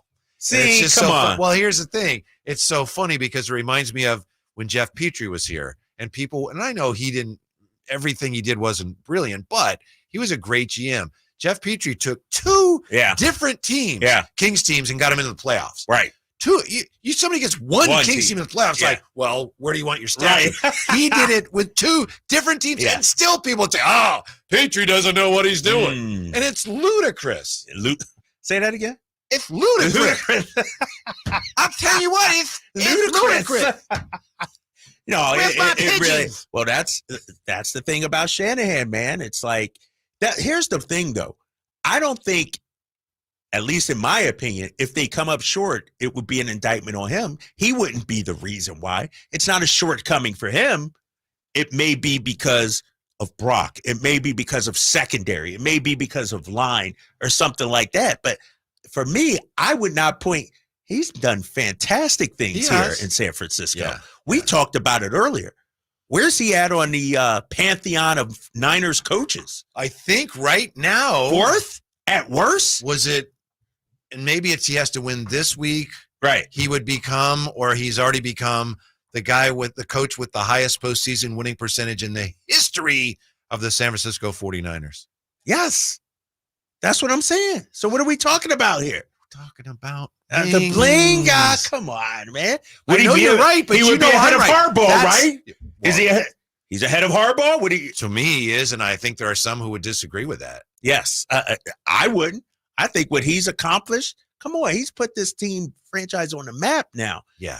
And he's, in my opinion, he's behind Walsh, obviously. But we're not like the Eagles or those other teams. We're supposed to win Super Bowl. No, it's been decades now. Exactly. That's exactly. The thing. You're not like the Eagles. The Eagles are more relevant, in the last 10 years than the Niners. At least we got a Super Bowl. Well, there Niners. you go. But is he ahead of Seifert? In my opinion, yes, because Seifert was had some success. So you're talking arguably the second greatest coach in Niners history. Yeah, except he hasn't got to win a Super Bowl. Yes, sir. I mean, if Shanahan inherited that Walsh team, though, they would have won a Super Bowl, right? Right. Yes. Right. Sure. I think that's the comparison. But I personally, as a diehard Niners fan, I think he eclipses Seifert. Yeah, I do too. And it's really tough to say. But Seifert was right there with Walsh pretty much the whole time, on his staff. Yeah, he was That's what there. I mean. Right. So it's a little different. But I love Shanahan. Yeah, but he's got to win a Super Bowl, right? I mean, you don't want to say. Well, it, give him 3 weeks. Okay, If he doesn't win, he's not out the door. John Lynch ain't firing that. No way. Okay, but there were some people that thought, he might be on the hot seat if they don't get it done this year. Been like every offseason with him almost. Like when they weren't getting good before Jimmy G, like that's one thing. And then, I think people just get upset and are confused why on some decisions he makes and feel like he shoots himself in the foot. And a lot of people hold on to the Atlanta Falcons, Super Bowl. Right. So I think a lot of people hold that over his head. I think he might too. So, yeah, that's exactly right. Yeah, and he traded all those picks to move up to get a guy that he decided. He's not very. He's not even hard. Yeah.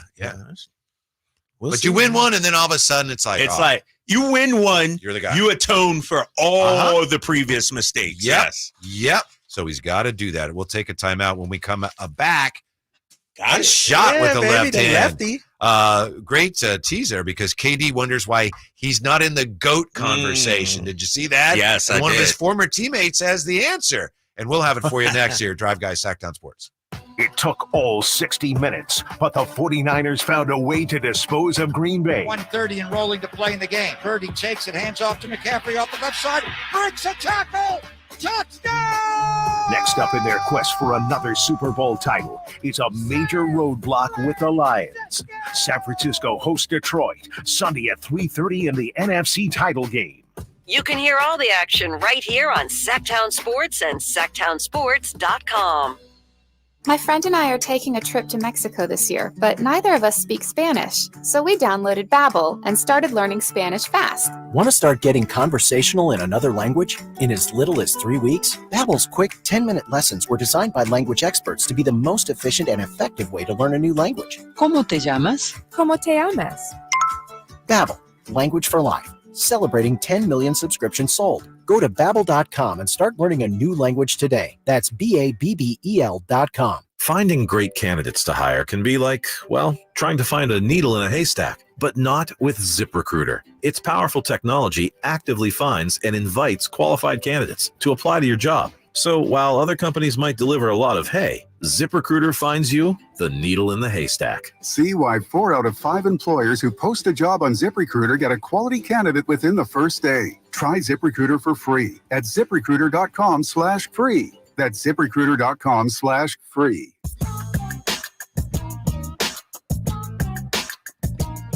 Your afternoon home for Kings talk and so much more. The Drive Guys on Sactown Sports.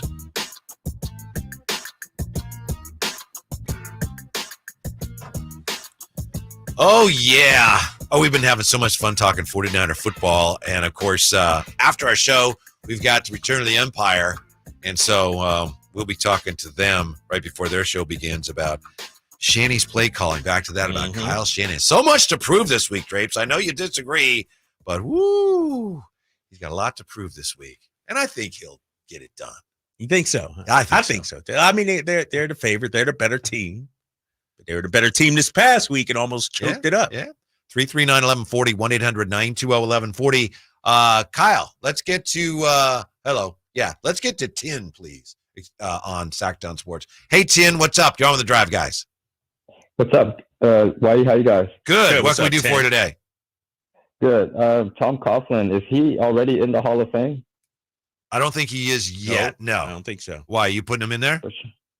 Well, okay, yeah, he has the Super Bowls, but think about, you guys were just talking about the Giants and Eagles. They have so many primetime matchups over the years, especially on, Thanksgiving. Yeah. And the Giants always fell short. They never got it right with Philly. And so, just based off of that, man, I don't think if Coughlin was like maybe Belichick status, I throw him in there, but I don't know if the two rings are enough. They're just so far apart from each other too, Yeah, thanks, Tin. I think maybe Tin was trying to take a shot at your Eagles. I don't know. No, I don't know. Was he really? Maybe. Tin wouldn't do that know. to me. He would not do that to me. TC on Sactown Sports. Hello, TC. How are you? What's up with my brothers, man? Hey. You sick, TC? What's going on, bro? Nah, my bad. I was just talking kind of low. My bad. All right. What you got, man? Nah, we good. Let's keep it simple. I got a little bit about Niners and Kings. More Kings, though. First of all, as far as the Kings, let's keep it simple. Hey, Whitey, Drapes, I don't care about those draft picks, bro. Like, if it's bringing in Jeremy Grant, like, I know Zach LaVine's contract is kind of funny, but when it comes down to, like, those picks, I don't care about none of those picks, man. Shoot those picks out and bring a guy in here to bring in some help and move on. Like, if we hold on to King, like, come on, man, this is the Kings. Like, we all diehard Kings fans, but come on, man, we don't care about those picks. Make those picks move on, bro. If we bring in hold up, TC. Alex Caruso, you giving up 2 first-rounders for? Okay. Alex, I'm not doing that. But for like Jeremy Cruz, somebody like that, I'm thinking about it, bro. And I'm damn there. I'm almost gonna pull a trigger on that. As far as like Kyle Shanahan, he gets in his way. Like all the whole like he's always in his way, Drapes. And that's what a lot of people are saying. Like his play calling, he's choking. Like his decision making, as far as what like Lance. Like I told the guys earlier, if he knew that Brock Purdy was a guy, then he would have been a third-round special. Kyle's third-round special. They wouldn't have waited to the last round to draft this guy. So, like, quit giving this guy all the credit. I know NFC Championship, but it's a team around him. Like, if Kyle had just a regular team, we got all pros at every position. Period. We lucked up on those guys, bro. Like, this isn't just, I'm picking these guys and they're turning into something. No, these were some dudes coming out of college. So, like, if Kyle had a regular team, would he really still be, like, doing what he's doing right now? I don't know, TC, but thanks for calling, but you have to give him credit because I know Lynch is the GM, but Kyle calls the shots. Right, so they have drafted upside down, in recent years, the 49ers with their higher picks, they whiff, and then they get guys like Kittle in the 5th round and guys in the 6th and 7th rounds like Hufanga. But you have to give Kyle some credit for the roster. A lot of credit. Yeah, but let me ask you this, to TC's point. We talk about Brock Purdy so much, Kyle Shanahan's system. You could argue Brock Purdy saved Kyle Shanahan's butt. No question.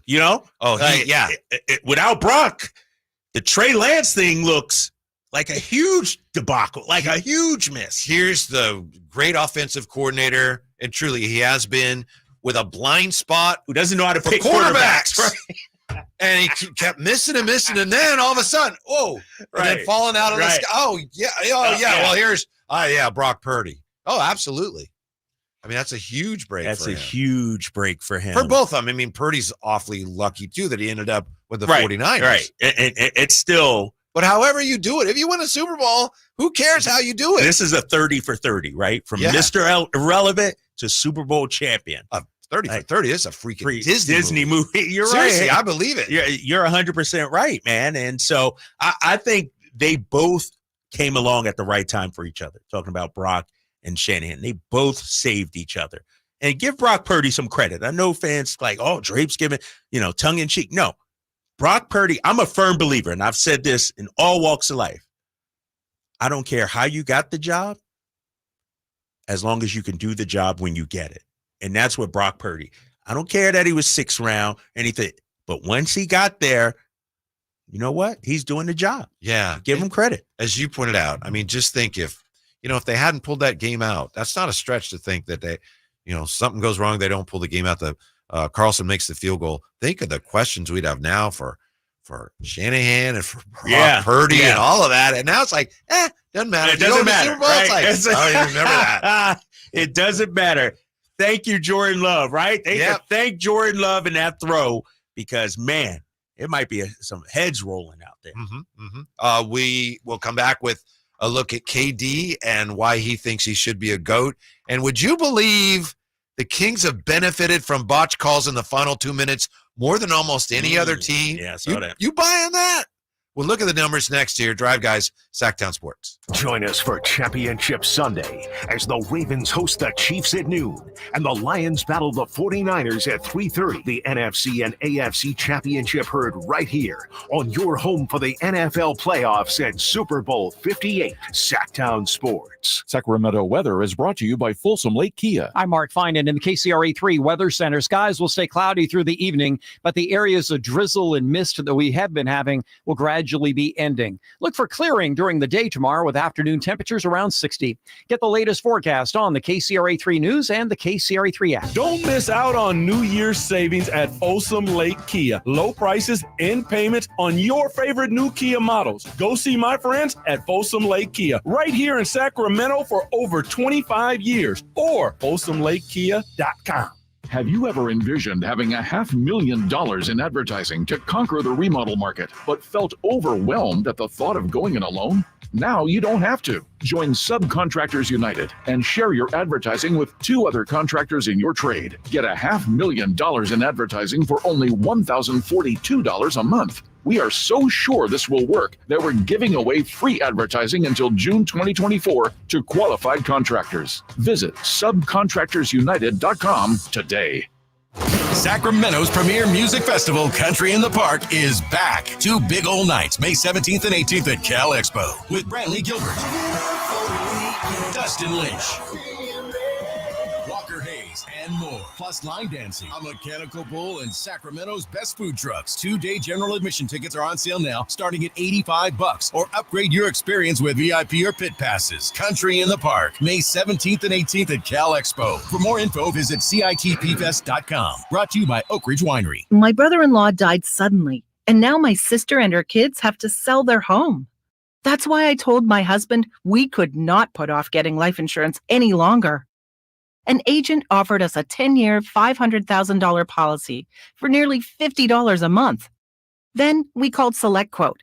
SelectQuote found us identical coverage for only $19 a month, a savings of $369 a year. Whether you need a $500,000 policy or a $5 million policy, SelectQuote could save you more than 50% on term life insurance. For your free quote, call SelectQuote at 1-800-330-1991. That's 1-800-330-1991. Or go to SelectQuote.com. That's 1-800-330-1991. SelectQuote. We shop, you save.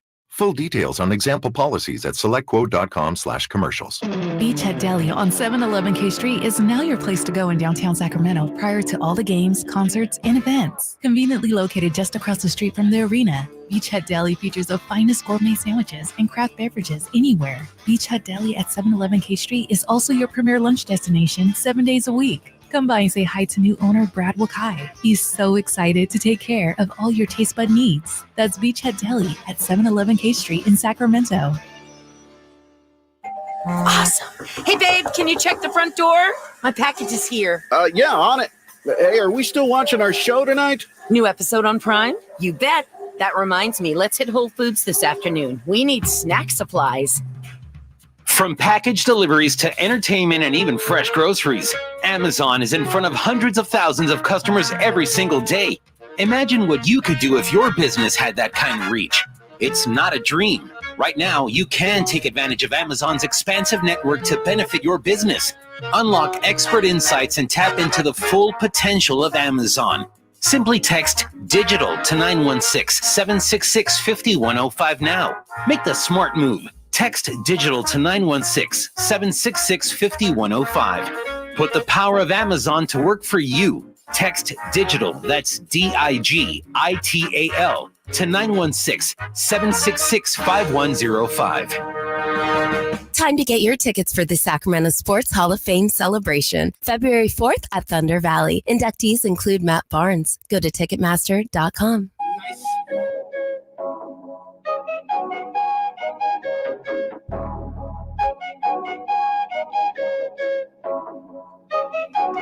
The Drive Guys powering your afternoons Monday through Friday on Sactown Sports.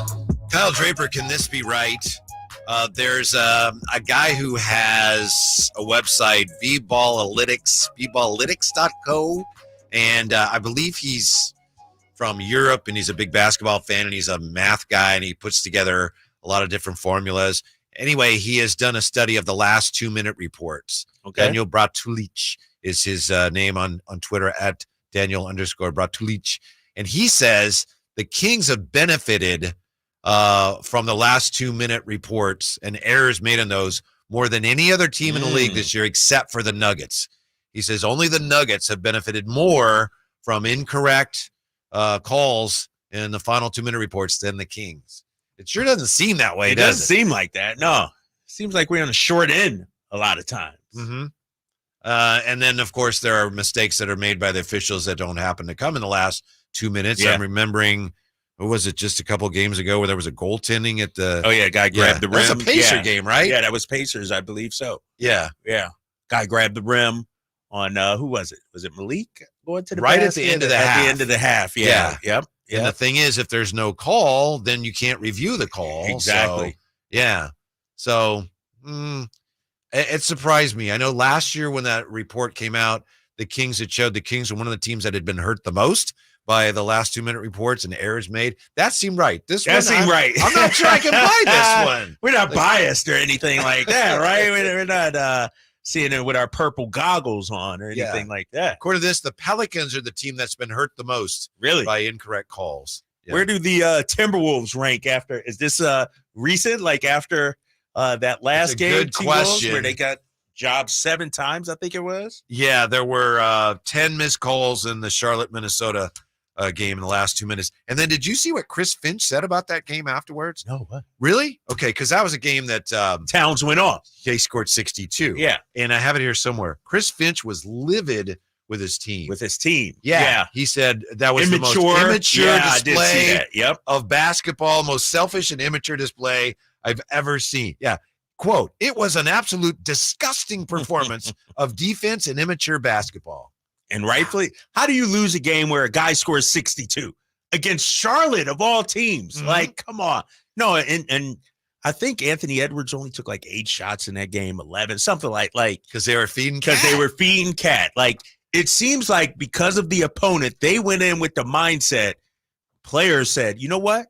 We're going to let Cat cook tonight. And they came back to bite him. Yeah. Cat only had 4 points in the fourth quarter. And he was forcing things, trying to pile up point totals. While on that same night, Embiid had said anyway, he said, I told my teammates, don't force the ball to me. We got to play the right way. And Daniel House took a corner 3, and he was getting booed. And Embiid said, that's too bad. He was just doing the right thing. Right. Yeah. You want to get to this Kevin Durant thing or what? Yes. Because we got a call? Real quick. Yes. Thank you for reminding me. Ramsey joins us on Sactown Sports. What's up, Ramsey? Not too much, gentlemen. Appreciate you taking my call. What's up, Ramsey? Kyle and I sometimes disagree, but when it comes to football and what he's been saying, he's preaching. Yeah. That quarterback number 13 for San Francisco is a game manager at best, and they should have been gone. They should have been gone on Saturday. Then why weren't Green they? Bay was the better because Green Bay made too many mistakes. Green Bay made 3 mistakes. San Francisco made 1. If the mistakes would have been even, Green Bay would have won because Green Bay played the better game. I hope Jared Goff comes home to the Bay Area, does what he needs to do to make it to Las Vegas. Ramsey, you're not a 49er fan, are you? Not in the slightest. Yeah. Who's your team, Ramsey? Who's your team?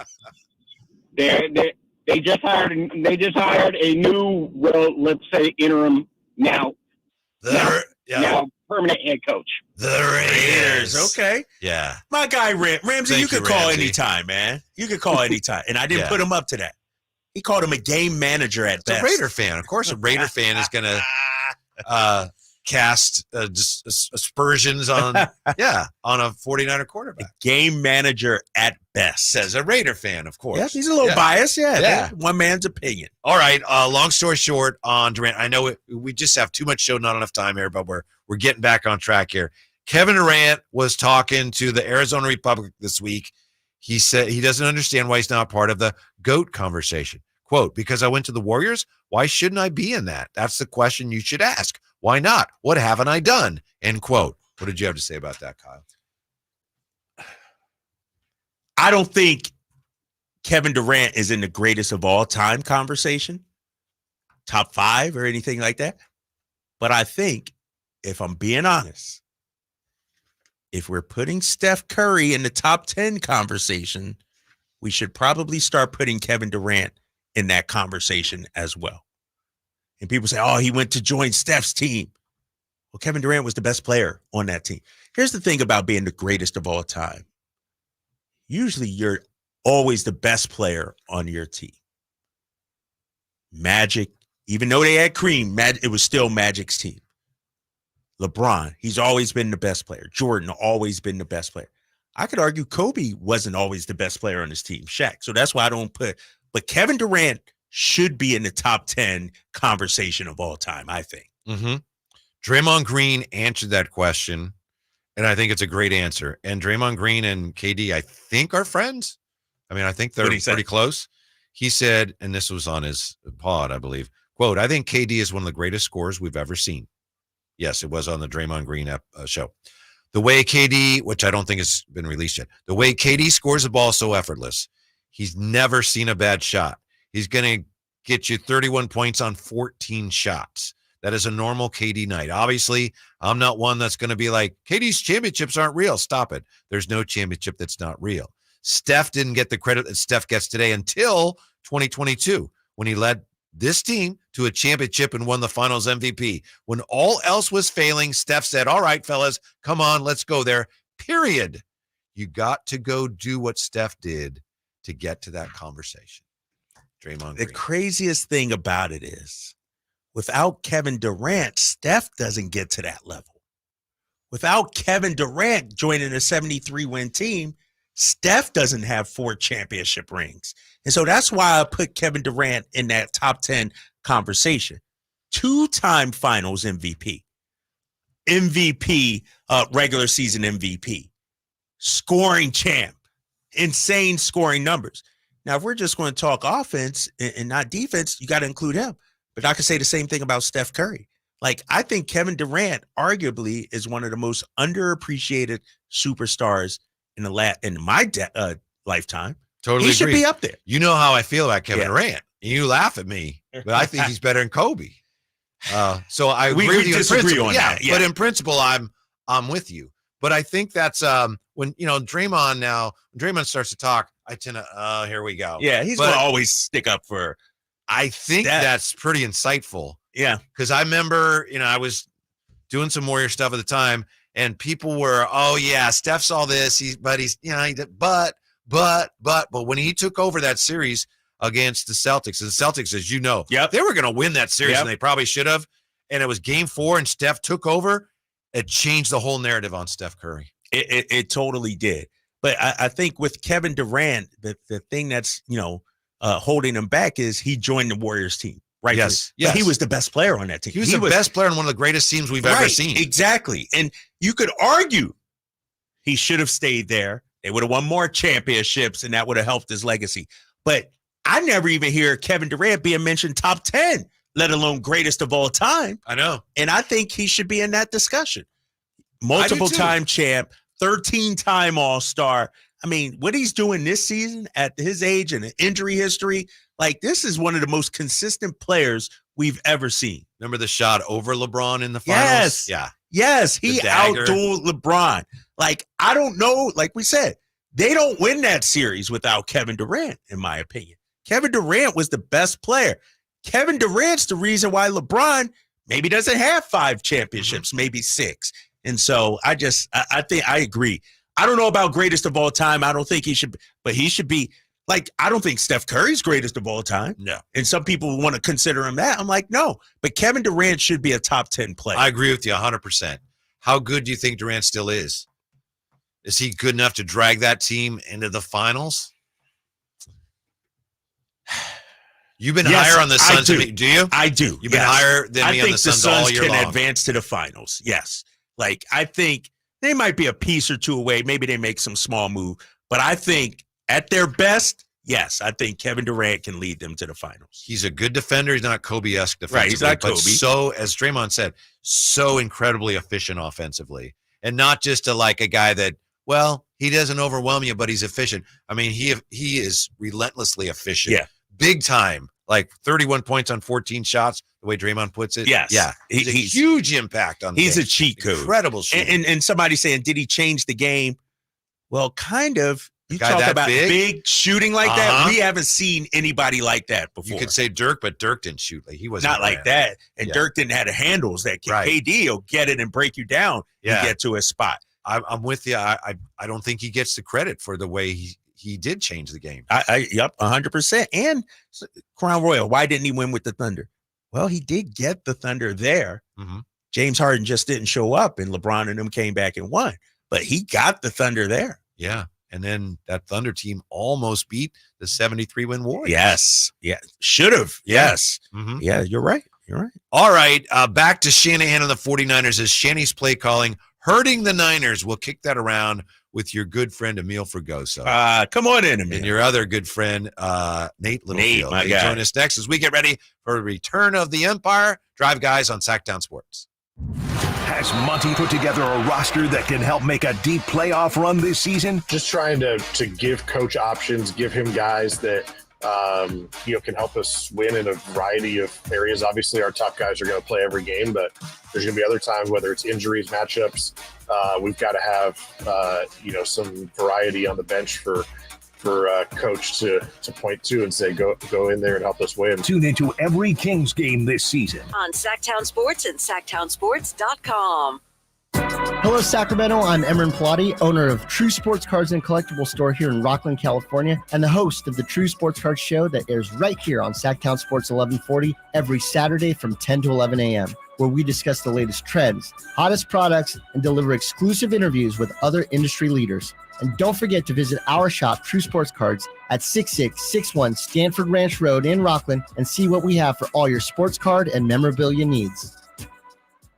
At Elk Grove Honda, not only do we have a great selection of pre-owned certified cars at very fair prices, but every one of our pre-owned automobiles are treated with kid gloves with a 182-point inspection that covers everything from unibody to tires to brakes and engine filters. Then our certified cars receive a mobile oil change and fresh fill-up with full synthetic mobile oil. We know you have lots of choices of where to purchase your next car. Come to Elk Grove Honda, home of the 182-point inspection and mobile oil change. We're in the Elk Grove Auto Mall, Highway 99 at Elk Grove Boulevard. Get deals on what you need during MVP's bonus days at Lowe's. Right now, save $20 on select 5-gallon ceiling paint or primer by HGTV Home by Sherwin-Williams. Plus, get 15% off and earn 3 times bonus points when you buy 4 or more Purdy products. Because Lowe's knows savings. Lowe's knows pros. Selection varies by location while supplies last. Discount taken in time of purchase. See sales associate for details. Bonus points calculated before taxes and fees after applicable discounts if any. Valid 1/15 through 1/26. Subject to change. Progressive presents Precious Moments. Yeah, I caught my first fish, Dad. Great job, buddy. He's a beauty. Thanks for taking me fishing. Love you, Dad. I love you too, son. The exchange you just heard didn't actually happen, but it could. Bundle your home and other vehicles with Progressive and you could use the savings to make sure the boat's always ready for those magical father-son moments. Who knows, maybe someday he'll actually like fishing. So keep the dream alive and the savings coming with Progressive. Progressive Casualty Insurance Company, affiliates, and other insurers. Not available in all states. The 49ers Report, brought to you by E.B. Stone. E.B. Stone, for the life of your garden. The red and gold are breathing a sigh of relief at the moment, narrowly escaping Green Bay 24-21 in the NFC Divisional Round. Quarterback Brock Purdy struggled for much of the contest, but delivered the come-from-behind drive to propel the 49ers to victory. San Francisco is more so concerned about the health wide receiver Deebo Samuel, dealing with a shoulder injury heading into championship weekend. The 49ers will need every man possible with the trip to the big game on the line, needing to get past Detroit first. Welcome the new year with EB Stone, your go-to for indoor gardening success. In 2024, enrich your indoor oasis with EB Stone's Indoor Potting Mix, our best premium blend crafted for vibrant growth. Explore our comprehensive range from soil amendments to fertilizers and find everything your indoor garden craves. Nurture new beginnings, cultivate lush landscapes, and witness your dreams unfold. Cheers to a green and thriving new year with EB Stone, the heartbeat of your indoor garden success. Find a location near you for our products and tips at ebstone.org. At Ashton & Price, we get injury victims to yes. Experience, yes. Ashton & Price has been around for over 25 years. No more insurance companies? Yes. Our clients focus on getting better and we handle all the rest. Results? Yes. We've collected over $100 million for injury victims. No fee until we win? Yes. Our clients pay nothing until we win. Ashton & Price, the best at getting to yes. Remember, for the best advice, don't think twice. Call Ashton & Price.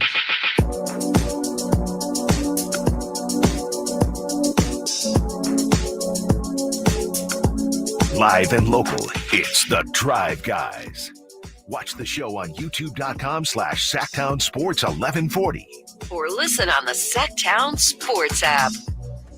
Thanks for being with us today. This has been too much fun. I kind of makes me sad, Kyle, to think, well, we got this segment, then we got to turn it over to Emil and Nate for the Return of the Empire. But we're back at it tomorrow, right? Yeah, back at it tomorrow. 3.5-hour show. Kings Warriors tomorrow. So not a full show, but in Golden State, right? In Golden State, Draper in studio as well again. I'm in studio 2 days in a tomorrow. row. TNT game. So no TV duties tomorrow. Yeah, we're in Golden State now. That's true. That is a fact. You really got to think about that. That's something people don't consider. Really? We just need to think about You just got to think about we're all the Golden State. That's right. That's true.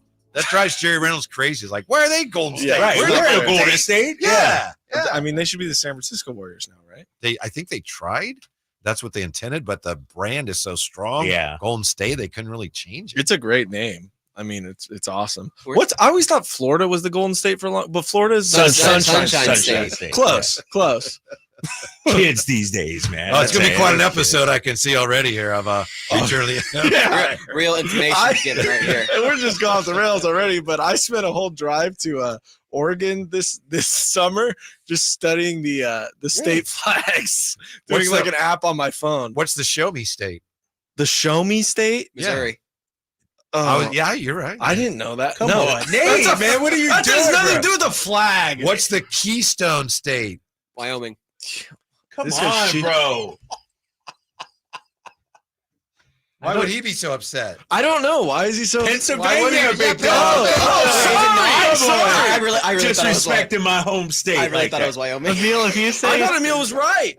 Wyoming and Pennsylvania, could be I was right about more Missouri. opposite from each other. Yeah, that's true. I don't know. I mean, we could talk flags all day. Not taking him to trivia now. I got the first one right. Now I want Emil to explain what he thinks a keystone is. What is a keystone? It's a beer. I don't know, but it's not that. What are you doing? It's a lager, right? No, come on, man. That's what I thought. That's what I thought. I'm out. Emil and Nate, what have you guys thought of the 49er conversation we've had today? We talked about Brock Purdy. We talked about Kyle Shanahan. We talked about his play calling. And I was surprised today, Matt Mayoko, NBC Sports Bay Area, on his overreactions or not, there was one about Kyle Shanahan's play calling can hurt the team. Matt Mayoko said, that is not an overreaction. I was stunned by that. Yeah, he's correct. Woo! Wow. He's correct. And Matt, and then I don't know if I should share this. Matt and Kyle got into a little bit of a testy thing. Well, if you listen to the post game, this was live. This was live. Right. Exactly. It's not. But it was snippy. Those two pushed back at each other when Matt questioned Kyle on a couple things. Mm-hmm. Kyle kind of pushed back and was like, "Okay, what plays did I mess up, Matt?" He asked for specifics. That's really? Yeah. It was like that. Yeah. I was trying to convey that earlier. I don't think I did a very good job on the show because we were doing a comparison of, lightly like Kings media, how they're kind of more softball and more like wanting the whole city to do well because when the Kings do well, the city does well. Yep. And, the Niners, it was more ruthless for sure. And you could tell between Mayoko and Shanahan, I think there's a respect there, no doubt in my mind. But Shanahan was like, all right, you better, if you want to play this game. Did Mayoko list some plays? Did he I think he listed one thing. Yeah, he was ready to go too. Obviously a professional, but Shanahan did kind of back off, I thought, a little bit after, and then go, we did some things. Yeah. They were a little messy. And Matt's a great reporter, but he's not one of those guys who go out of his way to be confrontational. No. That's not his nature, but he's a good reporter, he will call out the Niners and Kyle for their stuff. He will. He's not afraid to. Right. He's been covering them for so long. He kind of feels like he has that gravitas, and I understand it as well too. But even with guys like Matt who are, connected with the Niners, there's some pushback there with it too. So yeah. So you say it's not an overreaction, huh? It's not. Ooh. Because we've seen this before with Kyle. He overthinks stuff sometimes. Right. Look, Kyle Shanahan is probably one of, if not the greatest offensive mind in the NFL today. He is a genius when it comes to play calling. But sometimes when it comes down to crunch time situations, there's a reason why he was 0-30 when trailing in the fourth quarter. He doesn't live up to the moment sometimes. And now it's time to overcome that. I think this team can 1-30. Yeah, they got the one that matters. I'm just saying, like we're talking about numbers of Brock Purdy. The numbers don't lie when it comes in the clutch. Sometimes Kyle struggles, especially when trailing. Mm-hmm. I think that was especially evident, and again, already mentioned on the show today, but ended the second quarter, when he wanted to lap the Green Bay Packers, and he let the clock run out. He wasted like 45 seconds at the end of the half there, and then used a timeout, and it was very confusing, very weird, and it resulted in nothing. And then they went 3 and out right at the beginning of the third. That was that Jawan Jennings run that they meant to call for Debo. But the wristbands weren't changed or something. That was another kind of contentious question in there for sure, because it was, when it was asked, it was just like, why do you have Jawan Jennings running the ball like that? And I thought that was a totally fair question. Especially because who asked it? Who asked it? I can't say who it was. You're going to know. Now you already did that. Now you have to. You can't do that. It was one of the more controversial Niner. It was Grant Cohn. It was Grant Cohn. Yeah. I see. I grow a pair, big. You gotta say you can't tease it like that. I was trying not. I was saying who asked it. No, because you could hear. You know who it is. Like Jason Anderson asked De'Aaron Fox about the media question. That was his voice. Right. And it's like they're doing their job, their faces in their own right. So I think Grant Cohn, he told me this, if I'm right, when Shanahan first got here, somebody said this, and I think it was him, said, hey, it's great to have a coach that runs the West Coast offense again. Can you tell me about that? And Kyle said, I've never run the effing West Coast offense. Sounds like Kyle. I think a lot of people, and I'm included in this, just think West Coast offense means throwing the ball. Right? Like that's because you think of Joe Montana, you think, they just throw the ball. Don't go to any Kyle press conferences. If you do, don't ask any questions. I will. I was there. I was way too scared to ask a question. I was terrified. That's right. You were there. I was in there. I was 10 feet from him, and I'm just like, I don't even ask them any questions. Don't smirk honestly. or anything. It's just the more experienced beat writers will get to it. The questions I already have, and that's kind of the etiquette anyway, right? Is the beat writers from the dailies and most of the time, sometimes you have some people jump in. Man, you better go down there and make a name for yourself, Emil. I do. Get the first question in. No. That's not. Make sure you their first question. Who gets it? Mayoko. Always Mayoko. Man, don't get me started on Matt Mayoko. There's a couple guys up there. Forget Matt Mayoko. Screw him. Can I got to share something I did after the game too. I want to know if you guys think this is if I crossed the line or not. Yes, you did. Go ahead. It involves your guy, the most controversial guy in all of sports. Okay. So we're in the locker room post game, line cross, getting all the stuff. Yeah, I know. And the media cannot scrum around players that are going to the podium, right? So they had like 6 guys go to the podium, like all the stars. So like Jawan Jennings was being interviewed and then if the guy's wearing the green helmet, that means he's going to the podium with the helmet with the green dot on it. Or how do you know? How do you know he's going to the podium? They just tell you. They tell you. They give you a list. They yell at you. They yell at you. I wasn't following the bit. I wanted to feed into the bit. You don't know what the green dot is? Dude, we're up against it here. It's our show. Who cares? It's our show. I'm the captain. We can bleed and into I'm technically still the producer of the show. So if my non-existent boss wants to come in here and tell me I'm messing up the clock, 10 seconds, Kyle. Okay, here we go. Oh, my God. Anyways, Brock Purdy's alone in the corner. No one's talking to him. He's standing there. And I'm like, all right. Then I just go up to him. I go, Brock, that was a hell of a game, man. Good job. Give him Knuckles. He goes, thanks, dude. And then we give Knuckles, and I walk away, and I was like, cross the line big time. That is fanboy 101. That's terrible. No more inviting him back. Oh, my God. Well, I'm not going to the next one. I thought you were going to ask him a question. No, or you something can't like ask him questions. Man, you can do whatever you want. You No, might you get in can't. trouble for it, but you could. You can redeem yourself if you can answer this question. Oh, no. For all the marbles, what is the Empire State? New York. I